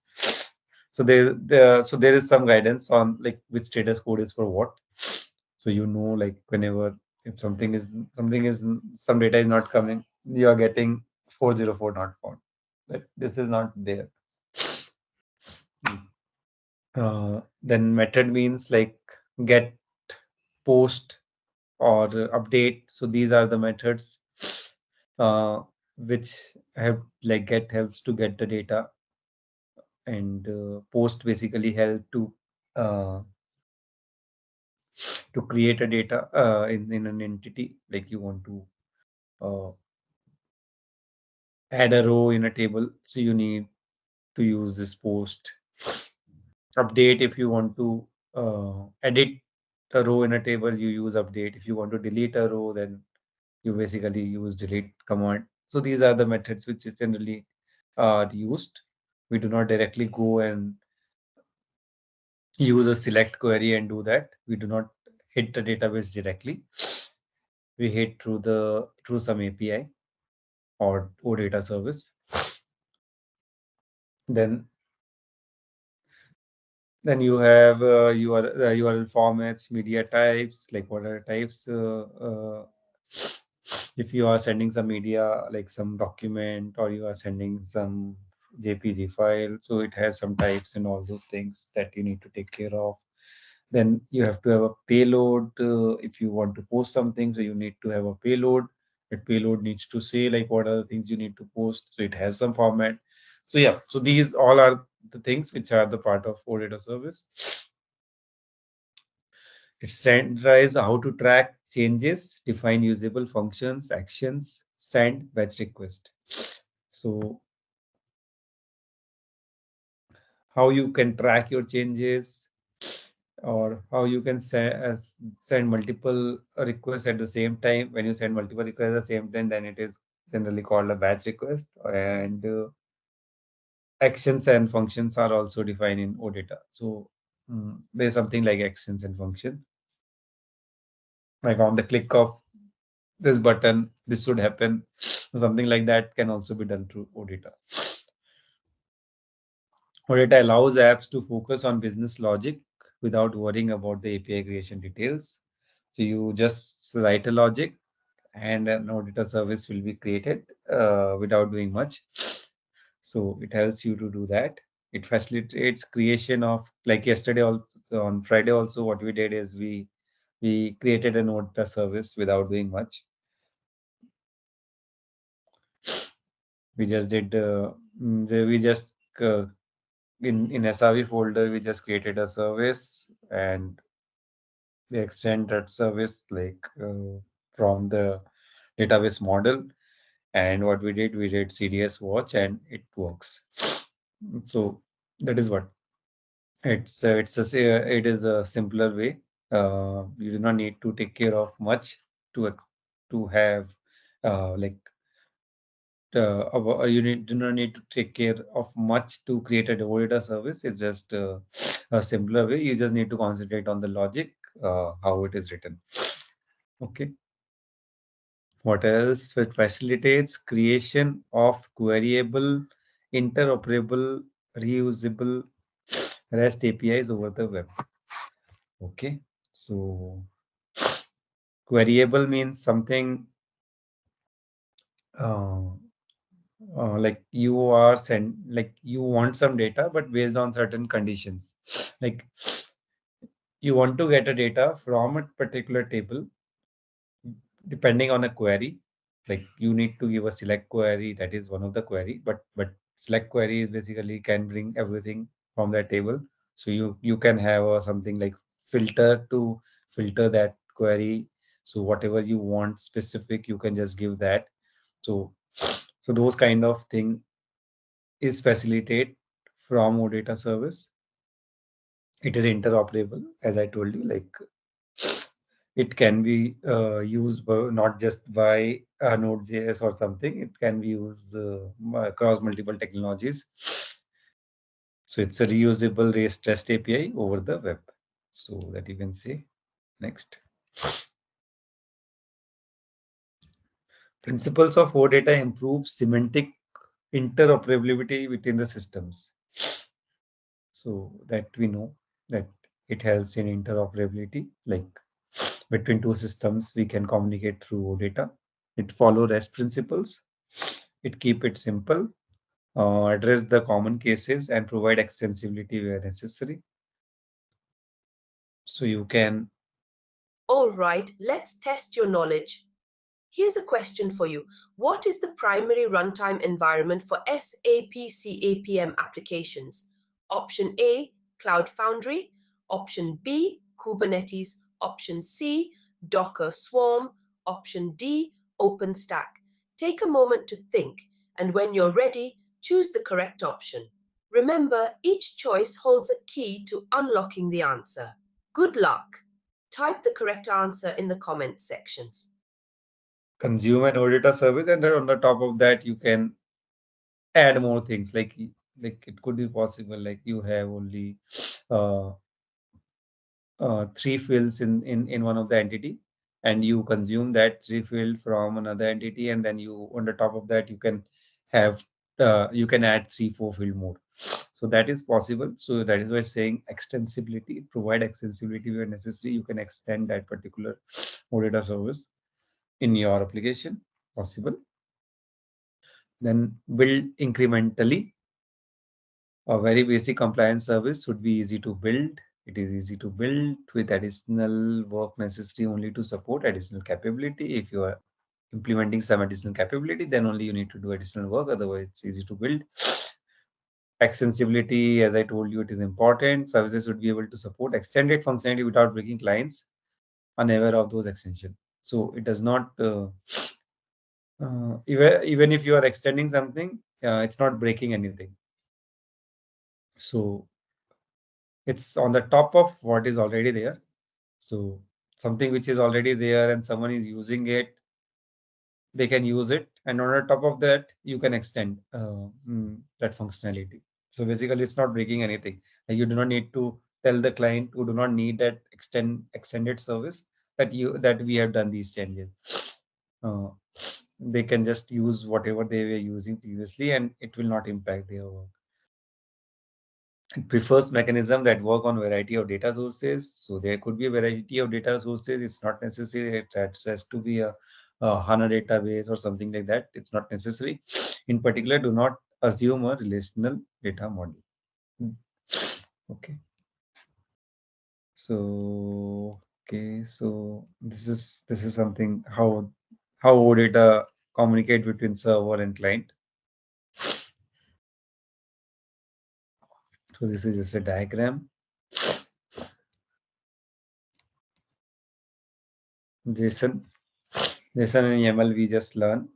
It is just to give you a more detailed explanation of that and nothing else.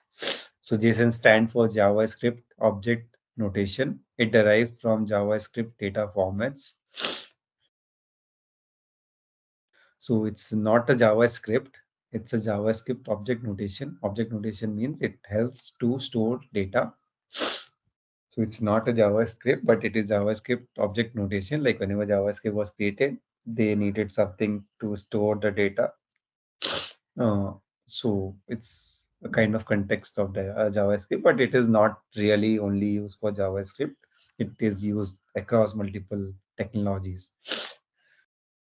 Okay, and it is an open standard, lightweight, text-based format with limited data types. It has a limited data types, as we can see. It has something like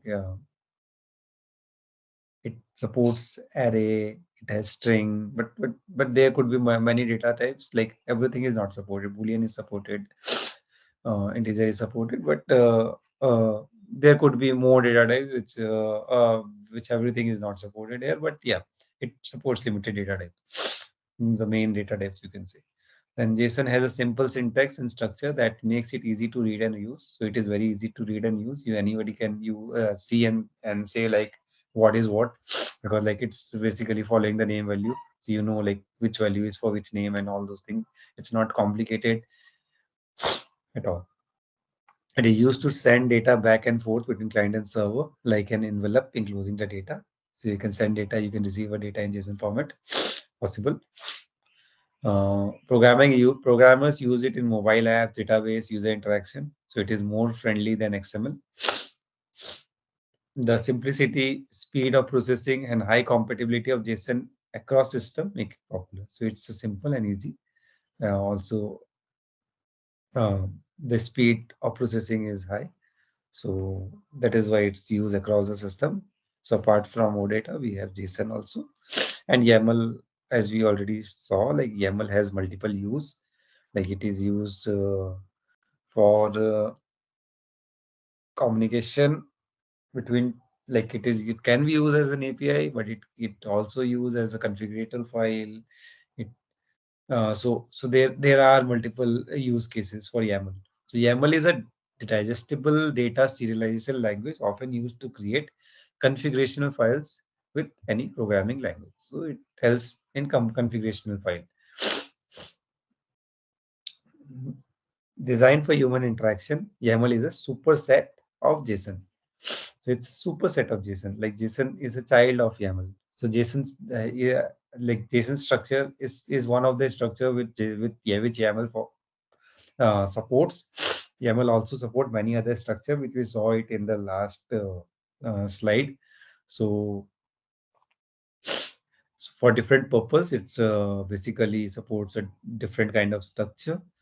And because it is a strict superset, YAML can do everything that JSON can and more. So definitely what JSON can do that YAML can do, plus YAML can do many other things.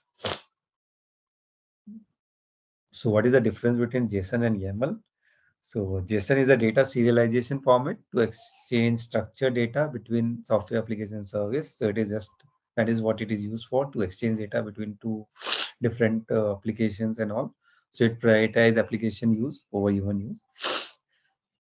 And YAML is basically a serialization format to exchange structured data between software application service. It prioritizes human over application use. So it is mainly used for humans than by the applications, like for configurations. That was one of the examples. Main use case. So widespread across platforms, languages, distributed software communication, web apps, config files, and APIs. So these are the use case for the JSON, like it used in web application, configuration files, APIs, and all. Then YAML is the configuration files in many automation, DevOps, and infrastructure as a code tools and service. So it is used there as a DevOps, as an IAC, and for automation. Readability, JSON is easy, YAML is easiest. A data type, what it support number, boolean, as I told you. These are the few of the data types which are supported: null, string, array, and all. But YAML supports all the data type through collections of nested data comprising sequences, scalars, and mapping. So it has a wider range of data type. Support comment. JSON does not support a comment. You cannot give a comment in JSON, but in YAML you can give a comment. Then suppose data object as values. So that is supported in JSON and not in YAML. And versioning, yes, but it's not as simple to scan and comprehend difference between versions at a glance. Like you cannot means easily see the versions of JSON, but it's simple to see the versions of YAML. So yes, it's simple to scan and comprehend differences between the versions at a glance. So yeah, thank you for understanding this APIs. Okay, so if you have any questions till now, then you can ask, or else let's take a break and then we will join again. Any questions till now?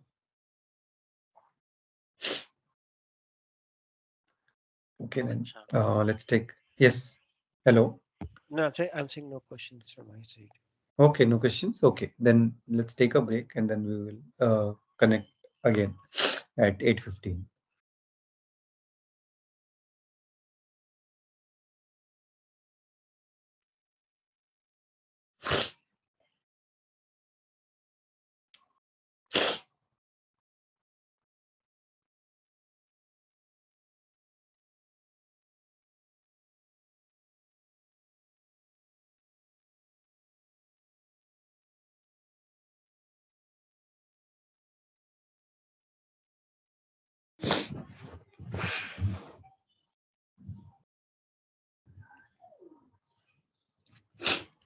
Hi everyone, let's start. I'll take the attendance first.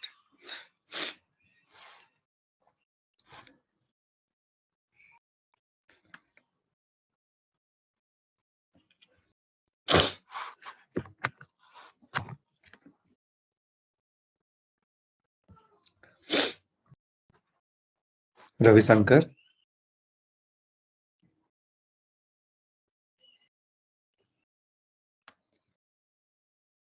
Hello.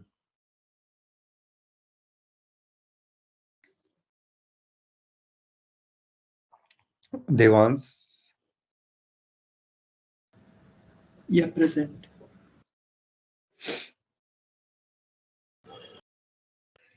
Hello. Yeah, okay. Yeah, okay.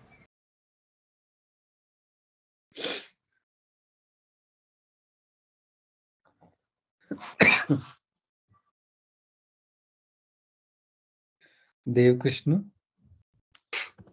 Hi, present. Hello. Yes, okay. Satyajit. Okay. Yeah, hi, I'm present. Okay. Bala.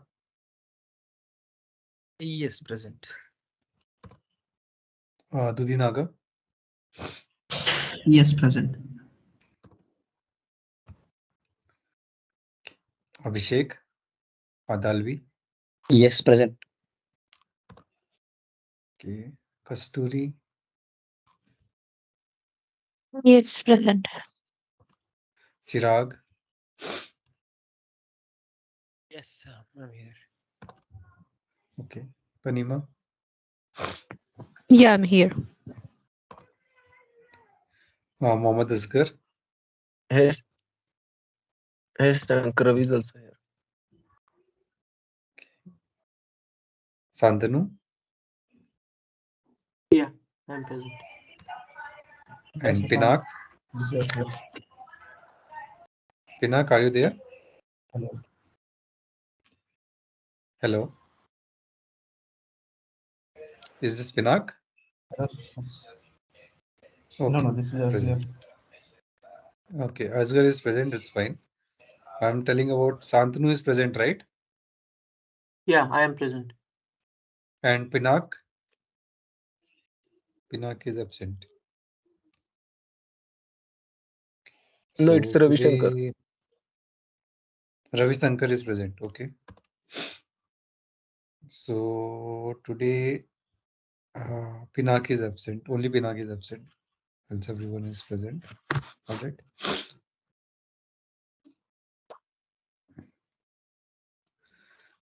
So, okay, let me share my screen.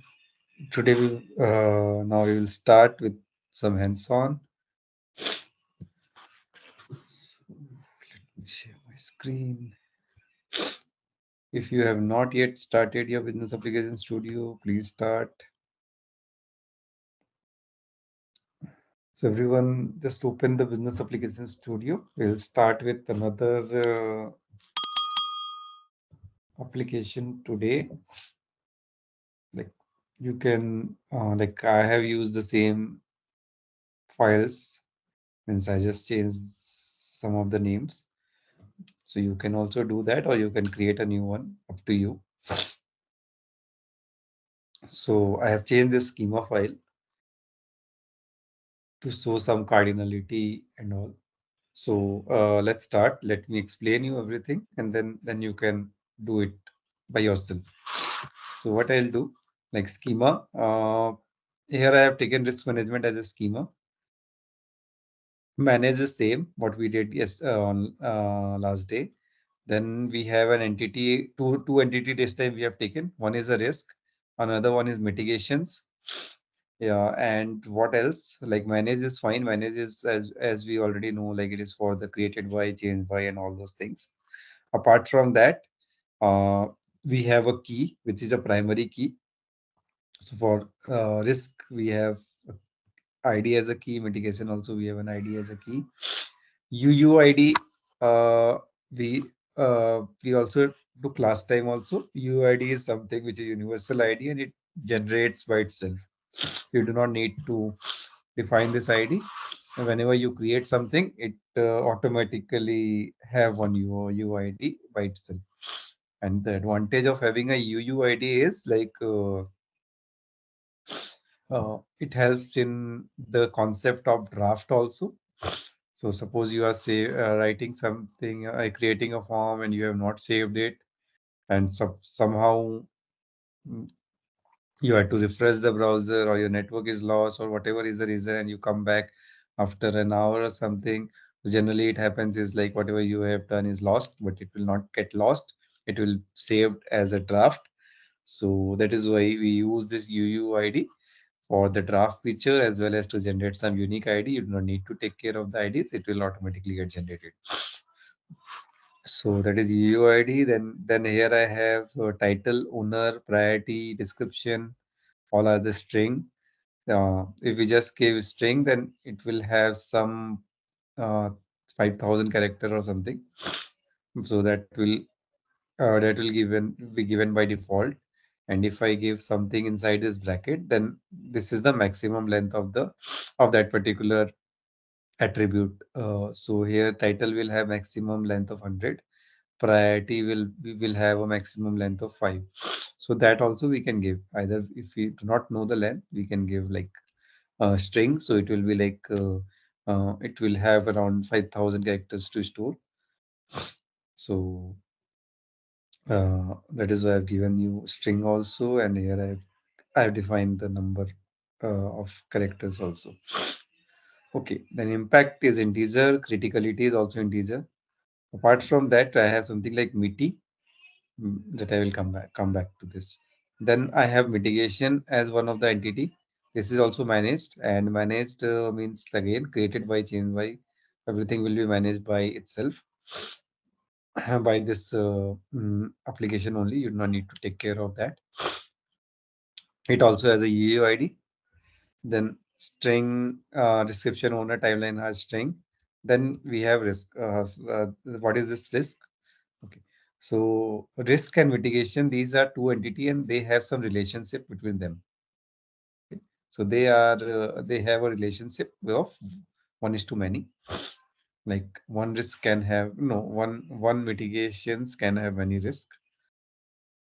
So that is why it's a 1:many relationship. So you have association defined here, too many risk, where what I am doing is in the risk entity, I have something like MITI as an attribute that I am basically associating with this risk uh, as a dollar sign.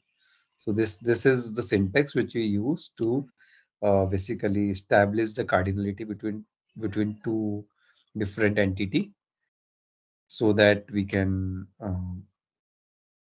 uh, like connect to them. Like it's not necessary that uh, it's like it could be like there could be multiple entities which have some relationship between them. Like previously we were doing of like what you can say, um, department. So department can can have a cardinality of uh, cardinality with students. Like one department can have many students, right? So that is 1:many cardinality, and student can have their own ID, name, and all those things. So that is why that kind of relationship we we can have with this. Uh, so so mitigations and risk here, these are the two. There we could have something like a student and department. So that student has their own entity where all the students' informations are there, and you just connect them with the department by using their ID. So that you do not need to write like what are the students who are in which department. We just need to connect their cardinality, so it will be easier to have a relationship than writing the same data again and again. So that is what is recommended when we create a data model. So this is the risk. This is the schema.cds, and what else? So this is how the structure we have built. Apart from that, let me go to service.cds. Here I have created a risk service. Again, this is something we have already done. Risk management as mine, because I have given risk management as a namespace here. What else? I have defined two entity risk mitigations. and this risk has my dot risk as a projection. Then I have done what? I have enabled the OData draft. Similarly, in mitigations also I have enabled a draft. So almost the similar thing, just I wanted to show the cardinality. So I have just used another example. So you guys can copy this and then we will proceed, or else let me show you some more thing and then you do it all at once. So we have done like CDS watch. CDS watch was something which is it. There is something like CDS watch. There is something like CDS run. CDS run is something where you just run your application and you see. Like if I do CDS run, then also it works in the similar way as CDS watch works, but there is a small difference. The CDS run also did the same thing, and if you open in a new tab, you have this. Okay, CDS watch was doing the same thing, but CDS run is like it. Whenever you are doing any changes, suppose I do this, I change risk to risk, so it's not uh, saving and again executing this. It's just whatever we already execute, that is only there. But if we had done CDS watch, then what it had done is like it will run also and it will save also your data at runtime. So that is the advantage of CDS watch. So suppose I am now doing Control C and I will do CDS watch. So this is similar to what we have done for CDS run. Now what I will do, I will just remove this risk to risk and see what happens. See it again started executing. Means I have not asked it to do it. It is again doing it, and now it has given me an error. So I do not need to again and again run my application. It will automatically refresh my application. So this is wrong. That is why it's giving an error. Now it will not give any error. It will again refresh by itself. So that is why we use CDS watch. Apart from this, like if I open as we saw here, like I have the metadata. So this is something which is generated by itself once we have given that all those things risk. Means like whenever we are creating that service, and this is also which is generated by itself, like slash o data before risk for our for our risk service. So if you see here, we have created by, modified by. We have something like is active, has draft. These are also added because we have given that o data draft enable. So that is why these properties are also added. Then we have this sibling entity because we have a cardinality with this what with mitigation. So this is the sibling entity which they have defined. So these are the things which are getting generated by itself. We have uh, means we are not doing much here. We have just defined few of the things and it has created this by itself. Okay, so that is good. So this OData service, you can give it to someone else and they can use it. Right now it is in the like in the local, so you cannot. Once you deploy it, then only like you will have a proper URL. Right now, whatever we are testing in the local environment. Apart from that, we need a data also. Last time we have not we had not input any data. So for data purpose, we need to create a CSV file. So for each entity, we have created a CSV file here. So for risk entity and for mitigation entity, we have two entity file, two CSV. So we have two different CSV file. Risk management is the namespace hyphen the entity name. If you see here, I have some data.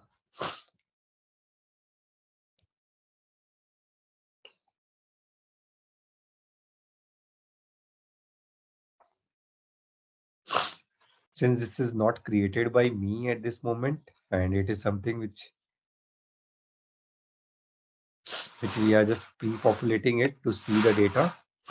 So I have given created at and created by also. But whenever it creates by itself, then you do not need to give it. It gives the like it generate created at created by at runtime only. So here I have ID, created at, created by, title, owner, priority, description, and impact. And this, what is this meaty underscore ID? What is this meaty underscore ID? So if you see here in my schema, I have defined something like meaty.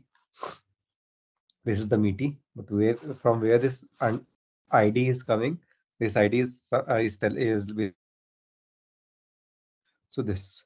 So if I want to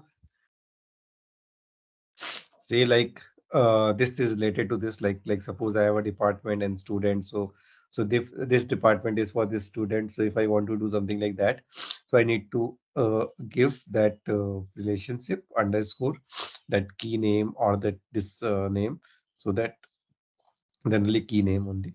So we need to give that here, so that it can establish an establish a relationship between them.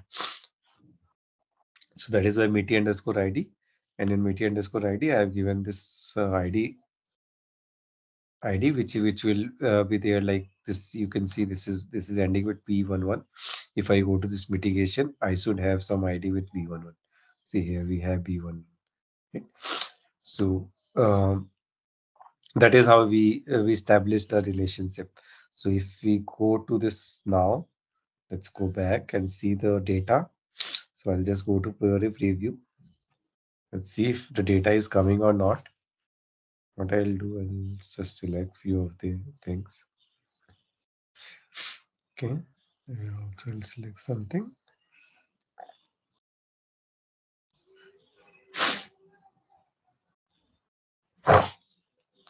So if you see here, like the data which we had filled, those datas are you can see here in your Fiori preview. You can filter also. Suppose I just want to see the field with 10,000, so I can do it. No, what happened? Something is not correct.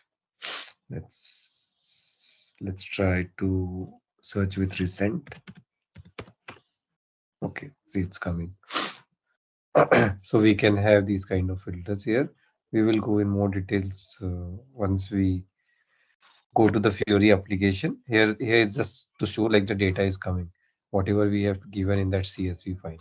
So what you can do is now you can copy all these things and see if it is working for you as well. Hey there, want to get great at managing supplies? Our SAP CAPM course is here to help. Take it at your own pace on our platform.